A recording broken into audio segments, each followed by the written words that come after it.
So yeah, just logistically, as chair of the board of commissioners, we'll get our budget committee process started for 2025 for the FY 26 budget. First item is nominate committee chair. And we'll go around from there. So this is our annual process, and Commissioner Chang, I heard you already referred to Mr. Pfister maybe as the chair this year, so. Well, at least the outgoing chair. Yep. I would. Jim Pfister to serve as chair. For the budget. Okay.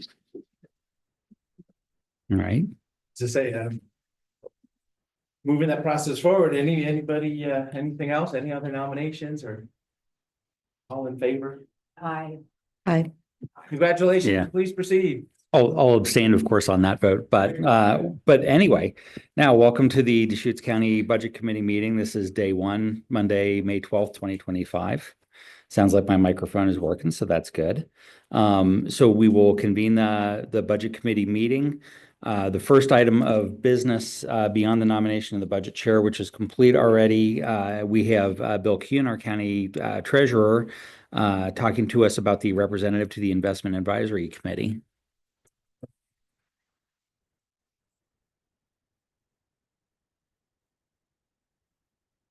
Good morning, Budget Committee members. I'm Bill Kuhn, Deschutes County Treasurer, and I want to address the nomination of the Budget Committee member to serve on the Investment Advisory Committee. As part of the Board of County Commissioner board assignments at the start of each calendar year, Commissioner Adair was selected to serve on the IAC. I would ask that the Budget Committee ratify the appointment of Commissioner Adair to serve on the Investment Advisory Committee. Okay. So the proposal is that Commissioner Adair serve as both the county board member and the budget committee member for the Investment Advisory Committee. Do I have a motion in that vein? Second. All right, we have a motion and a second. That was Judy's motion, Phil seconded. Is there any discussion?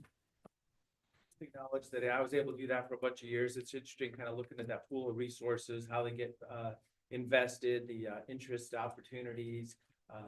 And as to say, the philosophy is if you lose a nickel, everybody's going to know it, but you're trying to optimize returns over time for that the pool of funds for Deschutes County. But that'd be honored to have Commissioner Derrick at that meeting. All right, any further discussion? If I was happy to serve on the Investment Advisory Committee for a couple of years. It was, one of the things I thought was most valuable about serving was understanding, the sideboards that we have around the county's investments, how those both keep our money safe, but also, might constrain our opportunities for returns in good times. Or when certain kinds of opportunities exist. But I think it's a great thing for us to rotate that around. okay, And as Deschutes County Treasurer, I appreciate having a commissioner serve on the Investment Advisory Committee. I think it provides a great balance between our external committee members and having a commissioner serve as well. So over the last several years, I've appreciated having members of our Board of County Commissioners serve on that committee. all right. Okay, and I want you to know Chrisana is on her way. She thought the meeting started at 9. So, yes. Just in case. This wasn't in our. Yeah, because this wasn't in our packet. Thank you very much. I know. I was like, anyway, yeah, I'm sad I missed the one meeting, but I was really happy to attend the last meeting. So. All right, if there's no further discussion, I will call for the vote. All in favor? Aye. Any opposed? Motion passes. I will turn it back over to Commissioner DeBonne to discuss the honoring of Larry Kimmel. So, fellow budget committee members. So Larry Kimmel served from 1994 to 2007. So 12 years on this budget committee. I heard his name and I tracked him down when I first got started and just got to talk to, somebody that was at this budget committee for many years previous to me even being a commissioner. And it was really nice to just have that continuity, big picture, understanding the culture of the budget of Deschutes County. Scott Langton had been a close connection to Mr. Kimmel for many years, and we got notified that he passed away. He did move out of the area years ago, and it's nice to know we have connections back to this. So, our thoughts and condolences go out to the family of Larry Kimmel, as I say, served on this budget committee for 12 years.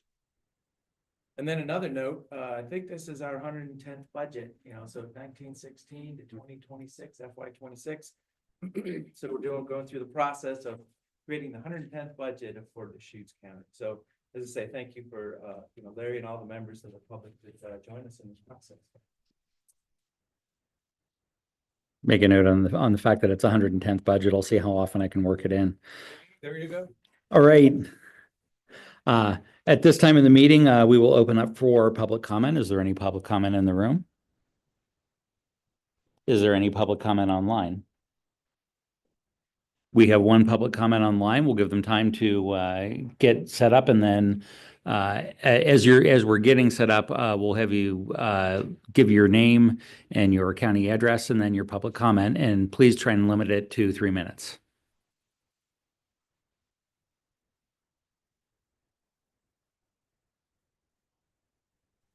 Good morning. Can you hear me okay? Yes, we can. Go ahead. Great. Thank you. I'm Darrell Parrish. I'm the chair of the audit committee. And I'd like to speak on behalf of the audit committee. First of all, we'd like to thank the budget committee and the board of commissioners for their work. Thank the staff for their work. We understand they have difficult decisions to make associated with this budget. Earlier, the audit committee advocated for the budget committee to recommend that the staffing level in the internal audit office remain at 2 FTE and not be reduced to 1.5 FTE. We also understand that the staff reduction in the internal office that was made at mid-year. Based on that fact, plus the economic uncertainties Deschutes County currently faces, we understand why the staff reduction in the internal office had to be made. Having said that, we do want to be clear in stating the fact that, in our opinion, the audit office and the internal audit function operates at a much higher level and more efficiently when it is fully staffed at 2 FTEs.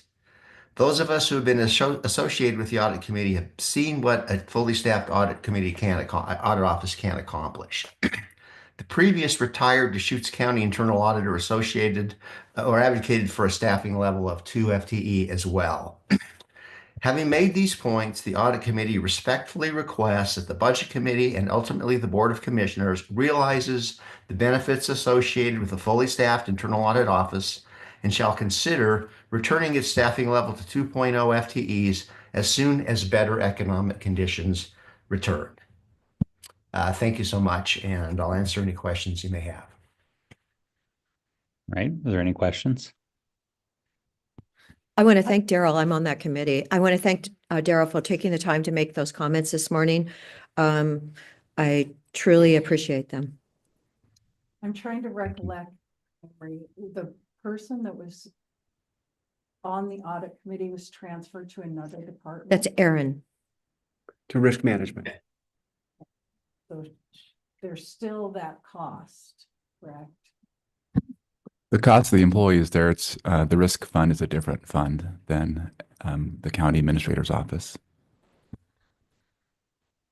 And just to catch people up on the situation, so after the Board of Commissioners directed the reduction to a 0.5 position, that position has been filled, and we have a new part-time performance auditor on staff now, and working with the group with the function.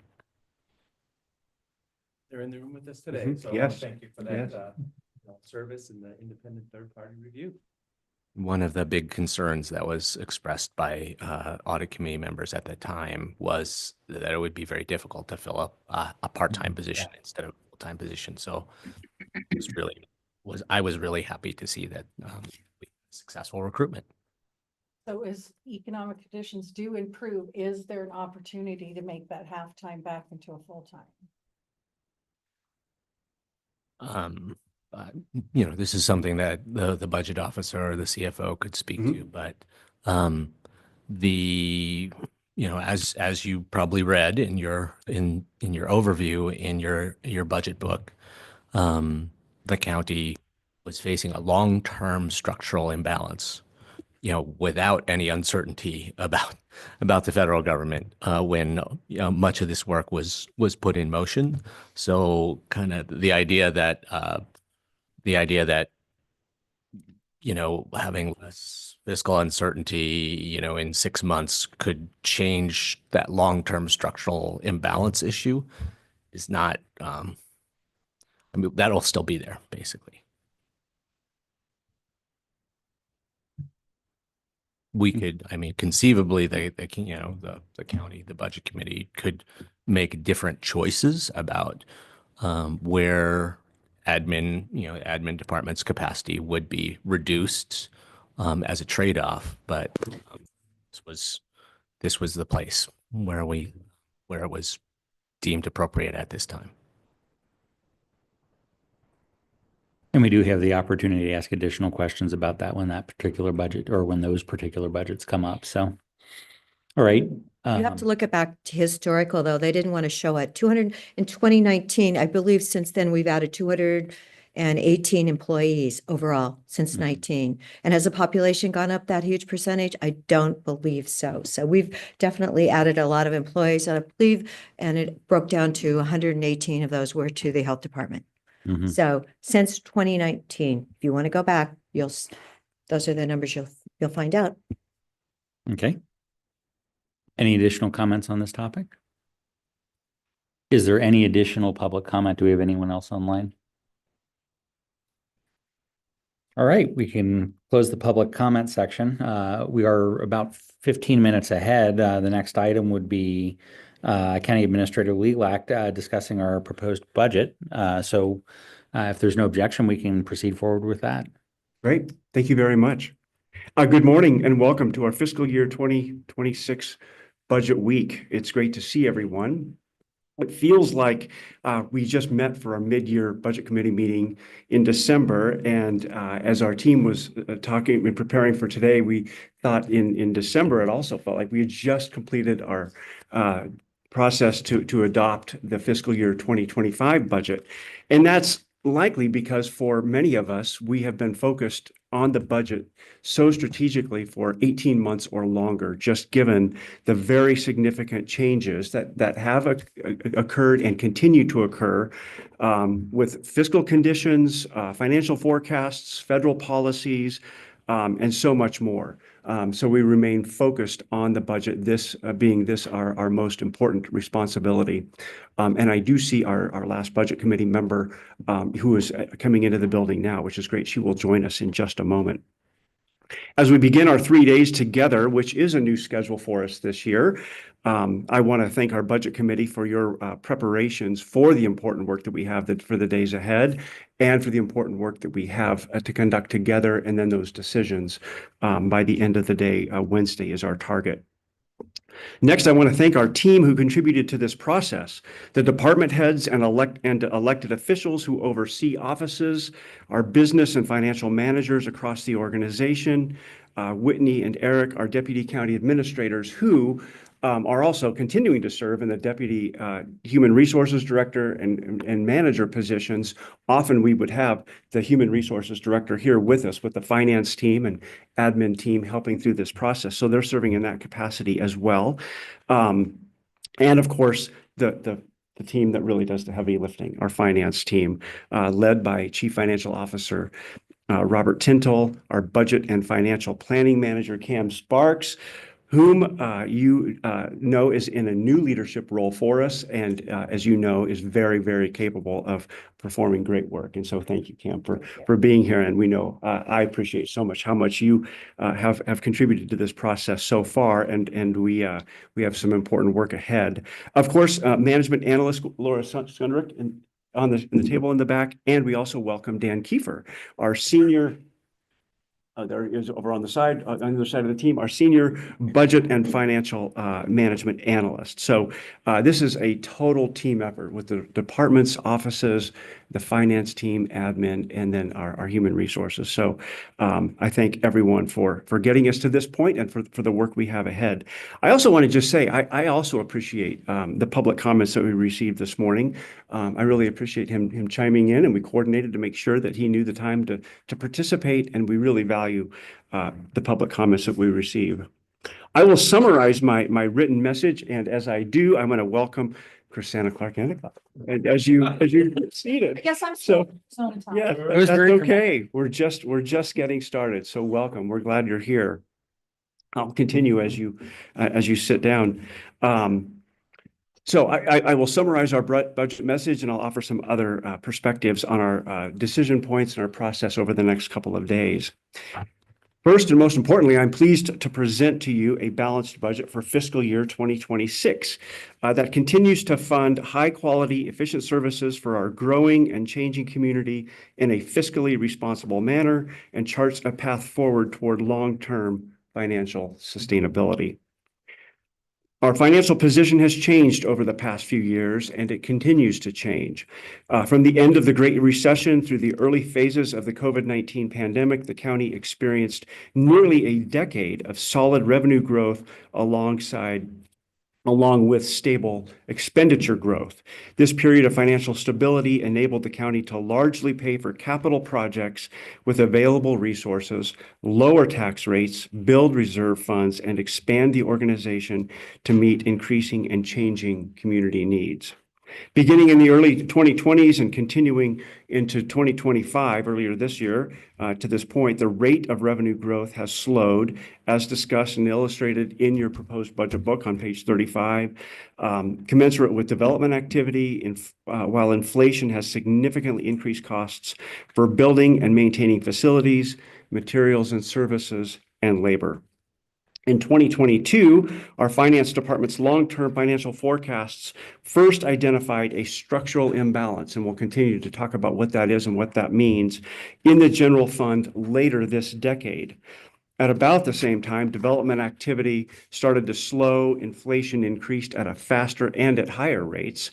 Our health benefits fund began to decline, among several other unfavorable financial conditions.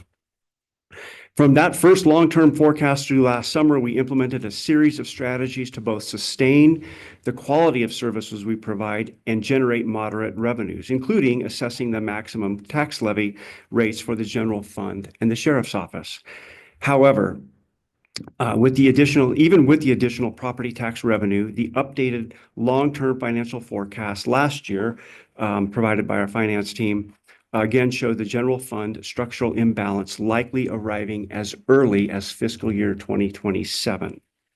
As careful stewards of the public resources, soon after the fiscal year 25 budget adoption last June, we initiated a thoughtful, transparent, and collaborative process working with leaders from across the county, across the organization, to begin to prepare this proposed budget that you have before you today. With approval from the Board of County Commissioners in late 2024, we implemented a new budget initiative for fiscal year 2026 with the goal of resetting the county's general fund expenditure growth trajectory and achieving long-term structural balance for the years ahead. Cam will talk a bit more about that here in a few moments. It's important to note that beginning the process so early in fiscal year 2025 and in close collaboration with the board and departments and offices, we, being the organization, began making important and often difficult financial decisions this fiscal year, which you heard about in the public comments, with the goal to reduce the magnitude of the financial and service impacts in fiscal year 2026 and beyond.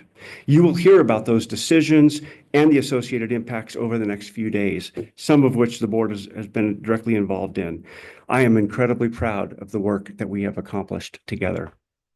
The result of our transparent and collaborative process is that we proposed a budget that has eliminated $2.5 million in expenditures from the general fund and approximately $800,000 in internal service fund expenses. in the midst of continued rising personnel costs, inflationary pressures, and changes to federal funding levels, all of which put a strain on our ability to meet the needs of our rapidly growing and changing community. Our collective actions have also resulted in a $2.2 million decrease in the proposed fiscal year 2026 operating budget from the revised fiscal year 2025 budget. I want to be clear, though, this is not without impacts to services and staff. I'm both thankful to and proud of the collaboration and hard work of our elected officials and staff as we develop this budget. Many difficult decisions have been made in creating the proposed budget. By addressing the county's structural imbalances now and realigning county expenditures with our revenues, we have built a strong foundation for structurally balanced budgets for years to come. I'm going to dive into some of the strategies, and Cam will talk more about this in a few moments.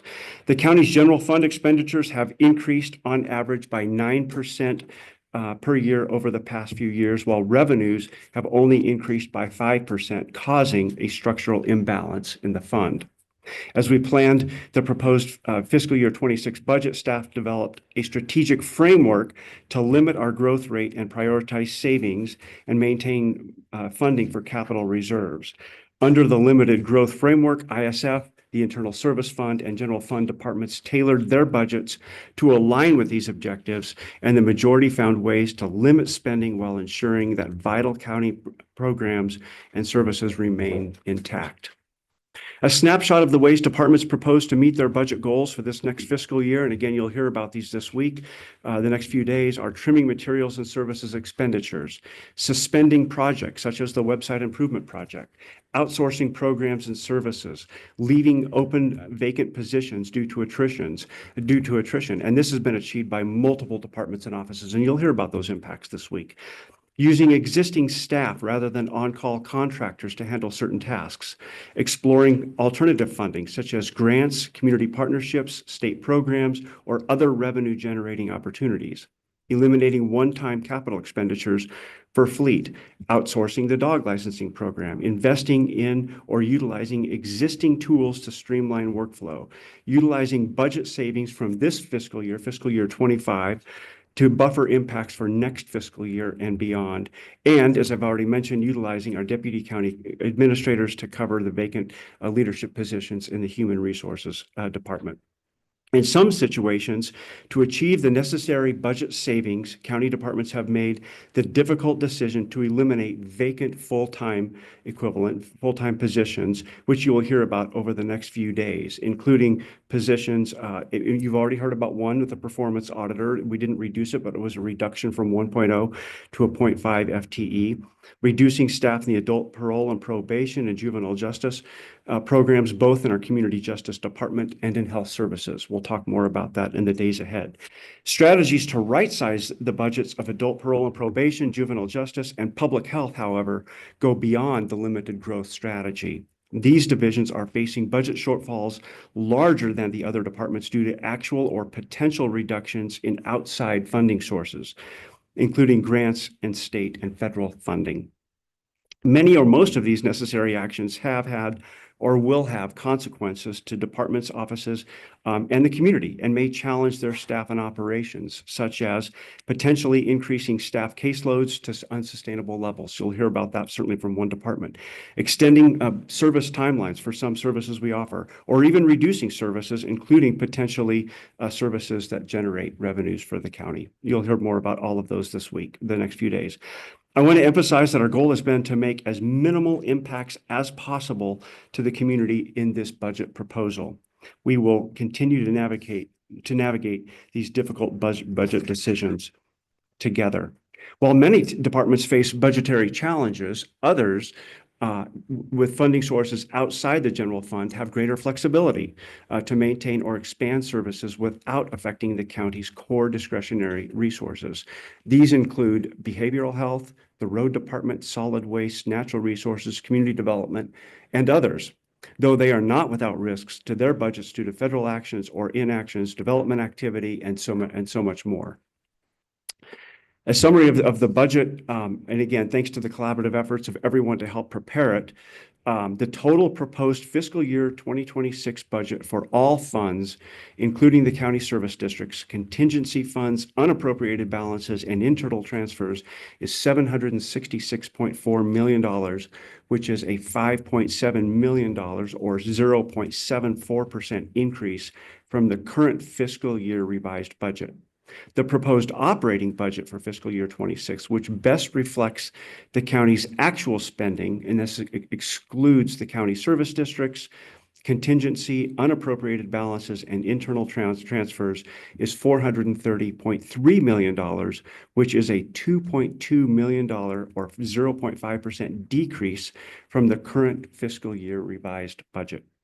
Although the general fund has received a structural balance from an operational standpoint, it continues to face challenges in contributing to reserves for future capital projects. And this is discussed on page 38 in your proposed budget book. In the short term, the sole source of funding for capital reserves is discretionary transient room taxes, revenue that we receive. And this is incredibly important that we continue to preserve this, given the magnitude and the size of the facilities we have across the county. Moving forward, the county, will need to explore alternative funding mechanisms to finance future capital projects. In addition, as the county continues to grow and change, some departments and offices will need to add staff to meet their current or increasing service demands. Addressing these challenges will likely require difficult choices in the next and future fiscal years. Deschutes County continues to maintain strong financial management and a historically high credit rating. And this is where our kudos to the finance team are really well earned and recognized. The finance team has received recognition from the Government Finance Officers Association, the GFOA, in your parlance, in your terms, for the achievement in excellence in financial reporting for 23 years. The Distinguished Budget Presentation Award for 17 years, and the Popular Annual Financial Reporting Award for 5 years. We aim to earn these awards again this year and beyond. While we experience these fiscal and financial challenges and pressures, I'm proud to say we continue to deliver impactful services to our community through the hard work and innovation of our staff, elected officials, and volunteers. And the proposed budget document provides a nice summary and list of all of those. I do want to just highlight a few. Including successfully administering the 2024 presidential general election, when we had the most voters in Deschutes County cast their ballots, creating a deflection program, distributing summer health and safety kits, and supporting cleaner airspaces and cooling centers, updating the transportation system plan, adopting the 2040 comprehensive plan, though I will note that does remain a work in progress. Encouraging 78 communities to participate in the Firewise USA program, continuing to make significant progress on the Deschutes County Circuit Courthouse expansion project, which some of you may have seen coming to the meeting today, transitioning the hazardous waste disposal program to in-house operations and expanding collection days for the public, preparing for a 5-member Board of County Commissioners. Offering 24/7 services at the Deschutes County Stabilization Center and increased residential capacity by awarding a contract for a new 16-bed secure residential treatment facility set to be completed this August. Initiating and completing the first phases of the Fair and Expo Master Plan and market analysis. Co-creating a temporary safe stay area with the City of Bend on Juniper Ridge. Coordinating with the City of Redmond to create a managed camp, and more to support our houseless population. And before I go on, I just want to take a moment to recognize our homeless outreach services team, our host team, as this has been a very, very difficult month for them. It's certainly a year and a couple of years, but this month more than any other. And finally, making significant progress on a pay equity and market evaluation project that addresses the compensation of our staff. We have a lot to accomplish in the year ahead, and it's exciting times, and we're going to hear about this week as well. Solid Waste is already reconvening the Solid Waste Advisory Committee to identify a location for a future county landfill or a solid waste solution. We don't know what the outcome of that is going to be at this time. Facilitating a citizen committee to propose representative districts for commissioners for voters to decide in the 2026 election cycle. Behavioral health will seek funding to build a mental health care facility specifically for youth in Central Oregon. A home in Redmond will become the first adult foster home in Central Oregon for adults with co-occurring intellectual developmental disabilities and mental health. We plan to co-open and manage a camp on the east side of Redmond and make significant progress on or complete, hopefully, the land transfer with the Department of State Lands. Complete and make significant progress on several very important transportation projects, including those in the Terrebonne and in Sun River areas. Fair and Expo will complete its master plan and market analysis. Facilities will initiate a process to complete a master plan or downtown campus plan for the area that we're in right now. The district attorney's office will work to implement a victims portal to provide real-time case updates, secure communication, access to resources, and process so many critical cases that we'll hear about in a couple of days from District Attorney Steve Gunnels and his team. The sheriff's office will continue to develop the deflection program to prioritize initiatives that promote drug education, addiction treatment, and recovery. We'll need to address the costs to provide operations and supportive services to encampments and managed camps and cleanup of abandoned campsites on county-owned lands across the county. And we'll hear about this from property management. We will welcome and support new department heads for human resources and health services. And we will continue to collaborate, coordinate, and partner with all of our regional partner agencies and organizations, public, private, nonprofit sectors, to achieve so many shared goals to benefit our community. I'm proud of the collaboration and hard work that we have achieved to get to this point, to propose the fiscal year 2026 budget to the Budget Committee. By addressing the county's structural imbalances now and realigning our county's expenditures with our revenues, we have built a strong foundation for structurally balanced budget for years to come. I want to thank all of our Deschutes County team, the staff, elected officials, our volunteers, for the outstanding services we provide to our community every day. Everyone makes a difference in serving the public. I look forward to your work and approving the budget in a couple of days. I'm happy to answer any questions at this time. Otherwise, I'm pleased to turn it over to our finance team for the next steps. Thank you very much. All right. Thank you. Are there questions for Administrator Lelak and his budget summary? I don't have a question, but I would just like to express appreciation to all of the county staff who have provided excellent service. You know, Nick gave a long list of highlights in the last year, and or are on track to provide all sorts of additional really important services in years to come in this limited growth scenario. And I want to express appreciation to staff for identifying the potential long-term structural imbalance for us more than a year ago, so that we could reach this point. We have had to reduce our budget by $2.2 million from last fiscal year's, the current fiscal year's level. We have had to reduce FTE by 8.62. And there are real risks of service impacts. We were just talking about them with the audit function, with those reductions, but these reductions are necessary for our long-term fiscal health at the county, and so that we can continue to provide excellent service to the people of Deschutes County. So thank you to the team that put together this limited growth approach, and to all of the county staff that are working within it. Just one note. So thank you for that introductory statement, kind of a big picture. A couple pages in, the revenue and expenditures highlights, page 39. The community development talks about supply shortages right in the middle there. That was kind of a holdover from previous years. I had sent an email kind of through. So, this is our published draft document. So, the conclusion maybe was to remove the concept of supply shortages for construction. High interest rates, labor costs, there's all these other variables out there, but I don't know that we're promoting supply shortage. Thank you, Commissioner DeBonne, for bringing that to our attention. We did strike that in the online version but obviously it's still in this version, and it'll be corrected for the adopted budget as well. And Commissioner, I just had received a message that people weren't able to hear you. If you can just get that microphone right up there. Thank you. And I mean, I guess I would say before we strike supply shortages, we should understand what the tariff impacts with Canada and lumber supplies are going to be, because I think we have more supply shortages in our future. What does it say? I mean, does the industry promote that? Do we have supply shortages or not? That was the question, but it just jumped out at me because obviously there's a lot of variables in that world right now. I'm talking to a whole bunch of builders who are very concerned about the price of lumber in the future. Yeah. And availability.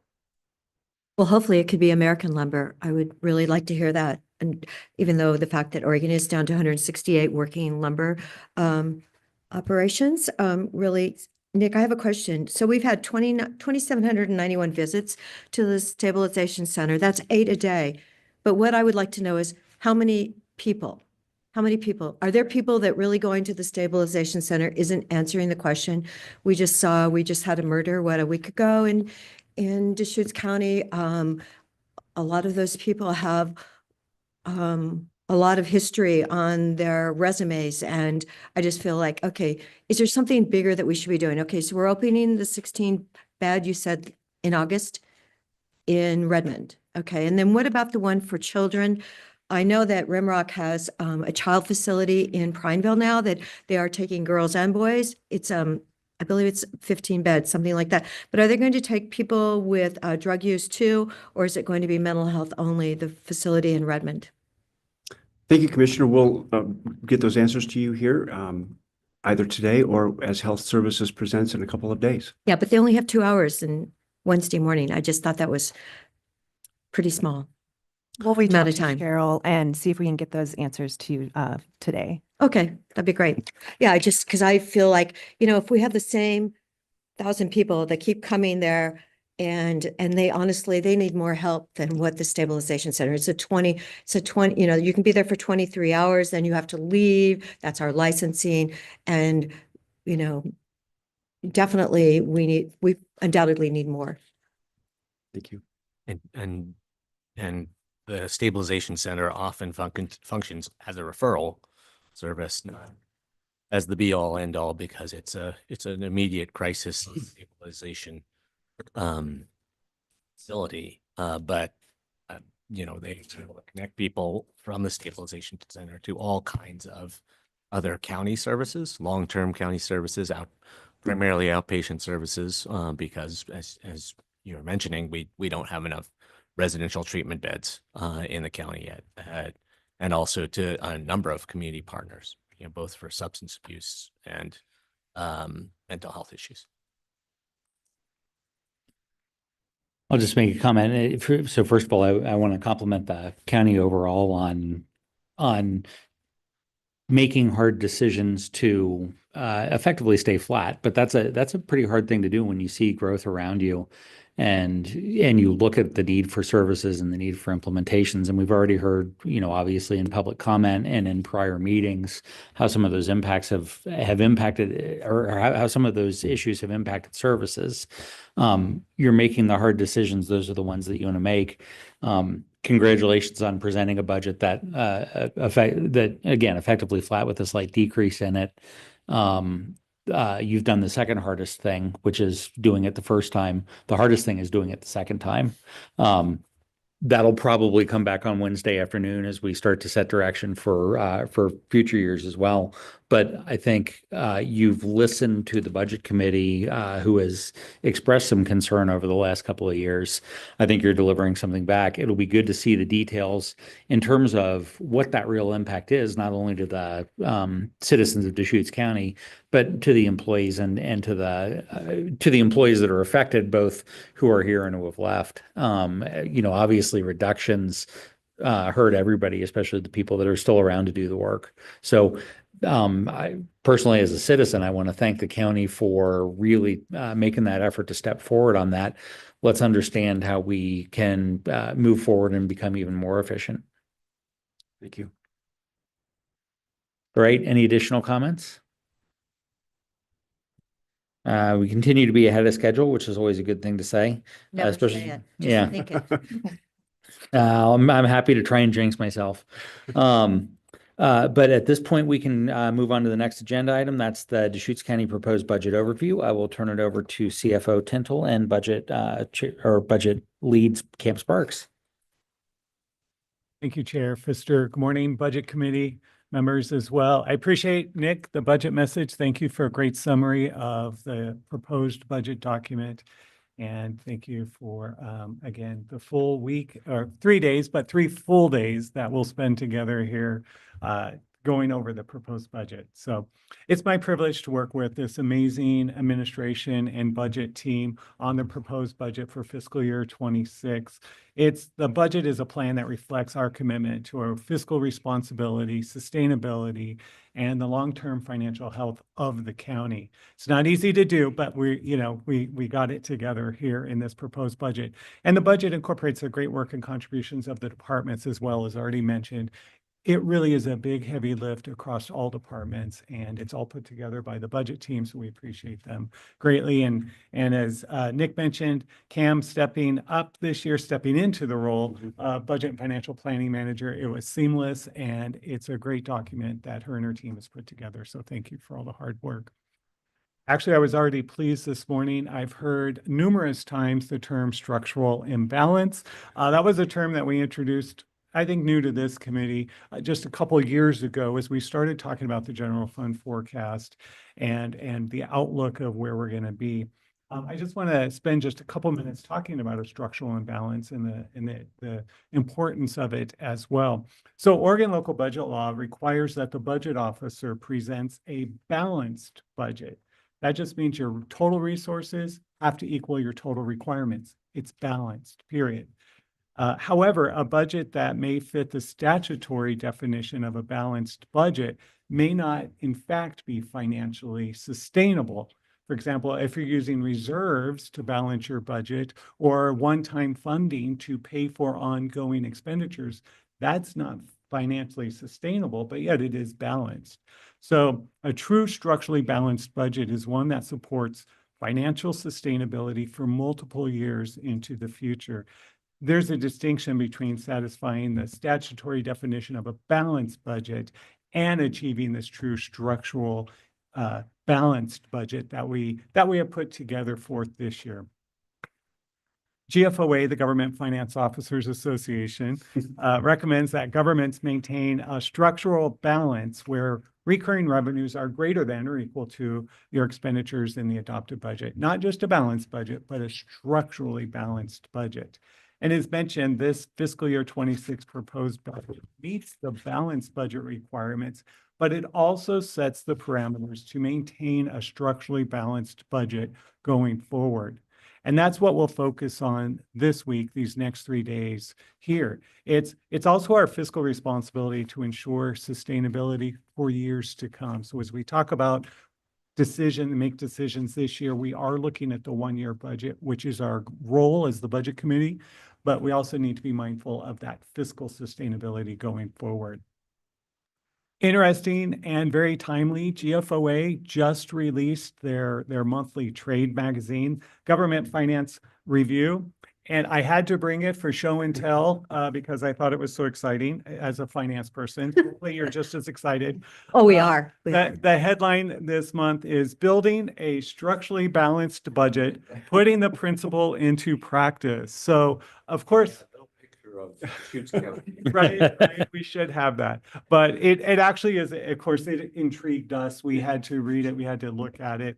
But it tells you, the reason I really bring it up here is it talks about the value of a structurally balanced budget and not using one-time resources for ongoing expenditures and really looking at the long-term effect, not just your 1-year budget. And again, this isn't just an issue that Deschutes County is facing. Cities, counties all across Oregon. And obviously, if GFOA is highlighting it this month, which a lot of governments are approving their budget and then adopting their budgets next month. So it is very timely in that effect. So it is a universal message for all budget committees, not just here today. So just a few things in the article that I want to highlight as I wind down here too. It talked about the things we already talked about. A structurally balanced budget is the cornerstone of financial sustainability. It ensures that ongoing revenues sufficiently cover those ongoing expenditures, preventing reliance on one-time funding sources for recurring costs. So the principle that is essential in maintaining the county's ability to provide critical services now and into the future. So by adhering to this approach that we incorporated into this fiscal year 26 budget initiative, we safeguard against potential fiscal shortfalls, we mitigate the risks associated with economic fluctuation, and we uphold the public trust on really how we manage the taxpayer dollars as we're stewards of that funding.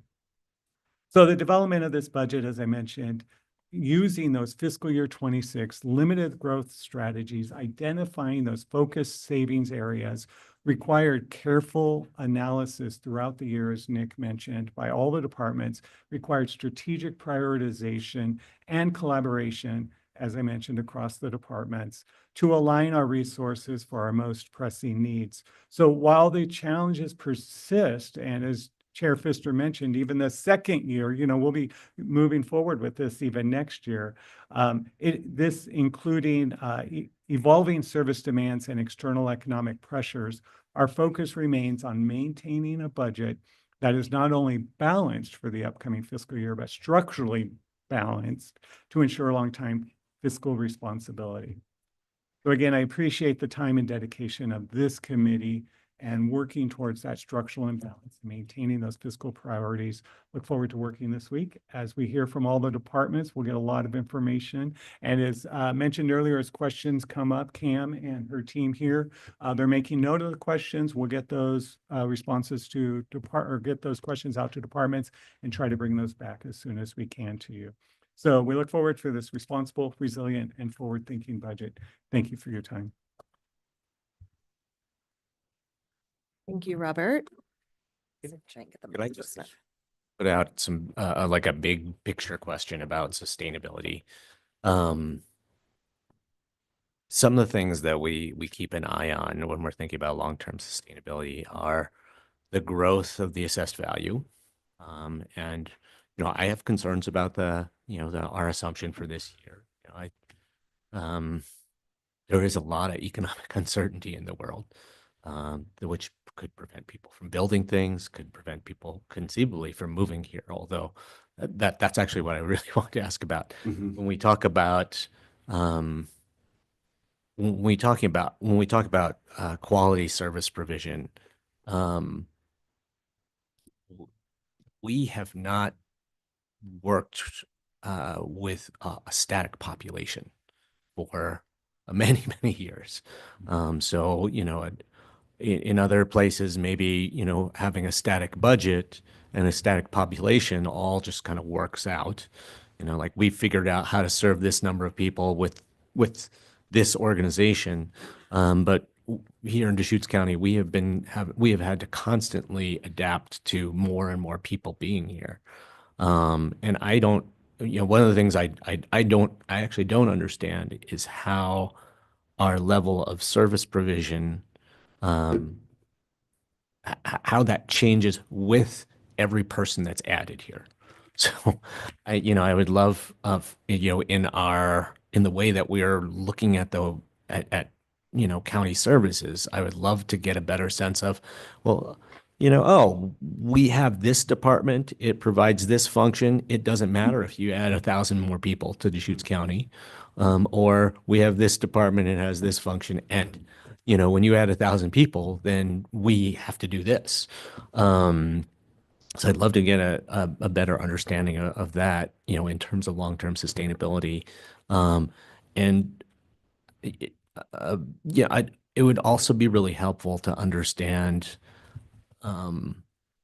whether the assessed value growth, how that connects to population growth as well. I mean, we all know that you get your base 3% assessed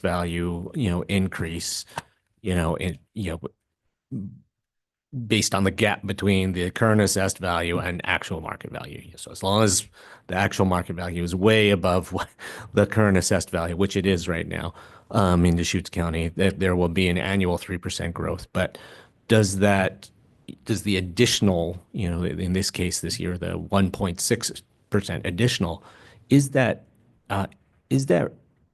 closely correlated with population, or if conceivably, if population increase in the area slows down, does that actually have significant effects on the growth of our assessed value? Because we do need to be prepared that at some point in the future, this is not going to be the mountain community that people want to move to. And that might shift us to somewhere else. And if we're if we're under the assumption that we're just going to keep adding population, and our assessed value is going to grow proportionally, that may not serve us.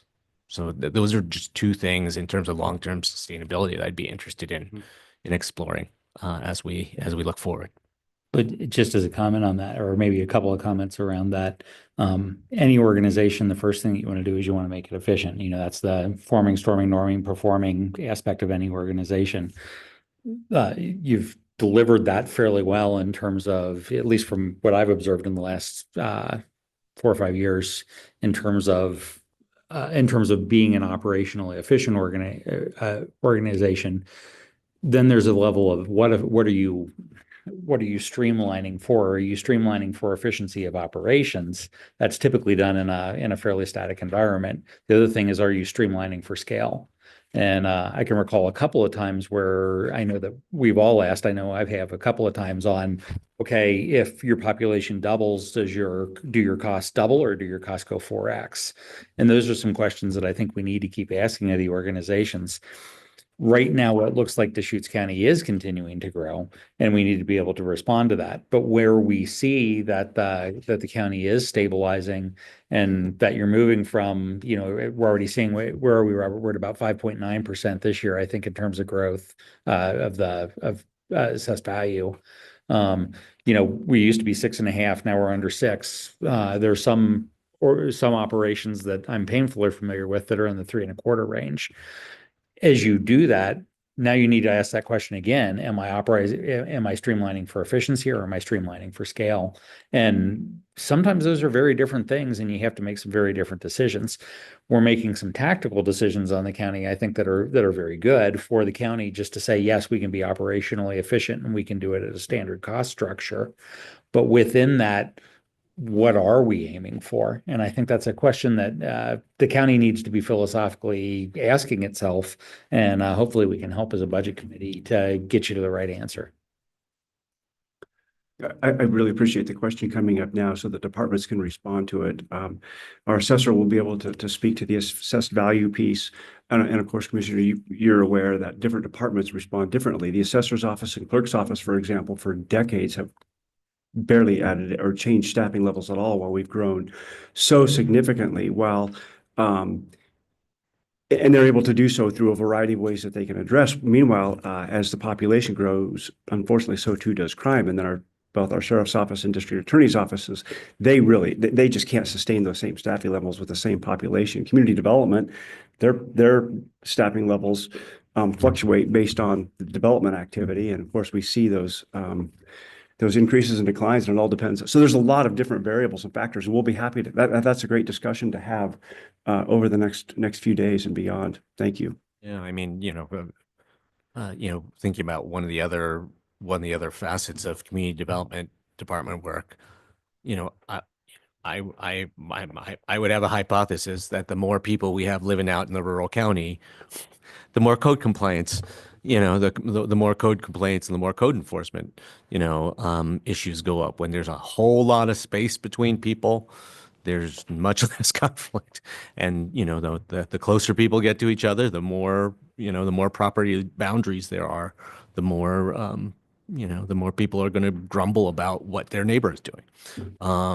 So, that might be an example of something that goes up exponentially with population growth instead of linearly with population growth. So, Good fences do make good neighbors. yeah, so it'd be, and I'm not asking for, in these 3 days, I want the departments to answer that, but it's something that I think is worth thinking about, like for them to try to forecast the way that their service provision load is going to change with population growth. Okay, we hijacked, so we'll hand it back to you, Cam. I would first like to thank the Budget Committee for your time over the next 3 days, especially as citizen members, as you're volunteering this week. So we really appreciate that. I'd like to thank all the departments who worked very hard over the last 6 months to develop the budget, especially during a year that was different, right? It was a different budget process and approach.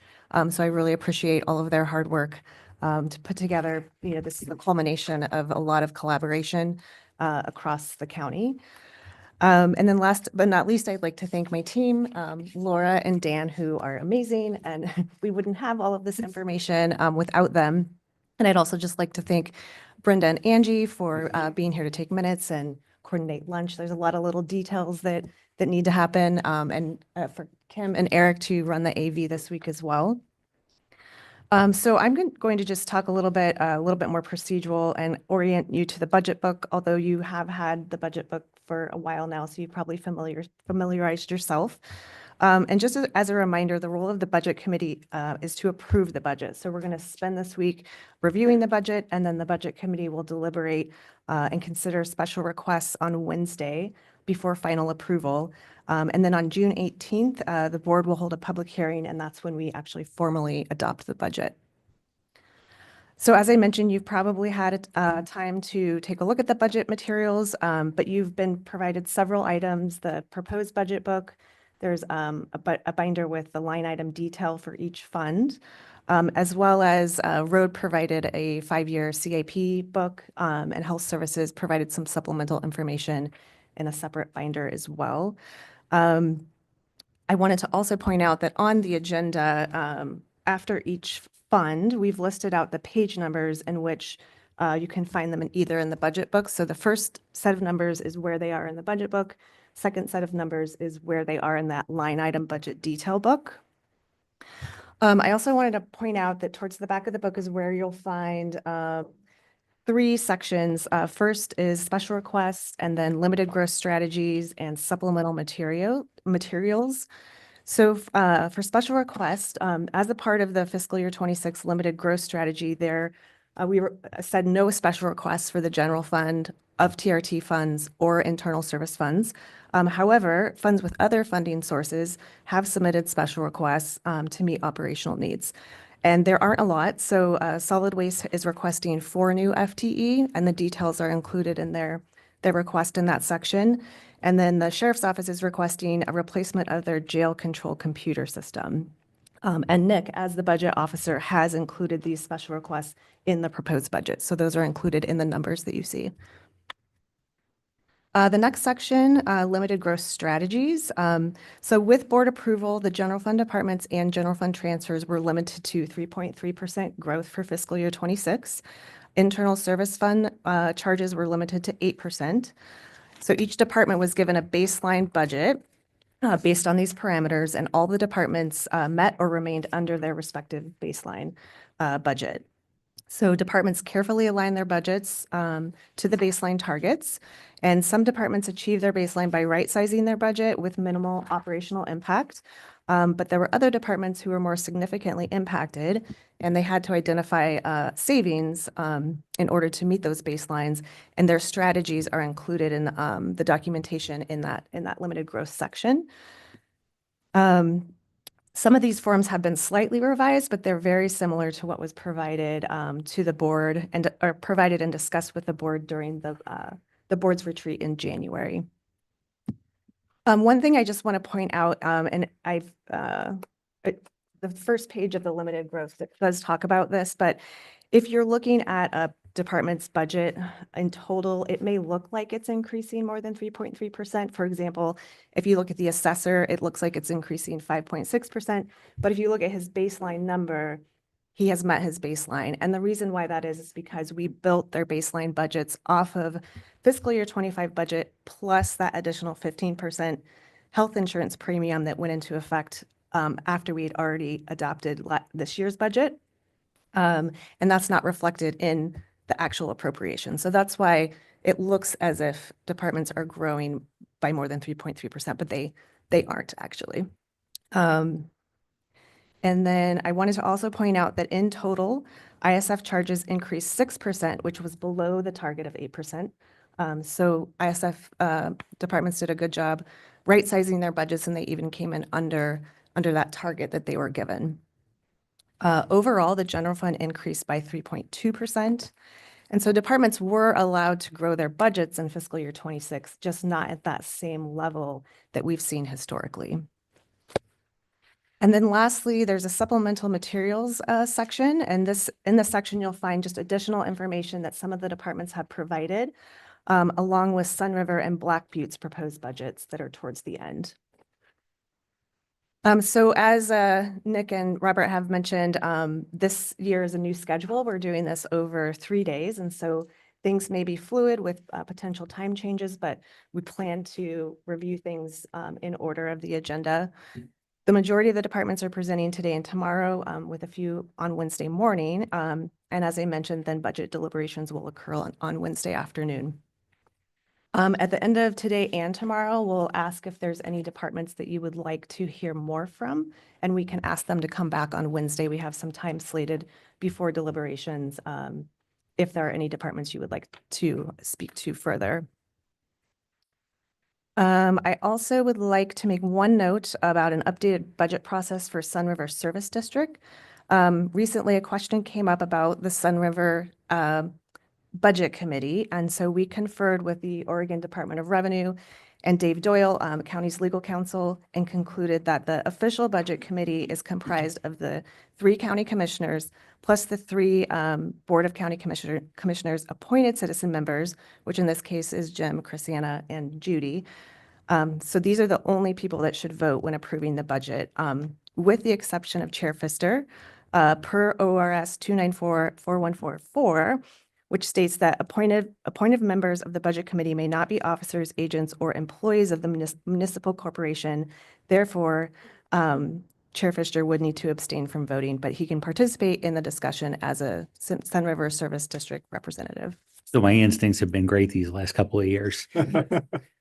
Yes, and thank you, Jim. He also put together a memo for his managing board just to clarify those roles as well. And so those citizen members going forward will be referred to as finance committee members versus budget committee members, just so that there's no confusion. And I'll just say from the perspective of that, I'm really glad that we drove that to the ground, because it's been a question the last few years, kind of forced by the fact that not only did I join the budget committee, but I rejoined the service district at the same time. But it's good that we have clarity and that we have something moving forward. I mean, we've solved a problem that's been around for a while, and that's going to be good for the next 10 to 20 years, not just good this year. Yes, and I tried to save documentation everywhere. So in the future, if that question comes up again, that we have that all documented. So I appreciate that you put that memo together as well. So with that, unless there's I have some questions. Sure. I was looking through and I noticed in forestry and actually in victims that when you get to this year, they have 0 allocation. I don't know which other ones, but I did pick out these 2, have 0 allocations for ISF or BOCC. And yet in the victims, they actually added a huge number for IT for the ISF. They didn't have that number before, but I'm just wondering, why did they go to 0? Where did I miss that? So this And what other groups were applied to it? Whitney can speak to it as well, but we have actually consolidated the administrative fund and the BOCC fund. So previously, administrative fund was 625. Board of County Commissioners fund was 628. We've moved that 628 fund under 625. And so the ISF charges are all coming through on that admin line, but they do include the Board of County Commissioner charges. Do you have anything to add, Whitney? No, I'll speak to that more in the admin BOCC budget presentation, but that was really done for efficiencies. There's a lot of items that get coded out, split between two funds like office supplies or meeting food. And so having those in one fund, or it will be easier for staff to have them under one umbrella. And then do you want me to speak to the IT ISFs or would you like to? Okay, you'll probably hear from IT Director Tanya Mahood when she presents, but IT this year did a lot of work in analyzing how they were charging out for services, and she changed the model after a lot of discussion with department heads. And so you'll see ISF charges for IT varying a lot throughout different funds, and that's based on the new model, which looks at computers, printers, and users, including volunteers. So depending on, did I forget anything, Cam, that's in that model? Those three elements. So depending on how many of those items folks have, that number is going to move quite a bit for some funds. And that really caused a lot of internal discussion, I think, which was good, including a lot of reduction of the use of desktop printers in the organization. So.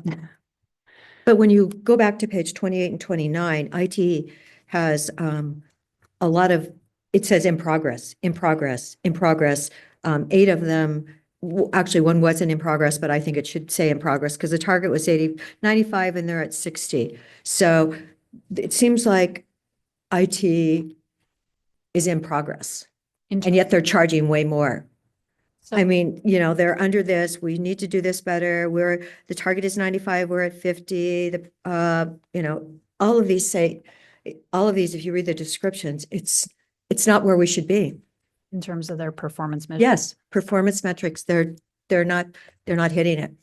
They're not close. And we can talk more about that, I think, either with IT or as a sidebar, but I think just to reiterate, the amount that IT is charging, they met their limited growth target. So the amount they are charging was within the amount that they were asked to hit. It's just the way those charges are being divided out is being driven by different factors this year.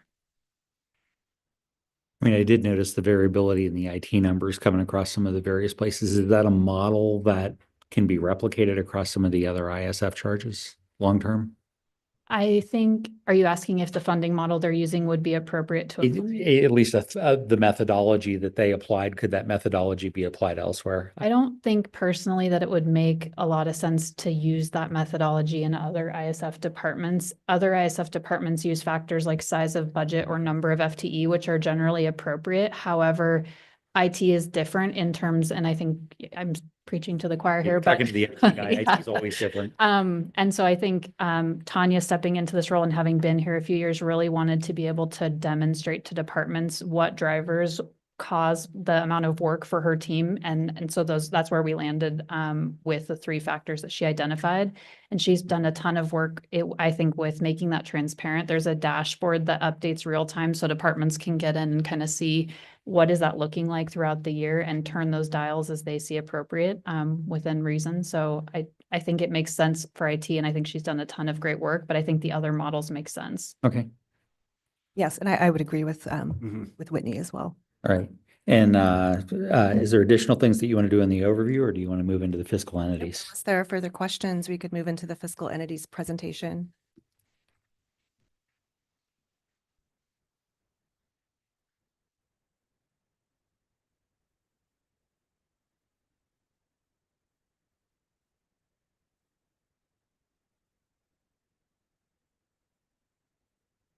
It is working.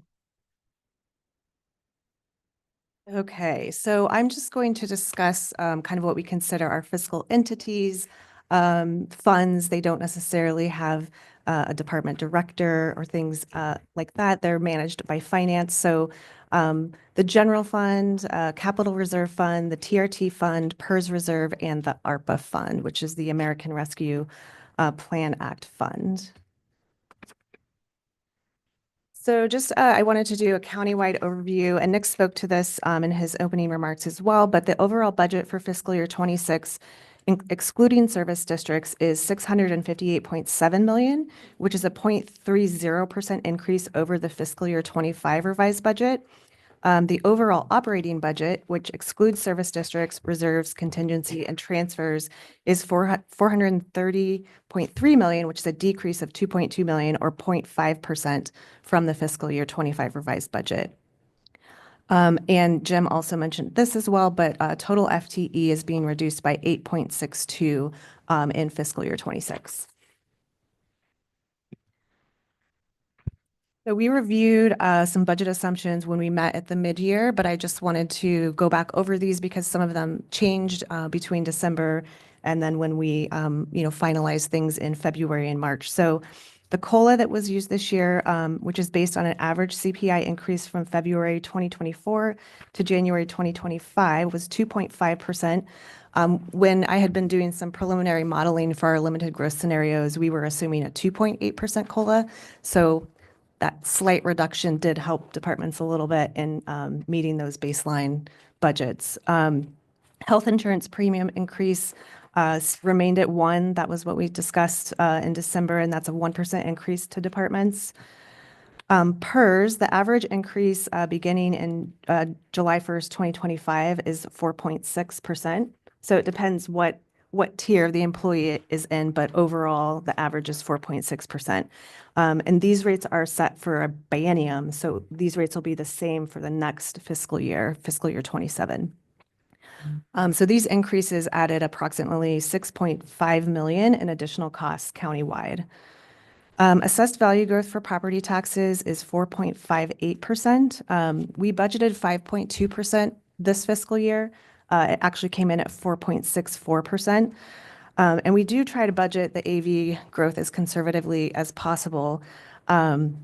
And so after conversations with the assessor, we budgeted the same AV growth in fiscal year 25, but also accounted for the urban renewal increase that it gets excluded from the assessed value that we use to compute the tax rate.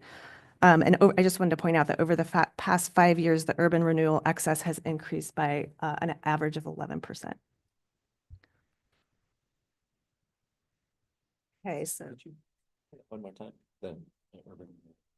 Yeah, so the way we calculate the AV growth for the property taxes that we incorporate into our budget, it excludes the urban renewal, the urban renewal increase that gets excluded.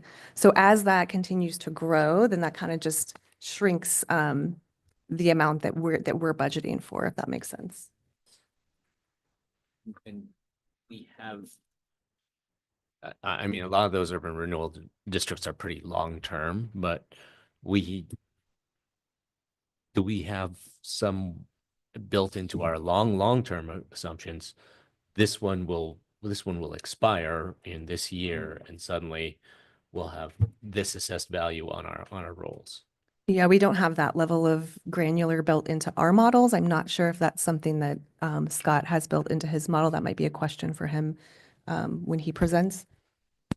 But that would be a good idea to take a look at. Yeah, because if we're not forecasting that, then that's sort of like a windfall for us 15 years from now or something like that. But I was just going to add, although we're mostly looking at, we do a longer term forecast, but we're mostly looking at the 5-year forecast. And so within the short term, those aren't falling off. If anything, they're increasing, right? The exemption. So, but your point is valid regarding the long-term forecast of when those end. And typically they're 20 or 30 years. So they're out there a pretty long time if they do end up ending as well. if they end up, Yeah, yeah. I mean, If it could be extended or, at the end or a new one voted in or something. But again, that's an assessor conversation. Okay, if there's no questions about countywide overall, I was going to move into the general fund.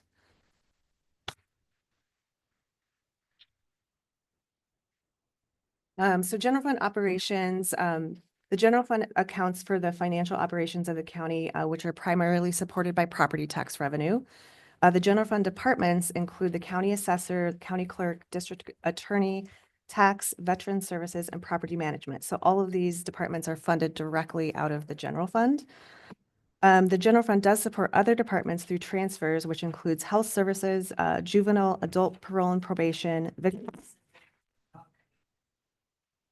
County financial policy requires that the general fund hold 4 months or 33% of property tax revenue in contingency. And this is just because property taxes aren't collected until November. This is to make sure we have enough cash to pay the bills for those 4 months. And so in fiscal year 26, the requirement is 13.6 million.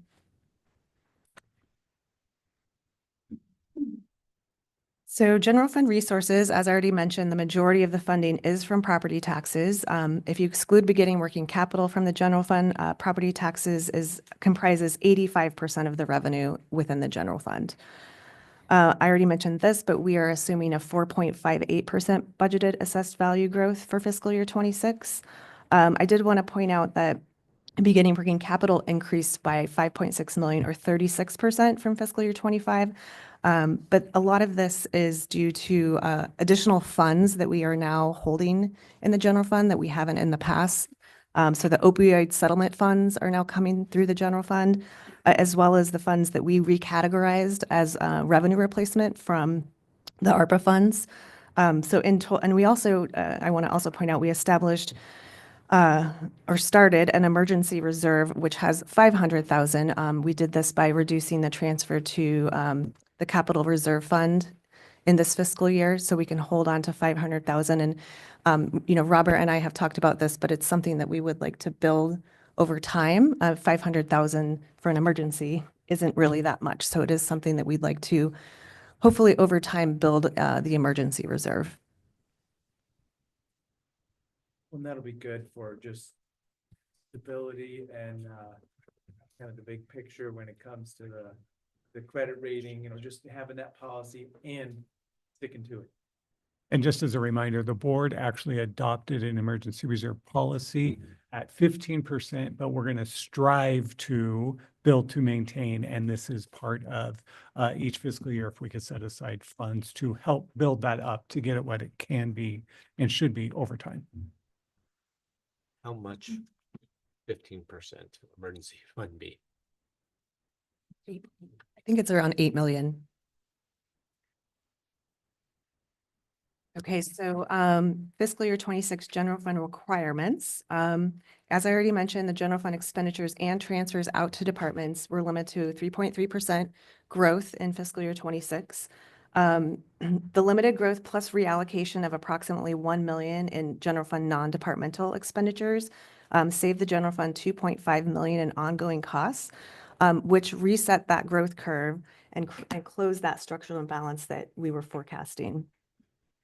So establishing those baseline budgets at 3.3% growth, as I mentioned, required all of the general fund departments and users to diligently assess their budgets and reduce or eliminate expenditures. And I did want to point out also within that contingency line item that includes that 4 months of property taxes that we have to have on hand, as well as it does account for a $300,000 contingency for unknowns that I built into the model for things like the wage and equity study, potentially the loss of PILT funding that has not been reauthorized at the federal level at this point. So that's $500,000 a year, and we're not certain that that will be coming through. So we really need to make sure we maintain this $300,000 contingency until we know the results of these unknowns, because the general fund can no longer absorb the loss in revenues or increase expenditures without the contingency set aside.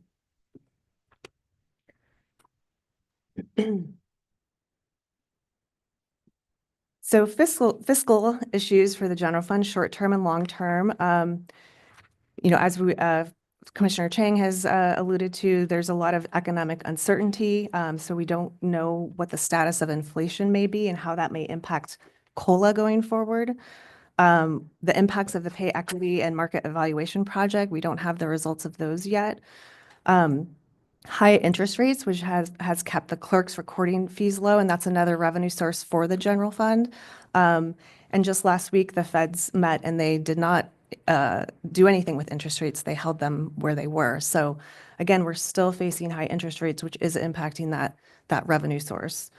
And then potential tariff impacts on costs and just the overall economic outlook. As I mentioned, for long-term fiscal issues, the PILT has not been reauthorized for fiscal year 26. That's $500,000 that goes into the general fund. Funding also goes to Roads Department and Natural Resources, and they're going to speak to that as well during their presentation. The amount of and cost of capital and maintenance needs outpaces the revenue sources for these items.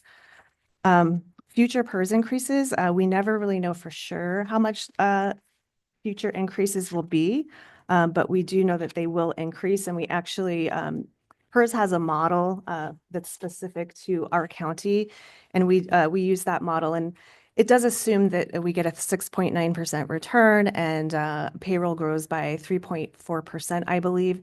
So again, these are just assumptions, but we're expecting the next biennium to be about a 2.5% increase in PERS costs if those assumptions are accurate. A possible, I mean, I know we've all been listening to the news, but economists have been talking about a possible recession, which could slow growth and lower property tax revenue, which again is the main source of revenue for the general fund.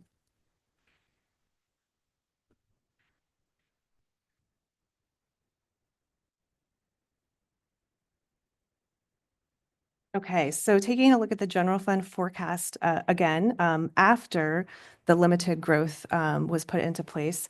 So as Nick mentioned, we were originally projecting a budget shortfall by fiscal year 27, but by implementing that strategic framework that we've talked about to limit expenditure growth, new projections indicate financial sustainability through fiscal year 2035. This model currently assumes that we're going to limit growth by 4% in fiscal year 2027 and then 5% going forward. And again, there's a lot of, this is only a forecast. There's a lot of assumptions and variables that go into this that could change. But as we mentioned earlier, we continue to look at the long-term forecast and will likely need to make adjustments along the way. So this is something that we'll just have to continually revisit. But I think that overall prudent financial planning and forecasting has placed the county in a strong position to plan for the current year and next fiscal years while continuing to provide core services to the community. Well, I mean, it's good. A 1-year decision made 8 years of difference in terms of your forecast. A 1-year decision can mean 8 years the other way if you're not careful. Yes. So moving into challenges and future initiatives, you mentioned this earlier, Chair Pfister, but continuing to limit growth could challenge operations, especially if inflation remains high. So it's sort of easy to trim your budget the first year.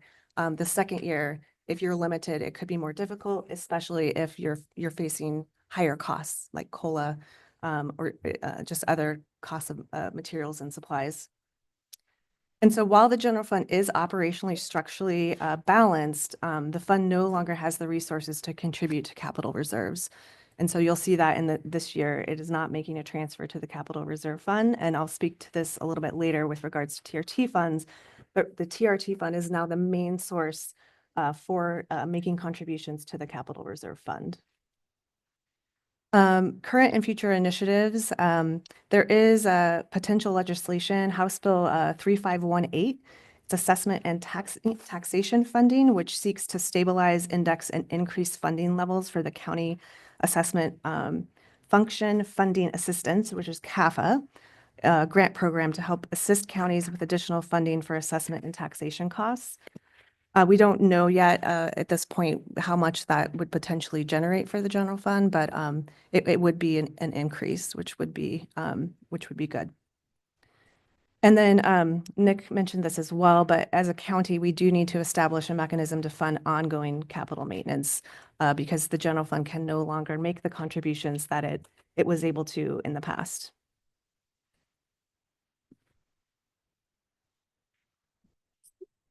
Sorry about that. Unless there's questions specific to the general fund, I was going to move into the transient room tax fund. So I've shared this slide before. This is just a high level overview of how the transient room tax gets allocated. So that first 6%, 28% of that gets allocated to Visit Central Oregon. And then 80% of it is for general county operations. So it's discretionary funding. The next 1% is allocated 100% to Visit Central Oregon. And then the newest 1%, 70% is allocated to Fair and Expo. And the 30% is allocated to the Fair and Expo Capital Reserve Fund, and this is considered discretionary funds. Question on the two House bills that are pending, 3325. It allows expansion of the use of the dollars if there's a high ratio between residents and tourists. To services. And then the other bill allows TRT revenue for a new or increased tax to include public safety and infrastructure, which probably would be better if it wasn't on an increase, if it was allowing municipalities and counties to make those decisions based on the high ratio of tourists in their area.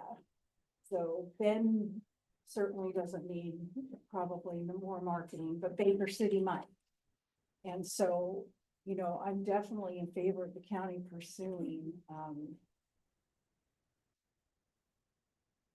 just aligning with the other counties probably to see if you guys can lobby to make that happen. I think it would impact the TRT, it would help services, it would allow the counties and the municipalities throughout the state to make those decisions based on their areas and what their needs are. So I don't know if you guys are lobbying on behalf of that.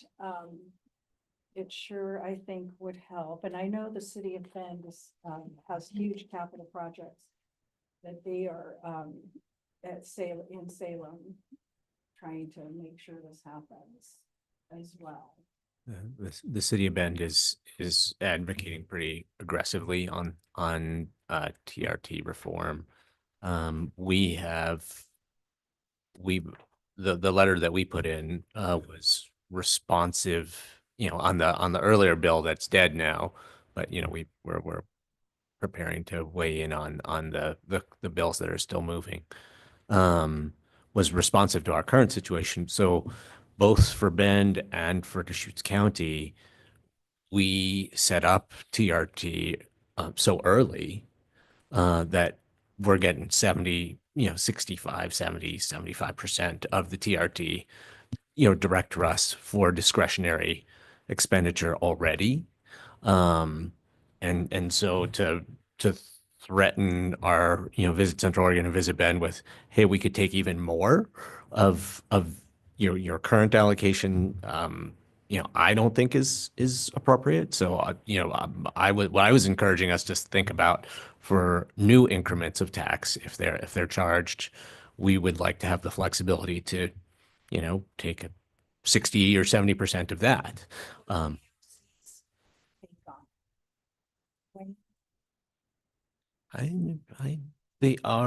can't remember exactly their position. I mean, they're generally supportive, but Majority of the counties that are associated, people at AOC right now do support this. As I say, and we're in the same spot where it almost doesn't matter as much for Deschutes County, so we probably don't need to be out in the forefront of it. I mean, I think it really does. If we're already taking 70% of or, you know, you can see on that last slide, you know, how much of the TRT we're getting. If we took more, I think it would actually, you know, be a threat to our destination management organizations. So I would like us to only be able to take a big chunk more on a new, if we add 1%. And, you know, Deschutes County is also, we have a lower TRT rate than a lot of other counties that are popular tourist destinations in the state of Oregon. TRT, I don't know what that amount dollar-wise would increase if you could get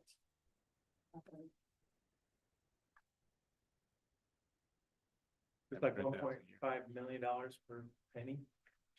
1.25, maybe? I can't remember. Yeah. Per percent. Yeah. Yes. Yeah. Yeah. Also, just a reminder real quick, if you're not hearing your voice through the intercom, people online are not able to hear you as also. They did miss a lot of what you captured, but they were able to read it on the screen. So just a reminder for everyone here so everyone can hear your comments. Some of the mics are hot, and some of them are. Here we go. I mean, it's my rhetorical question would be, and then I can partially answer it, but you know, having been somebody who's tried to jackhammer this particular cement block for a couple of years, is there any change that we would do in TRT if the regulations allowed us to do it? I think the fatalistic answer is probably not. We've already kind of locked into how we want to spend it. I think that would need to be reevaluated over time, but the problem is that we have a pretty large expenditure that is the target of any free TRT dollars for the foreseeable future. So unless there's a different way to go fund some of the structural imbalances, let's pick that word for the week, or that phrase for the week, in terms of the capital improvements that the county is doing, I'm not entirely sure that there's much that we're able to do. You don't want to touch the.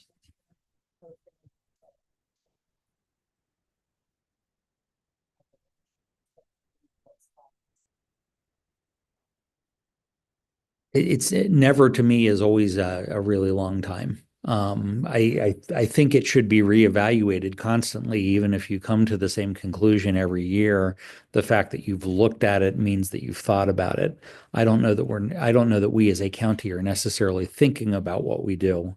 And I'm not entirely sure that more dials that we can turn is going to change that. So maybe I'm being fatalistic, or maybe I'm just being sarcastic, probably both. But I think it is something that needs to be consistently examined, given all the parameters that we have. Like I said, I just think that we're pretty calcified as a county in terms of the way that we're doing, just because of the structure that we have. And The same thing probably every year. Budget committee, so I just want to. Yeah. I think you need to talk louder into your mic. It's not picking up. Okay.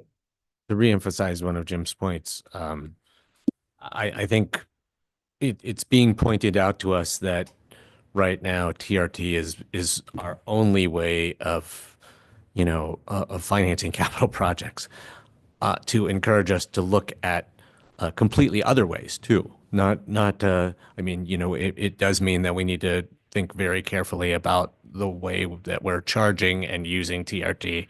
But, for example, the courthouse project that is under construction right now, we could have sent that out for a voter levy, or a voter bond. I'm not quite sure which it would be, but one of those things. We could have sent it out to the voters. We could have even considered, making a big public safety package and bundling some of the work that needs to be done at the jail, which now is, if they want to bring that for a voter approved bond, I think is going to be much less attractive than if it was bundled with the courthouse, and all of the justice procedure that happens there. But so I just want to reemphasize that one of the reasons that it's being highlighted for us that TRT is our main source of capital funding right now is to encourage us to think about completely other things as well. So on page 40, Cam, it says the courthouse project is estimated to cost approximately 43.9 million. Is that What page was that? page 40? It says 43.9. Maybe you've updated it online. Because it's more like 47 numbers. Yes, 46 point. I'll take a look at that. Thanks for pointing that out. You've got in the range of about 10 minutes to get through the rest of your Okay. stuff. It's a compressed week, but that means it's a compressed week. Okay, I don't have too much more to go, I don't think. So TRT resources and requirements. TRT revenue is budgeted to increase 2% from fiscal year 25 revised budget. And when we initially put together the budget, this was flat from our fiscal year 2025 projection of 12.3 million. However, after April room tax collections came in, fiscal year 2025 revenue is up 2% compared to last fiscal year and 4.3% compared to budget. So we're now expecting revenue to exceed budget by about 500,000 in fiscal year 25.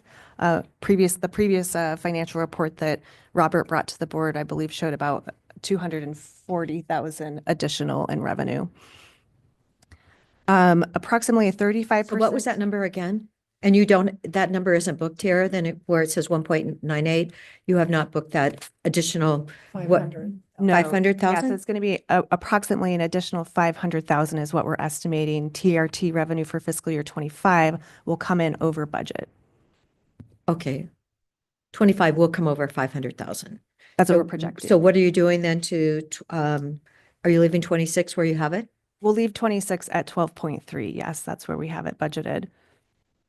And again, this is another area where we like to try to budget conservatively. Yes. Yes. So much I better think to you're go up better than off- go down. You're better off being cautious and then pleasantly surprised, yes. Exactly.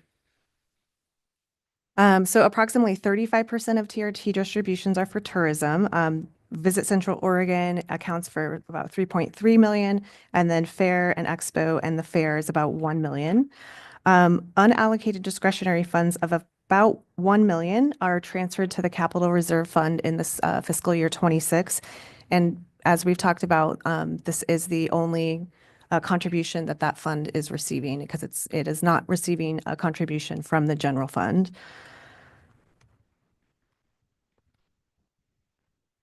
So here where it says 1.163 for 25, because we're over 500,000, is that going to increase that number then? The reserve? Yes, we typically will transfer any of the excess funds into the reserve. Okay, so we should expect that to be more. Thanks. Given some of the things it's going to draw on the reserve, it's kind of a drop in the sand, drop of water in the sand. So you need to be careful about being optimistic, knowing that you've got a pretty big hole in front of you. And I'll speak to this a little bit more later, but of that 1 million that is being transferred to the Capital Reserve Fund, about 60 to 70% of that then gets transferred to our capital maintenance fund. And so really what's left over in the Capital Reserve Fund is about 400,000. Okay, so moving into the TRT forecast, the model assumes 2% revenue growth year over year. And the forecast anticipates about 1 million, a little bit over, in unallocated TRT surplus being transferred to that Capital Reserve Fund annually. We have what you're reading from. Do we have that in paper? No, those are all posted online with the agenda, but we could make copies and bring those That'd be great. back after a break. Thanks. And so I just mentioned this, but of that 1 million, that 1 million isn't all staying in the Capital Reserve Fund. A good portion of that is being used for capital maintenance. Those funds are being utilized for capital maintenance funding gap within the Capital Maintenance Fund.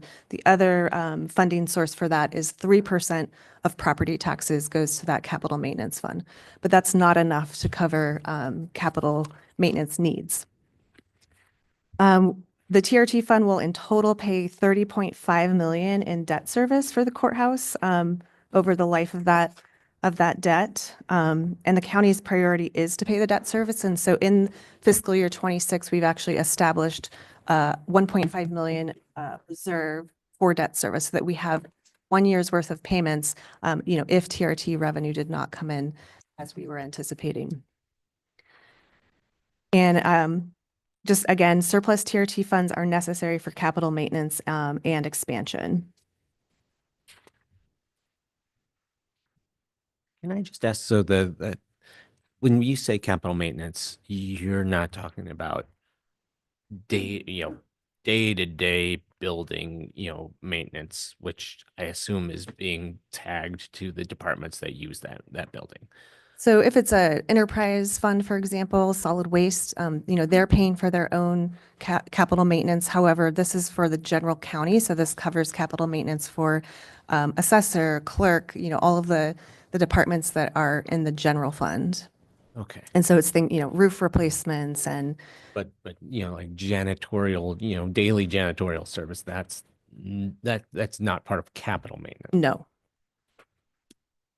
So somewhere there's a fine line in there between, I did my very minor repair on the wall in your office and we're replacing the roof or trussing up the CDD building or something like that. Right. Okay. Okay, so moving into fiscal issues and initiatives. The TRT revenue is variable and it's difficult to forecast. And, typically we've always just, or at least in the forecast, we're assuming a 2% increase, but we just never really know for sure how that revenue is going to come in. Having a smoky summer or a bad winter can really shift how much revenue we get from TRT funds. And then general funds fiscal challenges is putting extra pressure on TRT discretionary funds. And I just wanted to point out that, why we are seeing an increase this fiscal year, room tax revenue has been relatively flat since the large spike that we saw between fiscal year 2021 and 2023. An initiative that we're actually working on right now, and I believe, was it last week, Robert, was the first reading of the ordinance, or it was a work session? Okay, yeah, the board approved to go to hold a reading for a new ordinance, and included in that ordinance is to implement a transient room tax certificate of authority fee to help offset administrative expenses, which would free up about $200,000 to $400,000 of discretionary TRT funds. And that just depends on at what level that rate is set at initially. But that will have to go through a longer process before that would be incorporated into the county's fee schedule.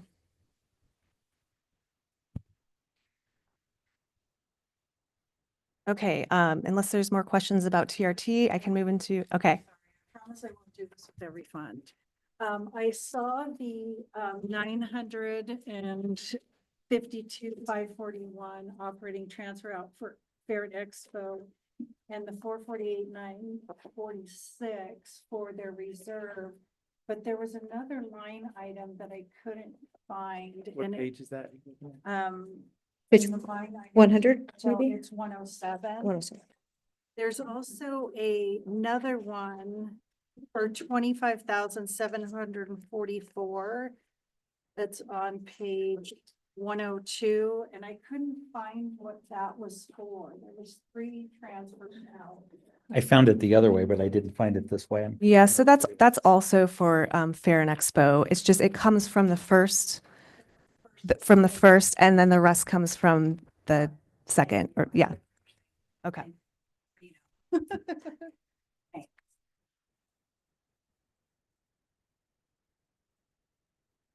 Okay, so moving into the capital reserve fund.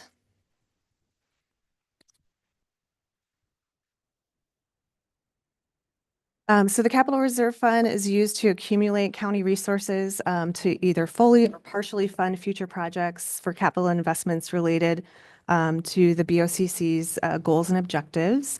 In the past, this was funded by excess general fund dollars, but going forward, it's being funded primarily or only by transient room tax funds. And what's in the fund is basically an aggregation of the county's discretionary funds. And I won't mention this again, but this in this fiscal year, we are transferring $683,000 out of the capital reserve fund for capital maintenance.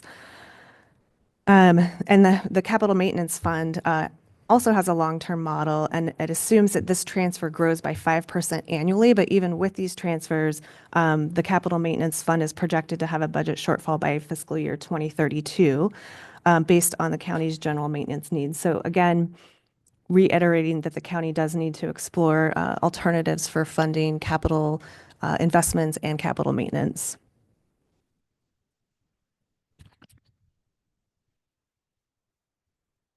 So I'll just go through this really quickly. The majority of the fund's resources just represent a carry forward from previous year's contributions with the transferring from TRT and then interest.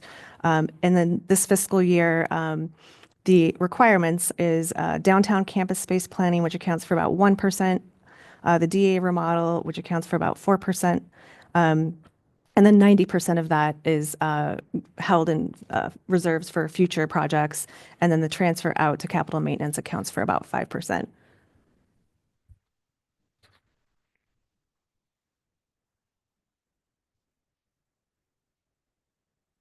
Okay, so the capital reserve forecast, you can see in fiscal year 2025, there's a large expenditure of about 3.8 million. That's to finish the DA remodel. The forecast does not include spending on additional projects, as those we haven't prioritized or approved any projects, so there's nothing going forward. Just those ongoing costs are that transfer to the capital maintenance fund that you see in the chart. And again, revenue source beginning in fiscal year 2026 is from the TRT fund only. And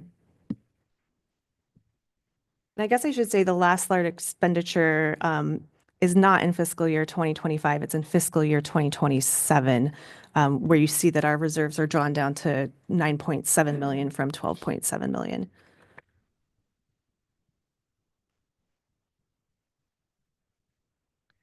So fiscal issues for the capital reserve, our capital expansion needs are greater than the available funds. The general fund can no longer transfer discretionary funds to the reserve. There's competing demands on the surplus TRT funds, and then 68% of the annual TRT transfers are needed for capital maintenance and cannot be reserved for future capital.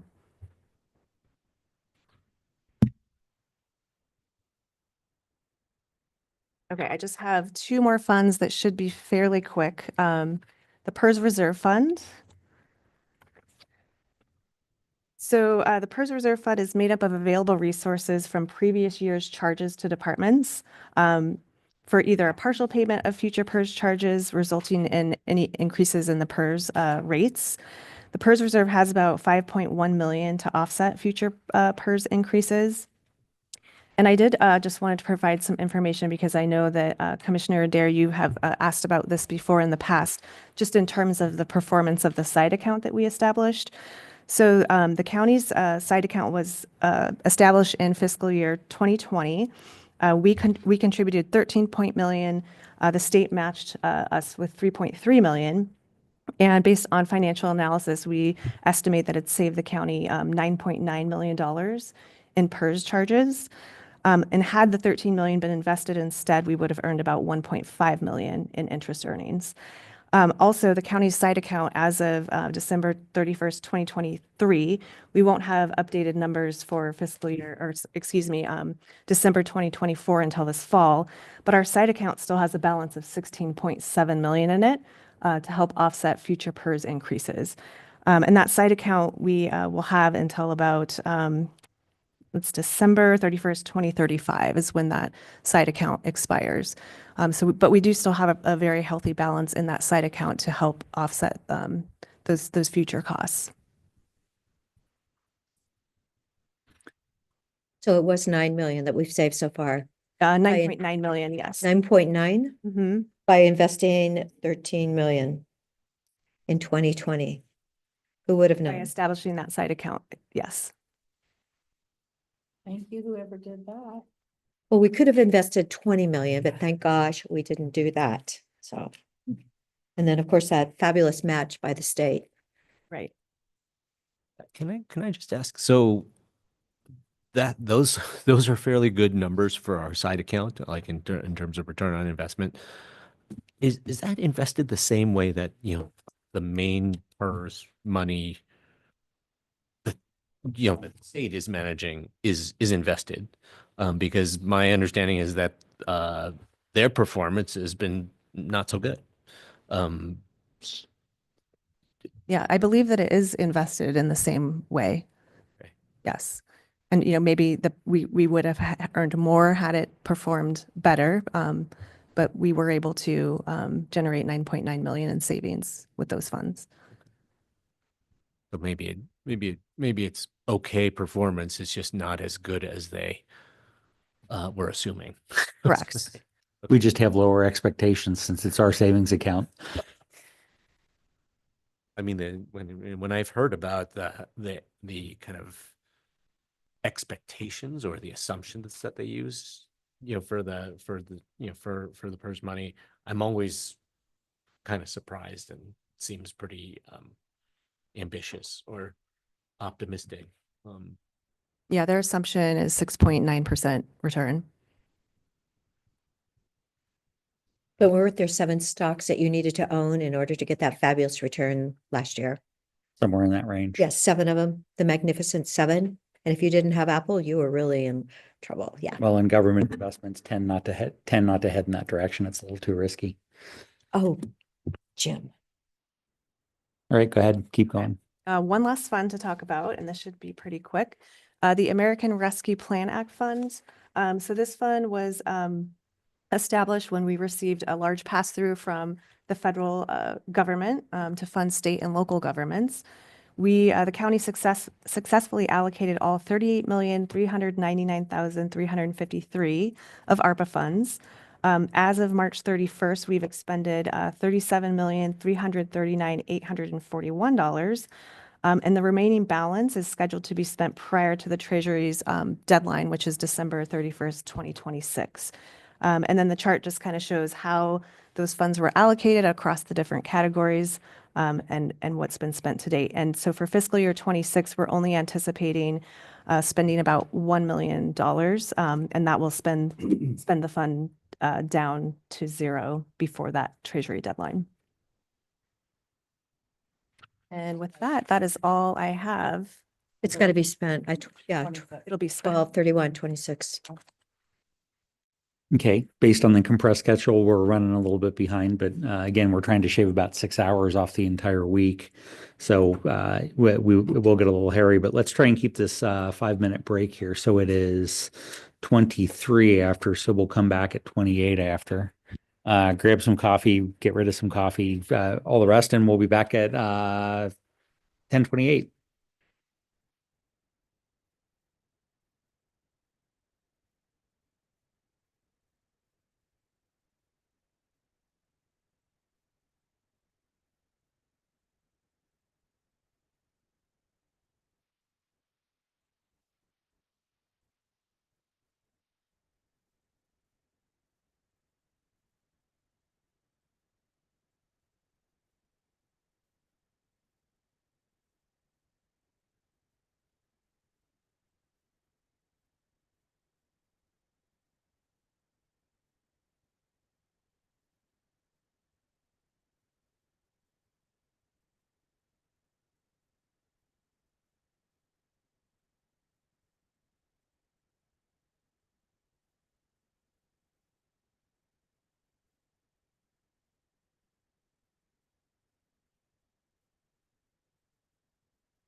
right?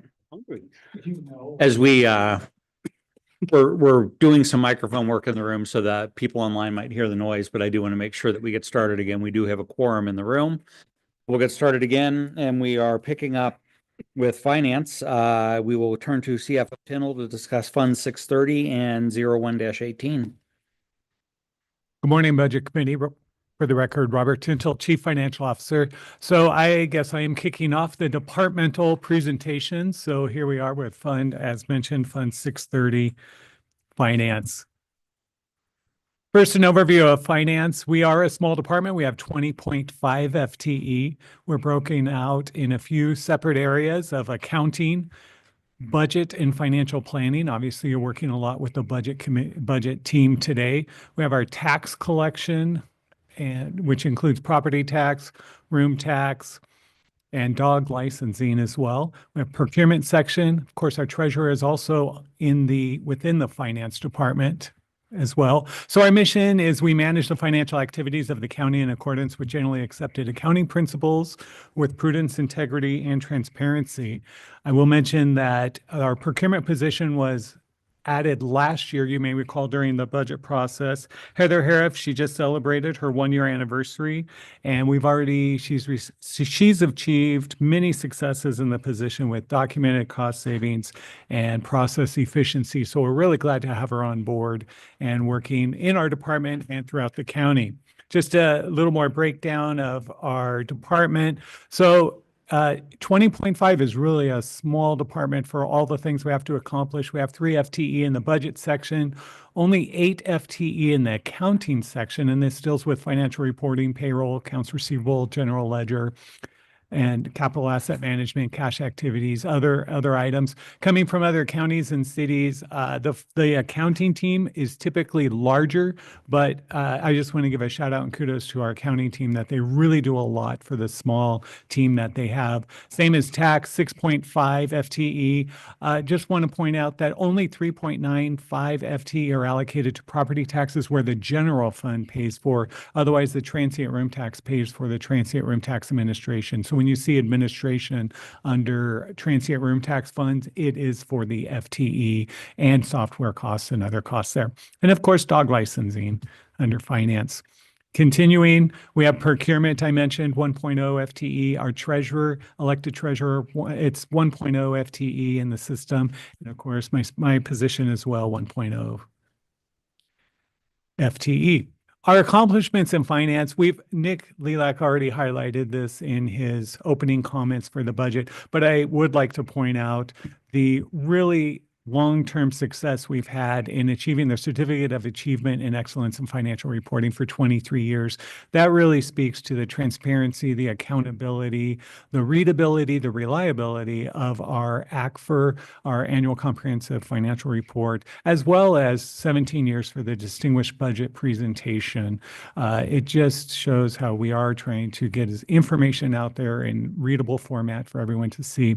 Along with our popular Annual Financial Report, I always say the ACFR and the budget document are 200 and 300 page documents. Not everybody has time to read those, but our popular annual financial report is about 20 pages, and it's a lot more digestible for a lot of people. We've been doing that for 5 years now. Therefore, the Government Finance Officers Association, GFOA, awards us the Triple Crown designation. That means we produce all of 3 of these top quality award-winning documents. Only 2 counties in the state of Oregon, as of the last updated information on GFOA, produces all 3 documents, which Deschutes County is one of them and Jackson County is the other. So we're up there in a few counties that actually do this.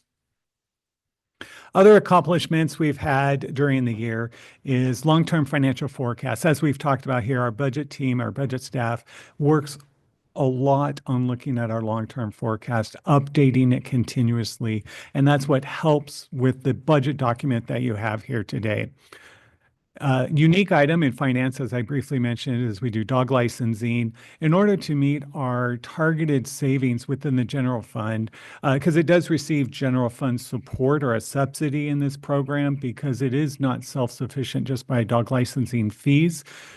We received that subsidy, which went down. So in order to meet it, our goals, we are outsourcing what we're doing online or in-house to an online platform called DocuPet. And we've actually researched this. We were looking at it previously as well. It's really going to be beneficial to the pet owner and to us. It'll be cheaper costs. It'll be 24/7 access and availability for pet owners that they can just, you'll have a tag, a dog license tag with a number on it.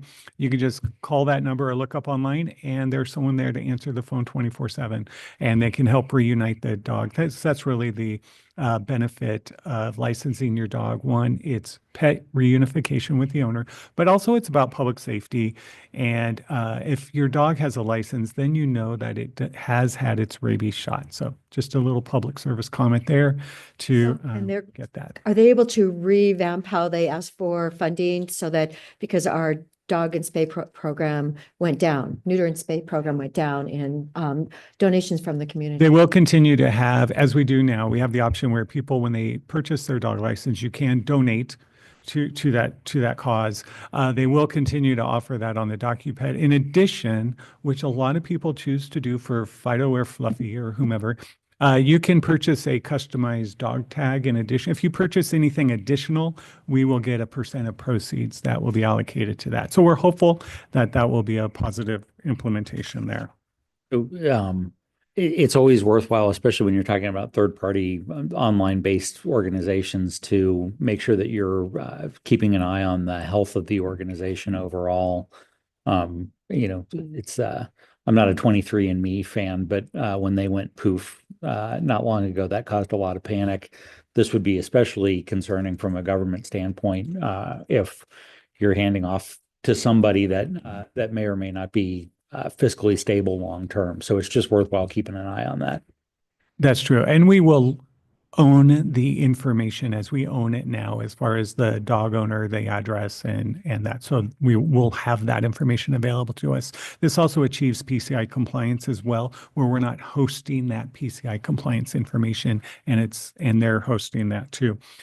And as well as for efficiency, we implemented Gravity's comprehensive financial reporting solution that we purchased over a year ago. And so that helps us in getting our ACFR put together. As far as our budget details, here we go. The 2026 budget, finance resources, our major revenue sources are ISF charges. And you can see there, that's about 83% of our budget. Otherwise, just 5% of charges for services. While our requirements, our biggest cost are personnel services, about 68%, and materials and services, 27% for that. Our biggest expenditures within finance are the audit contract, our external auditor, Moss Adams. We are annually audited, and that's our largest expense, along with our financial software, Tyler Munis, Workiva, DebtBook, and Gravity. Software costs to help us be as efficient as possible are one of our major costs there. Question. Yes.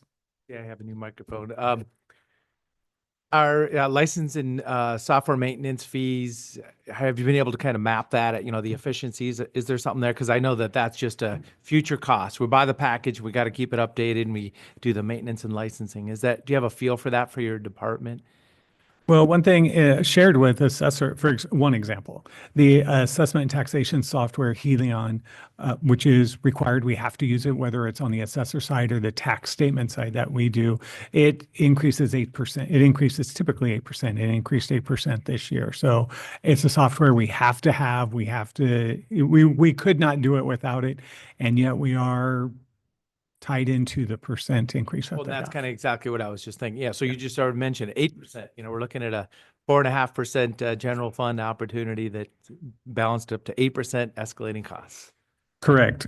And that is, we'll get to one of the slides that I have as far as how did we meet our target budget under the scenario. We didn't, so we'll get into that in just a moment here.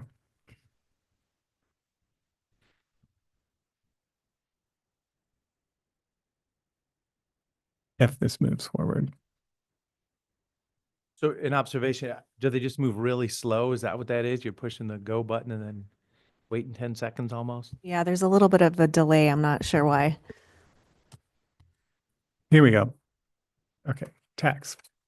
So when we get to the tax office budget, so finance is made of ISF charge fund 630, and then the tax office gets general fund support. The tax resources here is 87% for the general fund, and our state government payments is our CAFA payments, as mentioned. And our tax requirements, ISF charges are a lot of our expense, along with building rental, postage, and printing statements. And I mentioned the Helion software as well for our cost within there. So fiscal issues for fiscal year 26, short-term issue. As we deal with finance as a whole, we look at the sustaining our fiscal stability model, looking at our long-term forecast. Cam had mentioned in her opening fiscal presentation about potential CAFA funding. That's something we're looking at greatly, because if that does come through, that wouldn't assist us until fiscal year 27, if that does passes the state. But as far as now, we are limited in our funding with CAFA, and we are projecting next year for that funding to go down just a little bit as well. Mentioned our software costs increase 8%, and finance, we assess our necessary M&S costs and reduce costs to balance our budget. So as we're looking at the tax area, which is general fund supported, at first we were concerned we might have to reduce our 0.50 FTE position that we have. As I mentioned, we only have 3.95 FTE in the department allocated to property tax, but to meet our budget target, we thought we might have to. However, after the reallocation of the ISF fees, it's particularly related to IT, because we did reduce a lot of printer costs. Our ISF costs were lower, and so we were able to maintain that 0.50 FTE. However, we did have to reduce a lot of our M&S budgets for new computers, or looking at our other costs that we reduced our M&S budget where we could without impacting services. So I think that's a story you're going to hear a lot from a lot of departments that had to meet their budget targets. It's really right sizing our budget, looking at where we could reduce and where we had to or increase our savings.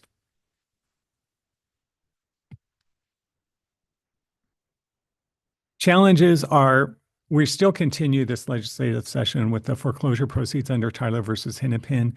The legislator is looking at setting guidelines and rules for that. We don't know what they're going to be, so we're still monitoring that.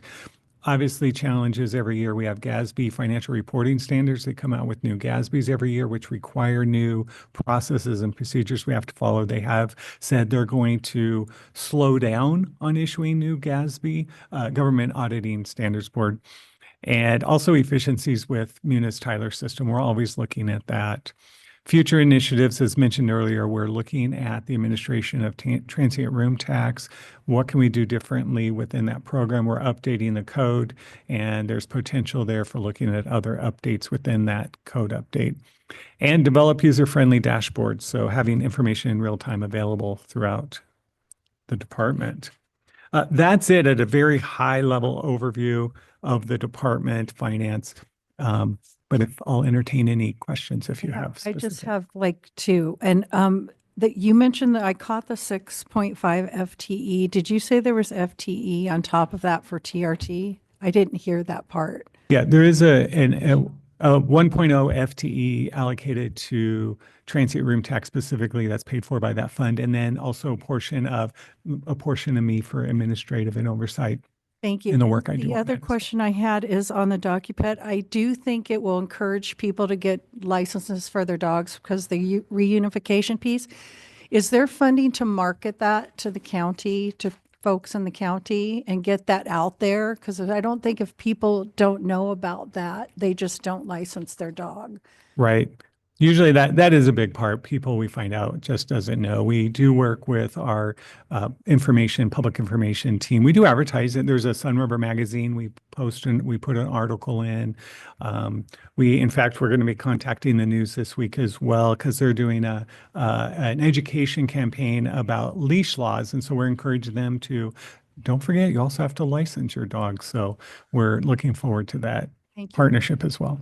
Then just real quickly, do you think Tyler Hennepin do you think you're going to have guidelines for this? It's a small amount, but but it creates a lot of uncertainty.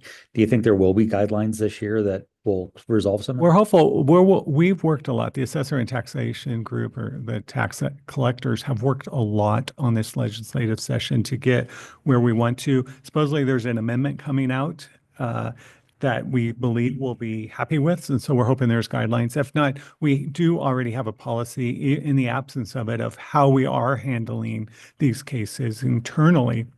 So we do have an approved process already. So we'll just see if the legislature changes anything with that. And then this is a nit, but I saw it in quite a few budgets, and you just happened to be the first one. Yeah. Under the personnel services, there's a time management line item that on several budgets has gone up significantly, even though it's not a huge dollar amount. It's a big amount. What is that? Yeah, what that could be in our case is if you have an employee that's retiring, and so they'll have a cash out of time management leave upon their retirement, then it's budgeted within the time management, or if someone sells time management, All right, it's thank you. included in, which can vary year to year. That's an okay boomer moment. We want the budget document to show transient lodging tax instead of room tax, or is it too early for that? After the outcome of the public hearing and the code changes, assuming that goes through, then we will update the fund and all our references from transient room tax to transient lodging tax. But as of right now, it is still transient room tax. And that code package is an example package that's aligning with the state, and we're going to be laying it out in a public hearing. But yeah, just so people follow that process, and it does put a little bit of structure in for that. What's the name of the licensing or the Certificate of authority. Yeah. Yep. May 21st will be the first reading and public hearing on that. Thank you. Jim, I Right. did also just want to point out that time management TML line also is every April, employees have an opportunity to sell back a certain number of hours. If they've accumulated more than 80 hours, they can sell back some of those. So that reflects that as well. Okay, makes sense. And I did just want to make a couple quick comments before Whitney goes. Laura passed out new agendas for day one. She just found a couple places where the page numbers were off, so she's fixed that. I feel like there was one other thing I was going to say, but now I'm forgetting. So I'll pass it off to Whitney. Okay. All right, go ahead, Whitney. Thank you. Good morning. For the record, Whitney Hale, Deputy County Administrator. I'm here this morning to talk about the Board of Commissioners and County Administration budgets. I'll go ahead and try and catch us up if I'm able, and if I don't, I'm sure Dave Doyle will. So we'll look forward to being back on schedule shortly. So as we discussed briefly this morning, this year we consolidated Fund 628, which historically has been the Board of Commissioners Fund, and Fund 625, which has historically housed county administration and our internal audit program. Fund 625 now includes the board as well as county administration. And there are different sub-orgs within the fund so that we are still able to track expenditures for audit, the board, and administration in unique ways. As I explained earlier, this consolidation, we believe, will provide us some efficiency on the staff side. There's a lot of division of expenditures that ends up happening across the multiple funds. And so we were able to consolidate materials and services costs, things like meeting food, office supplies, items like that, that really make sense to just be budgeted in a consolidated fashion. So county administration, as we also briefly discussed this morning, we are down 0.5 FTE from where we were in the last budget cycle. We have 9.25 FTE in county administration. You'll see that we have communication staff, our internal audit program, our front office staff, Brenda and Angie, that are supporting us this week, as well as Jen Patterson, our strategic initiatives manager. So here's a bit about county administration, and I know that the board is intimately aware of what county administration does, but I think just to kind of round that out a bit for folks that may be tracking, in addition to kind of some of the functions I've already mentioned, county administration also supports the county's legislative affairs program, its performance management program, economic development partnerships with EDCO, as well as committee and board support for a number of committees, some of which I'll talk about here in a minute.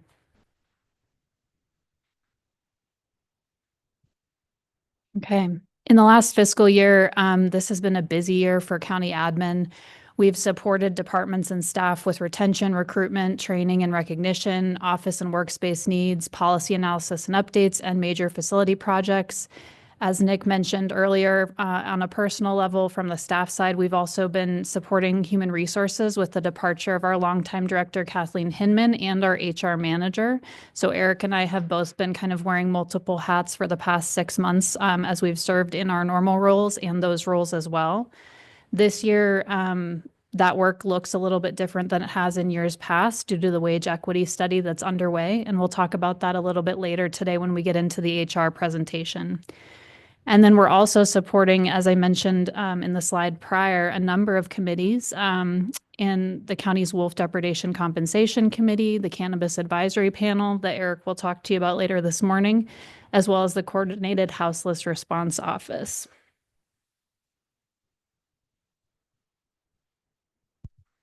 And then in our kind of core functions, we're continuing to support all departments and offices with their communications needs. So public information and marketing, our team, Eric, Brianna, and Kim, I can't say enough about the amazing work that they've done in the past year, really getting thinking creatively about the ways to connect residents with services.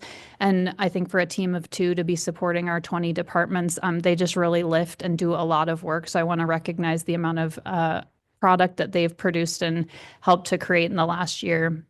We also manage the contracted lobbyist that supports the legislative priorities and programming that the board sets direction to as we pursue state funding for core county priorities and projects. And then also on the staff side, support the board's discretionary grant program, economic development, and performance management programs.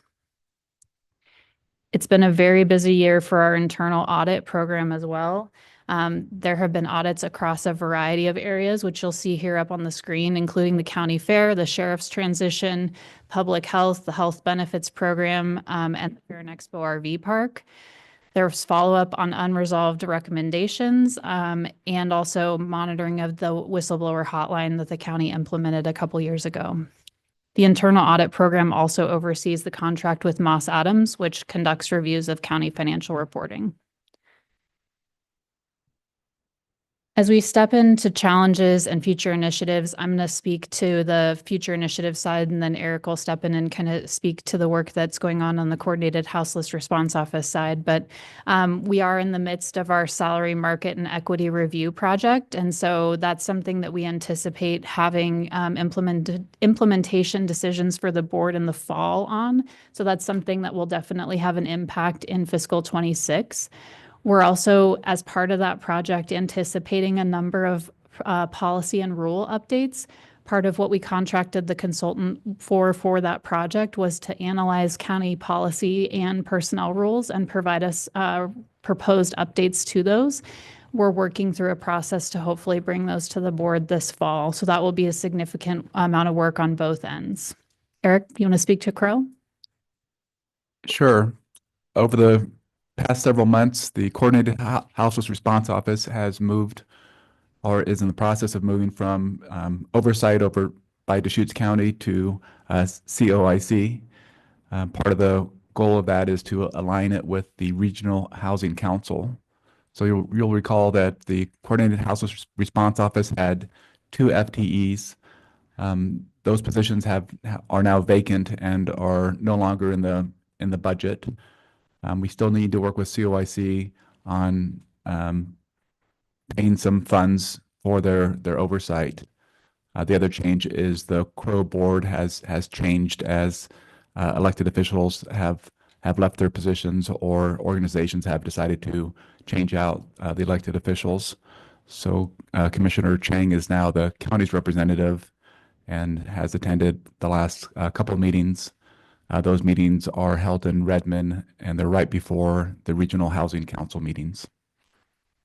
I did see it somewhere, but is there still $800,000 left in that fund, or what was? I forget the exact amount, but it's around 700,000. Diving in on the budget side, we'll look at the board's budget first and then transition into county admin. So the board is primarily funded, completely funded through internal service fund charges that are based on the size of budget. And same for administrative services. On the requirements side, I wanted to flag a few increases that we were budgeting for this year. We did budget during budget development, the full proposed amount that was recommended related to commissioner salaries. After the elected officials compensation committee met earlier this year and had a recommendation that was different than the recommendation from the consultant, we moved the proposed change into contingency. So that full amount is still being carried in the budget that ISF funds were based on, but it's going to be split, and that's why you're seeing contingency at 22% for the board's budget, which is much larger than the 3% that you'd typically see for an ISF fund.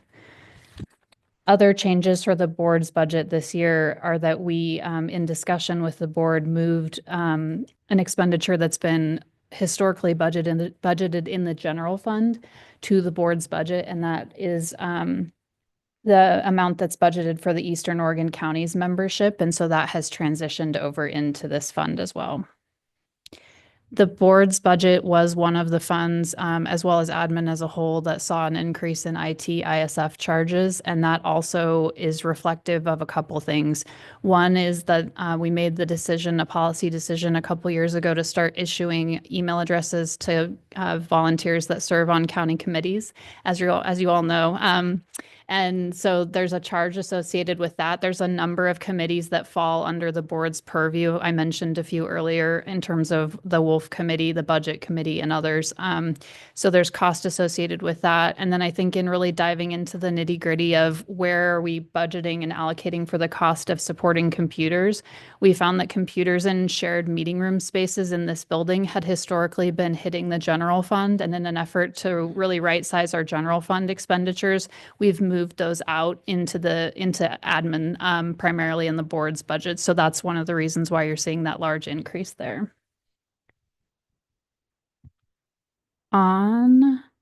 There is a lag.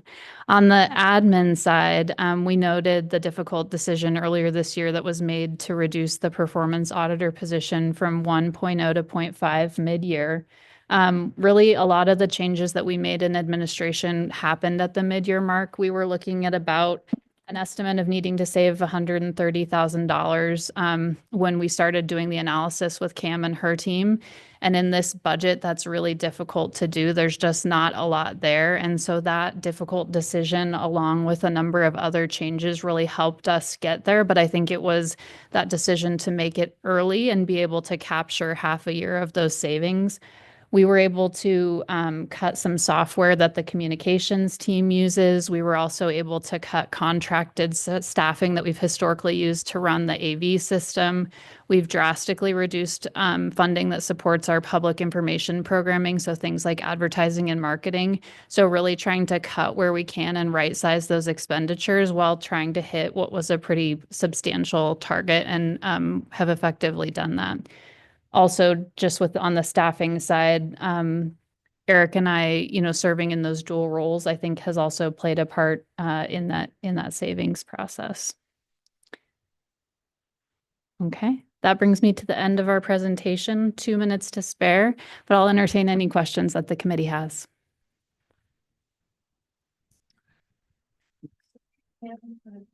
For 400,000 for neighbor impact and Department of Energy. Do you have a formula for charging for managing those for other entities? It depends on the type of the grant, and finance can probably talk a little bit more about how that varies across the organization. Those two grants I'm not personally involved in the management of, and so I'm not sure if we have, if we're recapturing cost associated with staff time for management on those. Well, just as Eric mentioned, that COIC is now coming up with an amount to manage the homelessness grant. I just think it's appropriate that the county, I know you want to help the community and provide in-kind support for community programs and projects, but I just think. I could answer the one on the Neighbor Impact Grant. Neighbor Impact is overseeing that grant and doing the predominant management of it. So the grant is through the state of Oregon for housing rehabilitation. So it's people that own a house that are low income and need to fix up their house. The funds come from Business Oregon, and Neighbor Impact actually is getting a small portion to manage the grant because they're doing the majority of the work. So the Deschutes County is not recouping costs associated with that grant, but the county lift is minimal compared to what Neighbor Impact is doing. But it does say in here that you're managing those, so that's why I asked. I can answer the Department of Energy grant that we're using to help support the Mount Bachelor biomass. We have staff administrative costs built into that grant. So that's helping to pay for Strategic Initiative Manager Jen Patterson's time to manage that. Thanks, Judy. And most federal funding has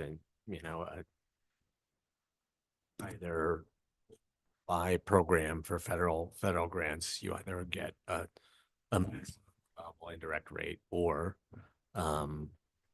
there are counties that have negotiated, basically gone through a lengthy process to negotiate a custom indirect rate for their county. I know we've discussed that. Is this just a fiscal pass-through then? Is that what that is? It says managed 400,000 Business Oregon grant for Neighbor Impacts Housing Rehab. Is that management just a pass-through? Is that what? For the most part. Okay, thank Yeah, you. we sponsored it as the public entity for our community action agency so they could get those resources. Mhm.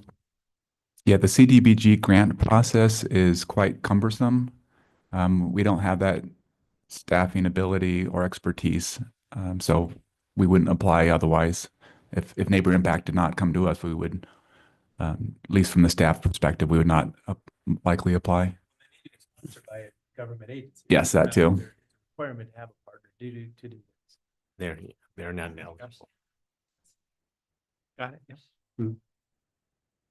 Any other questions?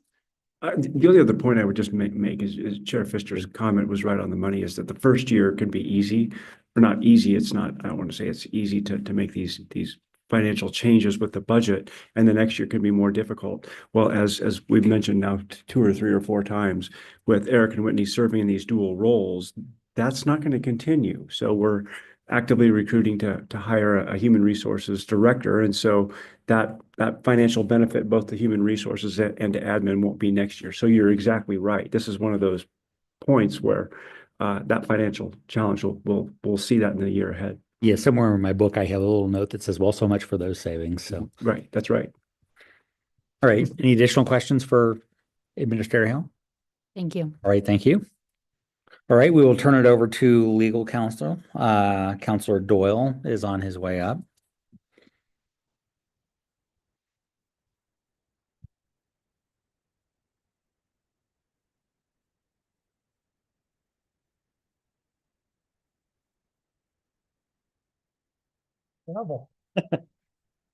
You wield the power. On with that. Right. Well, good morning, folks. Dave Doyle, County Counsel. This is my 32nd budget process. I did 21 of them in Polk County, and this is my 11th one here. So you think you've been through a lot of budget. I beat all of you. 32 of these.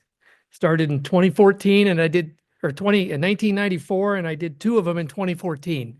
I left Polk County right after we completed our budget, and I arrived here prior to the budget. So I was able to get 2 budget experiences in 2014. Well, we can just say, I mean, not that we want you to retire anytime soon, but if you did want to retire, there will be a couple new budget committee positions opening up. So if you want to keep on. When I bug out, I'm going somewhere warm and sunny.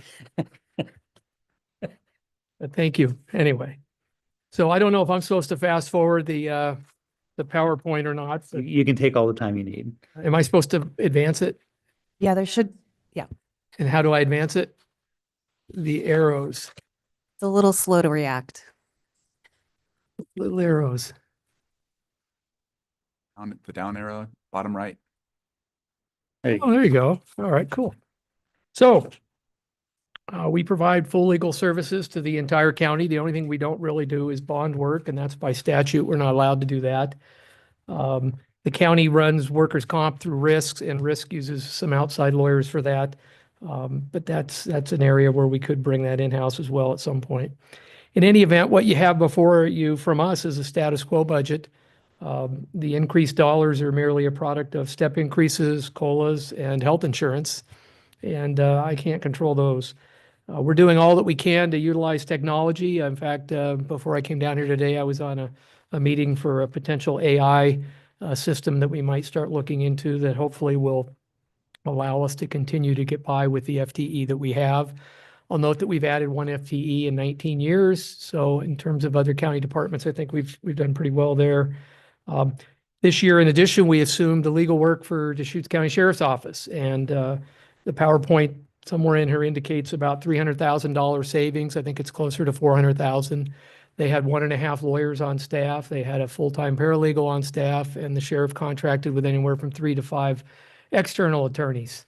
Don't ask me what they all did. I couldn't even harbor a guess, but they're all gone and we're doing it now. So we're saving a whole lot of money for the county there. We do anticipate a growing workload from Deschutes County Sheriff's Office, and it's growing every month as they're getting comfortable with us and we're getting comfortable with them, and we're getting a better idea of who can do what and what needs to be done. I do anticipate that when we finally pick a solid waste location for the new landfill, and that's identified and kind of finalized, that we'll probably start fielding some legal complaints and challenges, and that'll eat up some additional attorney time, which again, I'm hopeful we'll be able to offset with some AI technology that helps us across the board in all of our various platforms that we provide services for. As you can see here, we have 2 paralegals. We have myself. I maintain a full workload. A lot of county councils in the state don't. They do a lot more administrative and stuff. I maintain a full legal caseload. Our 4 senior assistant legal counsels, and I put that in there, senior assistant legal counsels. I've had people say, well, wow, why do you have all those people that are seniors and not below that? Oregon pay equity, that's why. And so that's an impact. I don't know if it's been discussed at length in the budget process yet, but it's something that, quite frankly, maybe the HR presentation will get into that. But when the Oregon legislature came up with that, all widgets are the same now. And so it's basically, if you worked 14 years and bumbled and stumbled, and I hire somebody who's worked 14 years and hasn't bumbled and stumbled, they get paid the same amount of money because they've worked 14 years, even though one's a bumbler and a stumbler and the other isn't. So that has a definite impact on public budgets and how we have to pay people. Now, not to imply that any of my 4 are bumblers and stumblers, but county council offices typically get people that are very seasoned. Rarely will you find someone in a county council office doesn't have at least 12, 15 years legal experience when they get there. The DA's office is more of a beginning ground. You get a lot of baby DAs that come right out of law school and start practicing law, or some that have been out a year or 2. And it's a different subject matter. The criminal law is a little more focused and narrow, and that's a great place to start. I did myself. I was a prosecutor in the 80s back in California. So it's a great place to get your feet wet, and it's a great career for folks that choose to make it that. Obviously I didn't, but it's a good career. And we, like I say, we do everything for the county, and other than bond work. I'll push the little button here, see where we go next. There's the pie charts that, thank you, Laura and Cam. They put that all together for me. I can't take any ownership of that. You wouldn't want to see my pie charts if you had me put something like that together. It'd be like stick figures. Not my strength there. Let's see, we'll push the button again if there's anything more. Maybe that was it. It's not advancing. But maybe that was my whole overview. I think we have a pretty there it goes. Challenges. Yeah, we talked about the sheriff's office. Our workload, I've tracked it in the time I've been here. It seems to go up about 5% annually in that ballpark. We don't have any capital needs that I see into the future. We keep very busy with the health department, as you might guess. Homeless issues have taken on a lot of our time and efforts. Land use, that tends to go in starts and spurts, and I think it's picked up again of late. We've got some complex land use matters that we're involved with. We do have somewhat of a hybrid work model. The lawyers typically might work a day, a week out of the office remote. I'm there. I'm not a big remote fan, but staffing challenges remain the same, staff retention. And I will say this, if I did need to add an attorney position, it would be somebody a lot newer and with far fewer years of experience, simply because I could save some dollars and put that person in a different pay category. If I bring someone in again with 14, 15 years experience, then they go right to the senior status level. And then I have the other departments all saying, why is everybody a senior? And couldn't you lower my internals if you didn't have all seniors? And then, like I say, extended litigation, we expect that with the new landfill site. There hasn't been a landfill sited in over 30 years in Oregon, so we'll be getting everybody's best shots once that starts going. So that's all I have. Answer any questions you folks might have. Questions for Councilor Doyle? With the load of the sheriff's office, and I celebrate that partnership. There's only one entity called Deschutes County, so I love the alignment. But with that load, is internal service or charging appropriate from your point of view? You know, are we getting enough resources back through that? Yeah, that'll be adjusted. What I've done is I base internals on essentially a 3-year rolling cycle so that I don't have highs and lows. If I do it too tight and on an annual basis, then a department 1 year might see a substantial reduction. And then a year later, when the workload goes back up and the internal goes back up, then they're complaining about why their internals go up. So I've done it over a 3-year cycle to kind of even it out. And I think it's worked pretty reasonably. All right, additional questions? When did you stop giving us an accountant joke? Oh, he's ready. Actually, I to make it fair, I have, so Santa Claus, the Tooth Fairy, and an honest lawyer and an old drunk are walking along when they all at the same time see a $100 bill laying on the street. Who gets it? The old drunk, of course. The other 3 are mythological creatures. But I do have an accountant joke. I will tell one before I bug out of here. What do you call an accountant who is seen talking to somebody? Popular.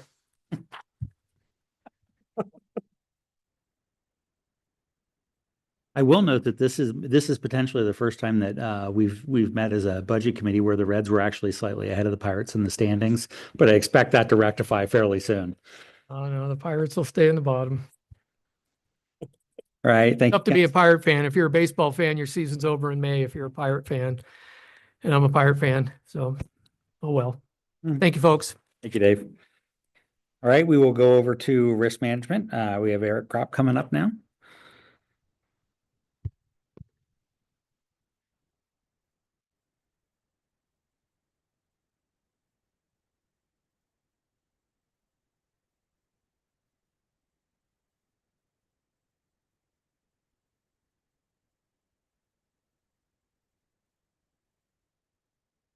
Good day. For the record, I'm Eric Kropp, Deputy County Administrator and .25 Risk Manager. I do have more years of Deschutes County budget experience than Dave, but not overall. I only have 30 years of dealing with city and county budgets, and 18 or 19 with Deschutes County's budget. Risk management is comprised of several insurance programs. The first one we don't talk about very much, but this year I will highlight it. It is unemployment. For unemployment insurance, the county is fully self-insured. It's the state of Oregon that determines somebody's benefit eligibility, and then the county pays the bill. We just pay dollar for dollar based on what the state determines. This year, the state legislature has proposed changing how unemployment works for employees that are on strike. So Senate Bill 916 would allow striking employees to receive unemployment insurance benefits, which really kind of goes against the reasons or the reasons not to strike. The Board of County Commissioners have taken a position against Senate Bill 916, and I believe signed a letter this morning in opposition. But that bill has passed the Senate. It was scheduled for a House work session this morning, and that got rescheduled to May 19th. So the proposed bill will go to the House Committee on Labor and Workplace Standards. But if that bill passes and becomes law, it could increase, or there might be more incentive for employees to strike, and the impact to the county could be felt in the risk management budget for unemployment insurance. We provide vehicle insurance to county departments. We charge departments based on the number of vehicles. We charge a little bit more for an emergency vehicles because they get driven more and they tend to drive a little bit faster, which creates risk to the county. For property, we're not self-insured for property and equipment. We purchase a policy just like homeowners do. And the reason we don't is the amount that we need to insure is just too much for self-insurance. The total value to county buildings and equipment is about $300 million. So we purchase a policy because we would not be able to set that money aside as a self-insured program.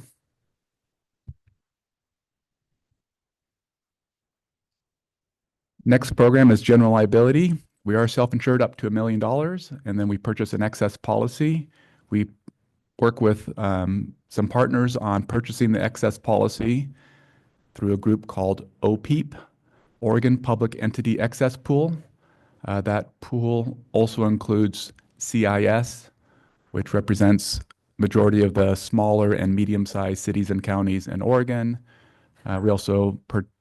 Jackson County is part of that, Washington County, and several other government entities. For the current fiscal year, we purchased what I call a super excess general liability policy, and that covers the $10 to $20 million layer, and that is currently reimbursed through the state of Oregon.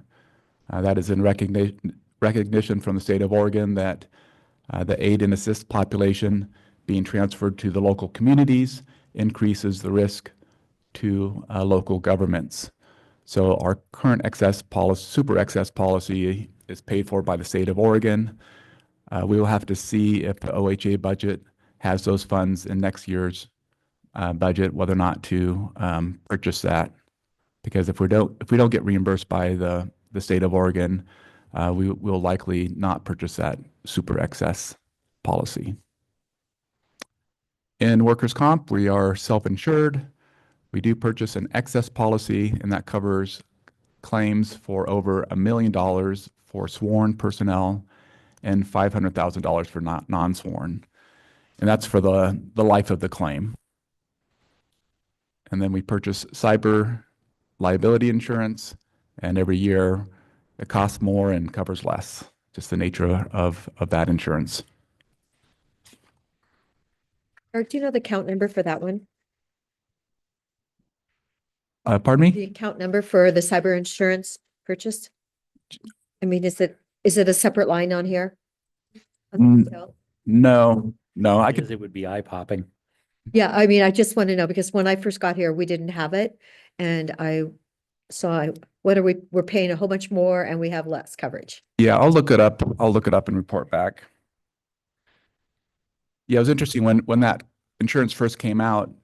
It was kind of unclear on what it covered, and that's what happens when you have a new line of insurance. Is it's the industry is unsure. So the first couple of years it wasn't worth it, and then it got to be the point where it was really a necessary insurance piece, and it fluctuates each year, but it's definitely something I'm glad we purchased insurance for. But I'll look up on how much it costs per year. Since that, is that the excess? I missed that. Yes, that's for the excess and the cyber coverage. We pull together, so we have bigger buying power by going with that group.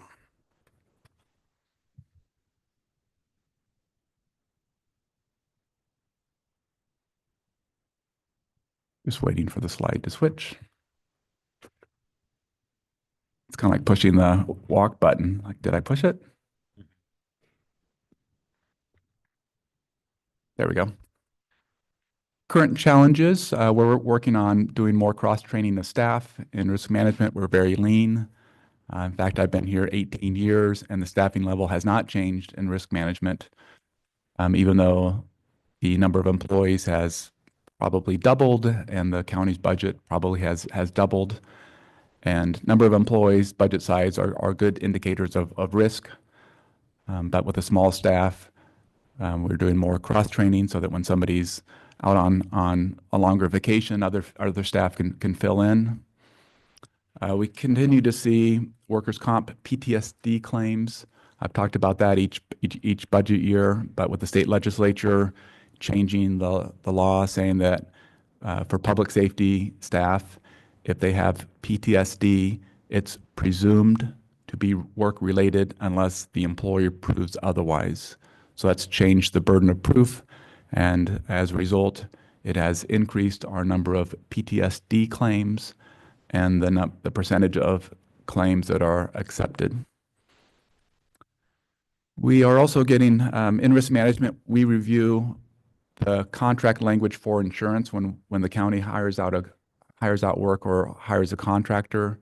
We have some boilerplate levels for insurance, and we continually get requests to modify the insurance language or levels. We work closely with legal counsel, but ultimately it's risk management that decides on the insurance levels. And as markets are tightening and insurance rates are going up, we're getting more requests from vendors and contractors to modify our language. Sometimes it makes sense. For example, our typical contract, if the contractor is coming on site, we require automobile coverage in case there's an accident in the parking lot. But if we have a vendor that's not going to come on our property, then we're willing to waive that requirement because that's not a risk to the county. But we're seeing more and more requests from county departments and contractors on that. The other thing we operate is the skid car program. That program helps people learn how to drive on ice. The way it works is they go to the road department. There is a skid pad, which is just a open parking lot with nothing to run into. And the skid car mechanism lifts up the front end of the car so it simulates a skid as there's less traction. But the skid pad itself is cracked, and we may need to have the road department redo that. The road department has been very good to us by hosting the skid pad. They've done some of the lower level or lower cost maintenance items in terms of crack sealing the skid pad. But one of these years, and it may come very soon, we're going to need to redo the skid pad. We've gotten a price quote from the road department, and it will be a couple $100,000. That cost will be borne out of the risk management fund because that's where it should come from.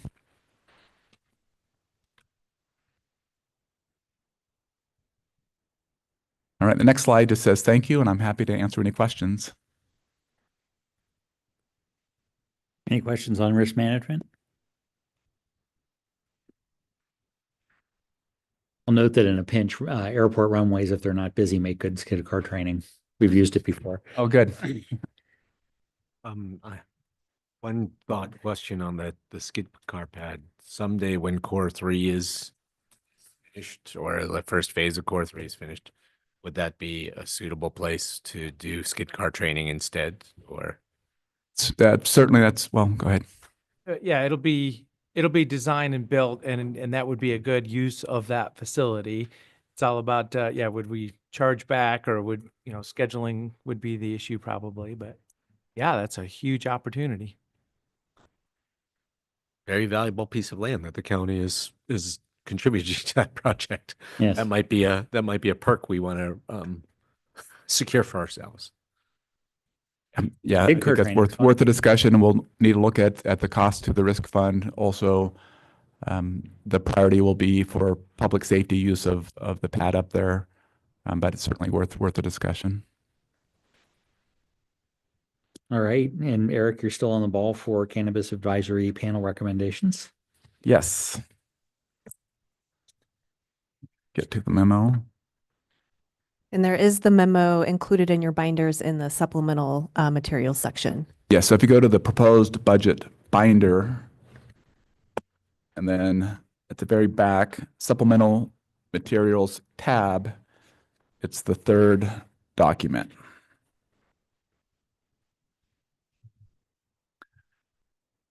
Just as background, several years ago, the Oregon State Legislature required the county to create the Cannabis Advisory Panel to get recommendations from stakeholders in the industry and also law enforcement. Part of the legislation required the Cannabis Advisory Panel to make a recommendation to the county's budget committee and the county on how to spend the marijuana revenue. So this is probably the third or fourth year this has come to the budget committee. For next fiscal year, the anticipated marijuana revenue is $197,000. County staff kind of put an ask or call out to county departments on proposals or projects for consideration by the Cannabis Advisory Panel. That was done again this year, and the panel is recommending that $26,000 goes to community justice for substance use prevention and treatment services for justice-involved youth.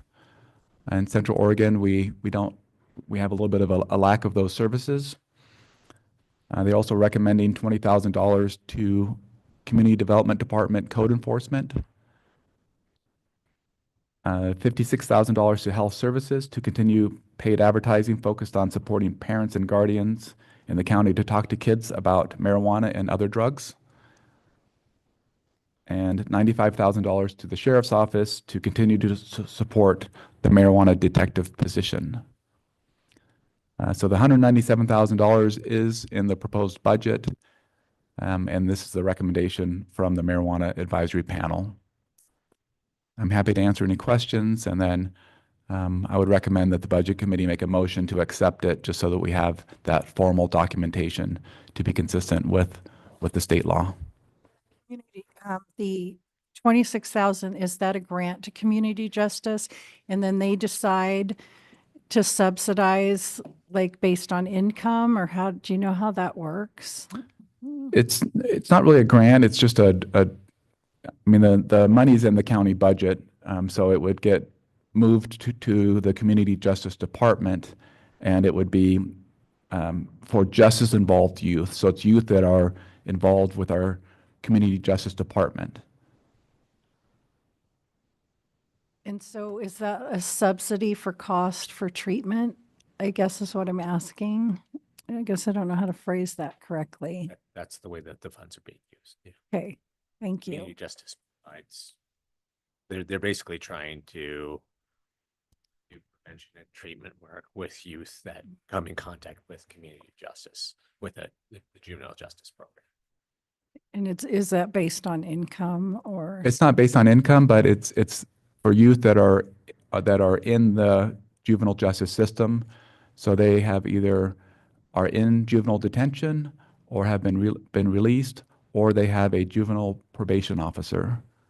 So it's not based on income, but it's for youth that are in the juvenile justice system, which probably is a higher percentage of low-income families, and a huge risk factor.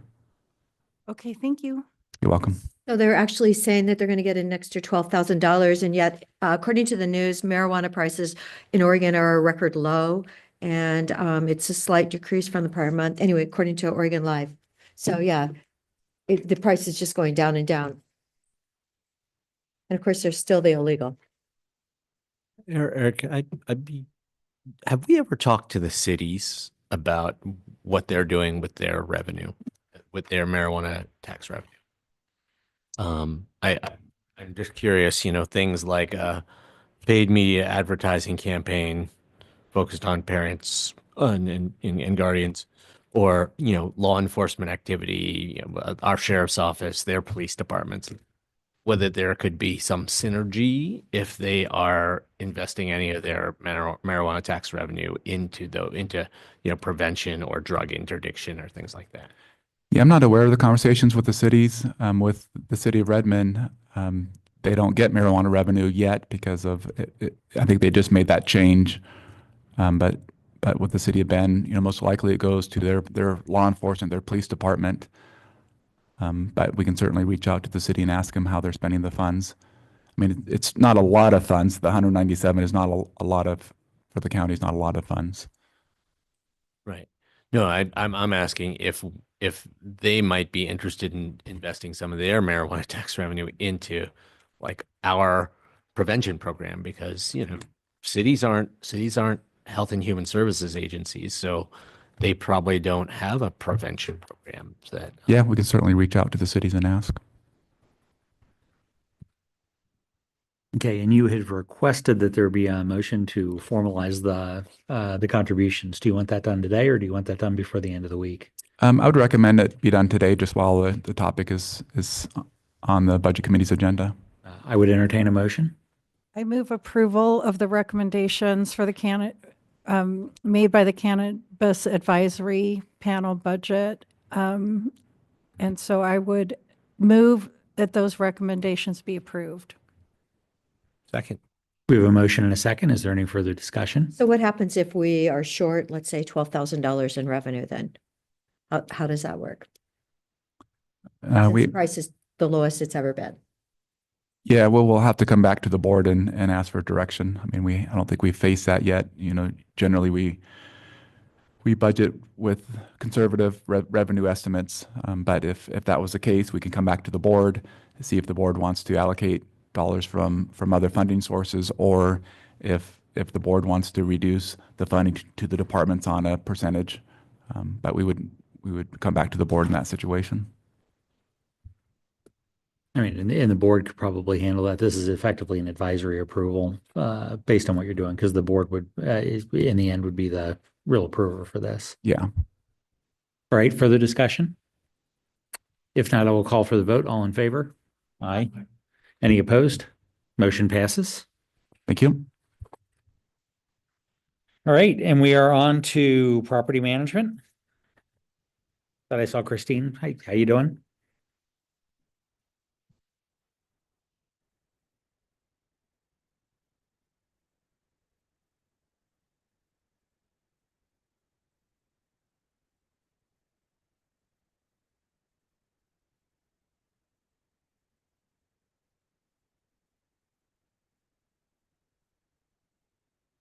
Everyone, Christy Bollinger, Deschutes County Property Management.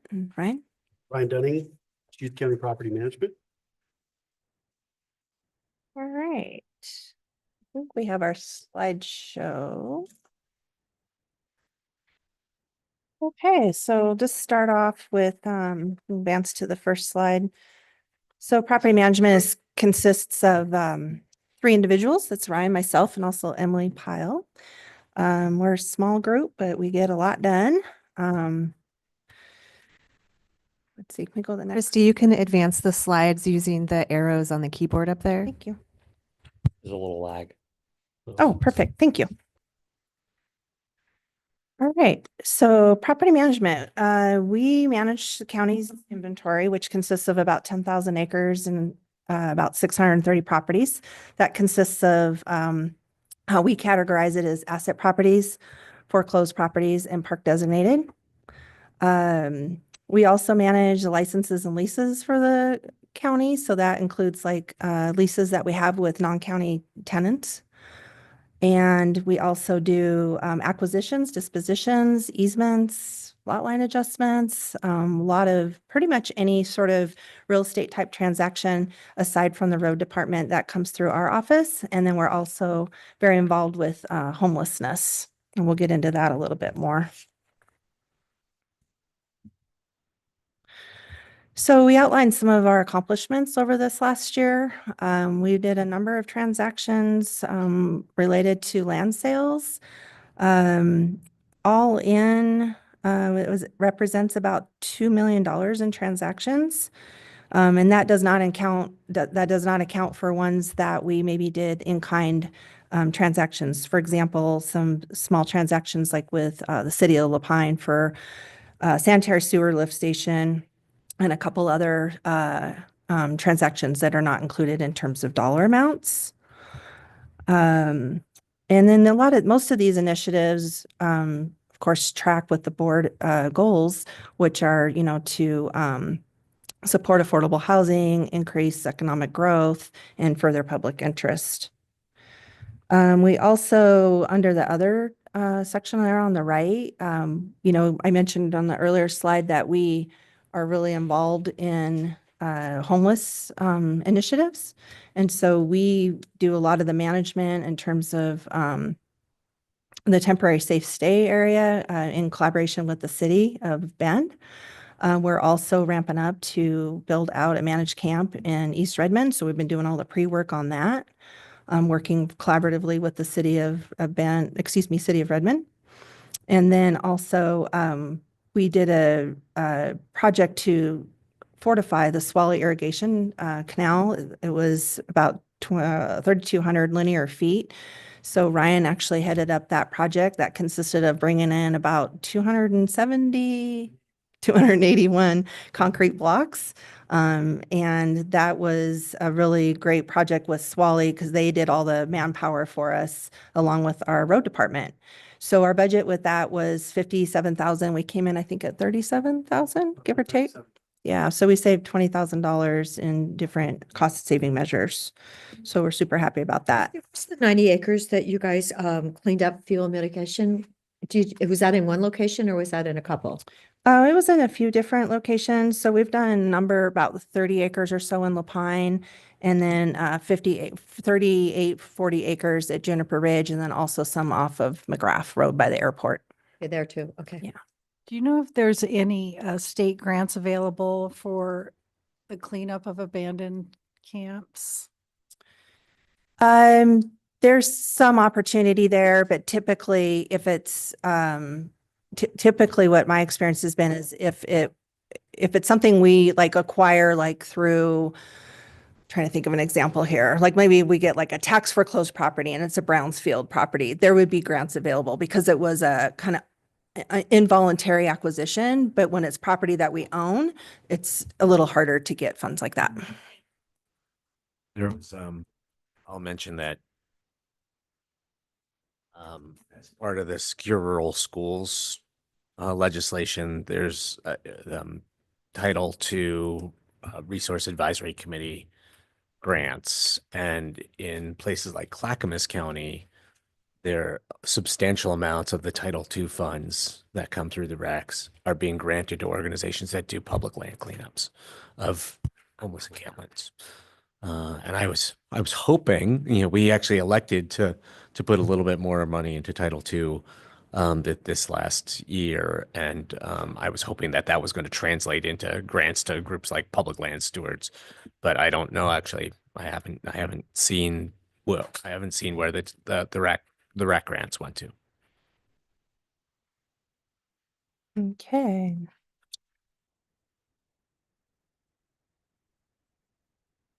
Okay, so the first one that we're going to talk about is the property management fund. So property management is a part of administration. So we're part of the general fund. And so a couple high level things that we wanted to point out. Currently, we do a transfer from our project development fund, which is Fund 090, which we'll talk about more in a moment. But we do a transfer from that fund over to the general fund to help sort of cover us administratively. That we're going to be asking for an increase. So currently we transfer $70,000 annually, and we're going to be increasing or asking for an increase to $95,000. And that's part of our strategy for the limited growth exercise that we had to go through. So after the ISFs came out, and I'll talk more than that when we get to the requirements, we had to find about a $40,000 savings. So we've accomplished that through asking for an additional transfer from 090 over to the general fund. And then also we were able to find about a 14% or $20,000, give or take, savings in materials and services. So we've kind of found this kind of joint opportunity to, you know, hit the goal on our limited growth strategy. And I guess Cam or Robert, if you had anything to add to that in terms of how we sort of came up with that. No, and I think that's just a good example of a department that was able to, you know, go through their budget, right size, make some small adjustments without a large impact to service. Thank you. Let's see here. And then also typically to this fund, we would normally have tax or proceeds from tax foreclosed property sales. However, all of our auctions are on hold right now due to just legislative changes happening as we speak. However, as previous buyers that purchased property through tax foreclosure process or through auction process previously, as they pay down their notes and pay off their notes that we are, carrying for them, might be an opportunity then to transfer funds from the tax foreclosure fund over to general fund as well. But at this point, we just haven't budgeted anything because it's just an unknown. And we work really closely with finance to sort of keep our finger on the pulse on that. So let's see here. Have to hit that just right or something.